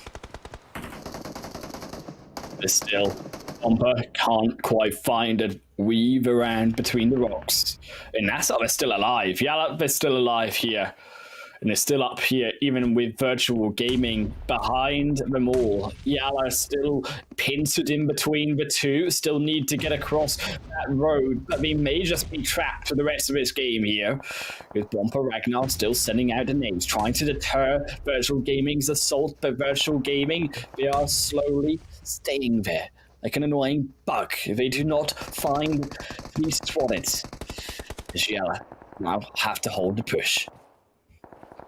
Yeah, you can see Virtual Gaming closing in, though, on YaLLa, as this circle's going to force them out. Grouped up, though, one good nade could really cause some problems. Goes down, but not actually going to hit from Bompo, as Ragnar might just try and find himself a bit of damage to get a good spray. Slime's going to get knocked out in the middle of everything, and that's a lot of smokes being thrown down. Virtual Gaming just trying to heal up as much as possible, as they're just going to throw out a couple of utility nades to themselves. Bomper gets low and trying to find an opportunity to get a good angle on to the virtual gaming members is they're going to try and jump through the wall. They're going to try and take out Ragnar, but Ragnar, he's going to get himself taken down for the moment. They're looking for a bit more of a follow-up, and shots there. That is going to be the end of them. Taken out as we use YaLLa. Lose YaLLa. Ladder down, but there comes a nade. It's beautiful. Bingo nade by NASR. Takes down all of them. Now Zeus the only one surviving as they need to try find the miracle revives. Petrox, another nade on top, but the shots are there to couple it. Batika finding the extra one. Hassan will be punished throughout the smoke using the footsteps there. But NASR Batika still has the angle across the road. It is excruciating for virtual gaming to try find a cross in, and they cannot. Batika way too much of a position on top of it. Yeah, really, really rough for them there. As now as in Twisted Minds go for an advance forwards. They will get spotted out by Nigma though on this rotation, as CONQUEROR and Twisted Minds also having a bit of a fight. This is some of the kind of topper teams of the tables going toe to toe here. If you can knock them out, you can really do yourself some wonders going into tomorrow. As NASR holding on, same for Intruders. One member of Intruders just playing placement game right now. Let the big boys fight it out and see what you can do from there. Look, Intruders, you get yourself into 5th position. They need these points. That is exactly what they need to go for. Twisted Minds, so looking for that fight, but they all burn down Rico. Here for NASR, protecting him for now, but it won't protect against that one.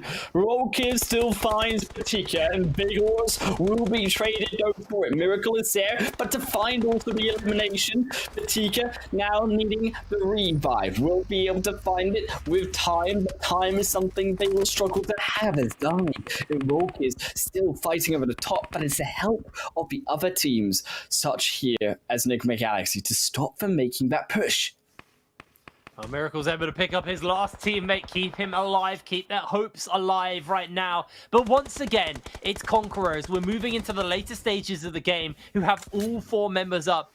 And they were picking fights all game long as well, so they are feeling very, very comfortable with the amount of points they'll be gaining from this game. As down goes another member. CONQUEROR are going to finally get a person taken down, but they did get a knock in their own in the middle of that, as in comes NASR going for the tidy up, and Twisted Minds are taken out of this game. It is between CONQUEROR, it is between Nigma, it is between NASR, and it is somehow still got Intruder holding on in this game. As CONQUEROR are going to lose one of their members, putting them on equal footing right now. Nigma looking for the response. They get the blow up on the vehicle to take down yet another member. Need to finish them up first, though. NASR holding on and just hoping these two can deal with each other. As Miracle actually going to make sure the CONQUEROR lose that second member. They're down to 2, as NASR going to now reposition. CONQUEROR losing yet another player, as they are looking for Intruder. Intruder going to finally get taken out here, and it's down to just 3 teams. As NASR are going to lose yet another member. Nigma, it's all about them. They've got the advantage of the players on this circle, on the map right now. It is getting heated in our final game. It was CONQUEROR who took down Nigma earlier. We thought Nigma were kaput, but they are still here. And it's down to NASR, this 3rd team here, who has demolished with the extra snipe down to drive over on into Intruder. He's been fantastic play by NASR to then also survive and stop behind that hay bale perfectly to avoid the shots coming in from CONQUEROR, in to be able to make this 3rd place, even potentially 2nd, as CONQUEROR really is in the worst position of all 3 of them and is burning down, looking for maybe the upset onto NASR. Steps up for one final peek, but it's too much in the zone, engulfs him down. Yeah, he's going to get taken out, at least denies the elimination, but now it's down to 3 versus 2. NASR have done an amazing job of keeping themselves in this game, considering they've had a rough start to everything today. Rough start, couple of games, but can they find that chicken dinner versus Nigma here? Just going to put the smokes down to try and flush out, get some repositions available. It's getting really, really tight. Nigma going to try and reposition with vehicles, decide to actually cancel that off, and they're just throwing a line of smokes down to really cause NASR some real concern on where stuff is Batica gets a little bit of damage off onto Hamidi, who instantly hits the ground as they're just putting the smokes down, and Lord's closing in. Looking for its position, though. That's why the smokes are there. Batika needs to move out of smokes, but Freak is there as well. But he gets the shutdown onto Lord through the smoke. And that's huge for NASR. Massive knock there for Batika as Hamidi's going to move over, make sure Lord can get up, but they need to try and stop this. This could be a big point for NASR. This could be the swing, as Freak has got that on top of the building, is causing a real problem. Nigma should be able to pick themselves up here. Although they're spraying down as much as possible. They know that they're over there, but I think they're out of nades. I think they don't have the capability to keep this going, as another nade's going to come out, and that's going to be the knock onto Batica, as that is going to be it for Nigma. They close this game out with a victory. Oh no, sorry, it's NASR. NASR taking it down. It was a 1v1, but NASR seemed to come out on top in a fantastic steal. Surprising with us, to be honest, here also hit, but they were able to get that chicken dinner on top. And quite frankly, the way in which NASR were able to navigate the entirety of those last 5 minutes was perfect PUBG play through from them, finding the extra little peek throughs onto CONQUEROR early on to get them with the vehicle onto Intruder, to get behind the hay bale to avoid Nigma, allow CONQUEROR also with the patience to burn down, and then also somehow take down Nigma. I think on the other hand, Nigma made big mistakes there. They were trying to bait obviously NASR, as we do take a look into those match rankings too. But unfortunately, that caught me off guard. NASR weren't having it. They take those peaks and they say, well, thank you very much for showing yourself. We'll just take that beautiful shot through onto Lord. And then with that, they take the extra point of the game. Is Nigma Galaxy. They're also, unfortunately, in third as a result. Yeah, CONQUEROR got a lot of elimination points to keep themselves relevant there, as NASR 14 eliminations in that game, 26 points for them. A really, really big win for them, and going into tomorrow, that is going to pay them absolute dividends. Intruder as well, even though it wasn't the most eliminations, being able to just hang on a little bit longer, get those extra 10 points, kind of brings them up, because remember, they're on that lower end of the table. So finding a decent placement points here and getting yourself a kind of element of relevancy going into day number 2, going to be very, very important. I'm still shocked that NASR won that. I genuinely thought it was CONQUEROR. Yeah. I got caught off guard by that final nade. Look, amazing game coming in from NASR, and a very needed one for them indeed.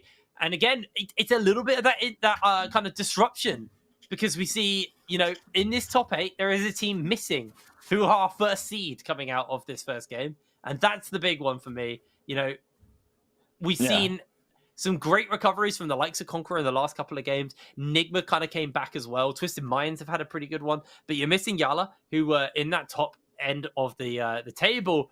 But look at that. 14th place team Umbra, only getting themselves 1 point that game. Yeah, I mean, Umbra, a really unfortunate showing for them. I think also a really unfortunate showing from Rico again, who really have not had the fantastic constant performance that we expect them to have, considering that they were so consistent coming in through the PMPL Arabia, and to see them struggle so much here, not only against their own rival team from their own region, but also from, of course, these wildcard teams that we've not faced before, that of the African region too. There has been a lot of shift in these squads who maybe are on top of the standings, who maybe are still struggling to find their footing, quite frankly, into the competition. I mean, Falcons, even as well, another surprise, they're only 4 points too, considering that they also have had or have been having a good day up until this point. Yeah, absolutely.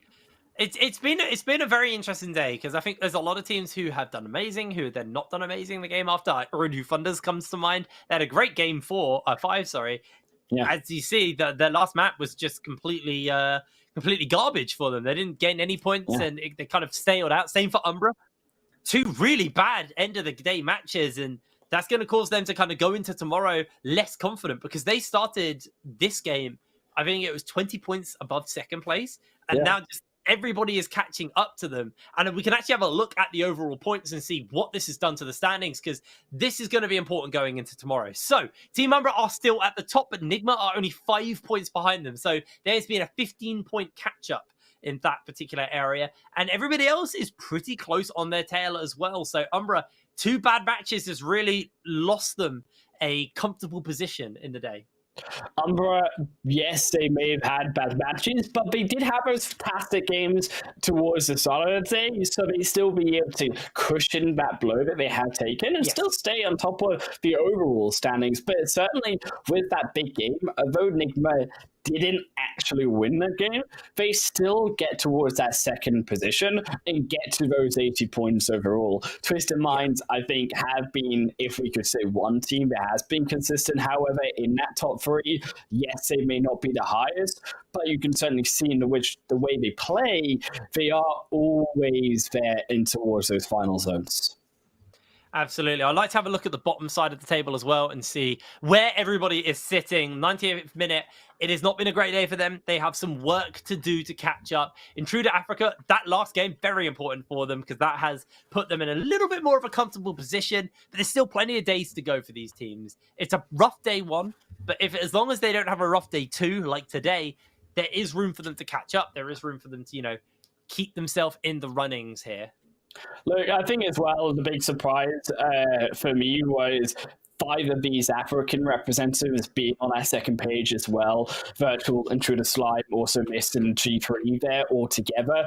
I think bigger surprise also the fact that Rico, NASR are also down on that second page out of all of the teams that we may have expected to struggle from the Arabian region. So these 2 surprises, I'm hoping that they will be quelled coming into the next few days, and that really we can see the rest of these African teams shine in their own light, not just Umbra, but also see some work coming through from teams who did do well on the opposite side of Arabia as well.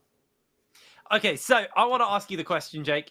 Are there any teams that you've been impressed by today who maybe you weren't impressed by? Who's your biggest surprise today? What team has caught you? Okay, so I think honestly, Twisted Minds are probably one of the teams that has caught me on their consistency. Now, aggression for Twisted Minds, anyone who's watched the PMPL Arabia, watched them play before, know that they're an aggressive team, particularly on Miramar, but to see them also have this type of consistency in terms of placement points as well, that's what we're really looking for in a team that can be both consistent in the kills already in their aggression, but control that down with also these placement points too.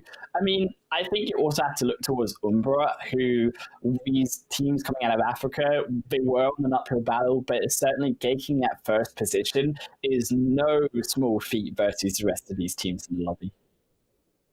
Yeah, absolutely. I think, there's been a couple of teams that have surprised me as well. I'm glad to see that these African teams, because there's only 6 of them. And there is, it's not just about the prize money. It is about the regional pride, so to speak, as well. So being able to kind of compete and stay, at the top of the table is amazing for Umbra. I'm excited to see what they can do tomorrow. But that will be it done for us here today. I just want to give a big shout out to Monster, our official energy drink sponsor of the PMPL MEA. I'm going to let you do the Oppo because I don't know the script, so go on. Yeah, with upgraded performance and upgraded fun, celebrate your winning spirit with the brand new Oppo Reno 7 Pro 5G, designated smartphones for PUBG Mobile Esports Middle East and Africa 2022. That has been, though, all of course, our 6 games today, all our 16 teams can sit same time, same place tomorrow with myself, with Itfrain, and also DKZA on the capture desk as well. And we will see you guys there. Stay tuned.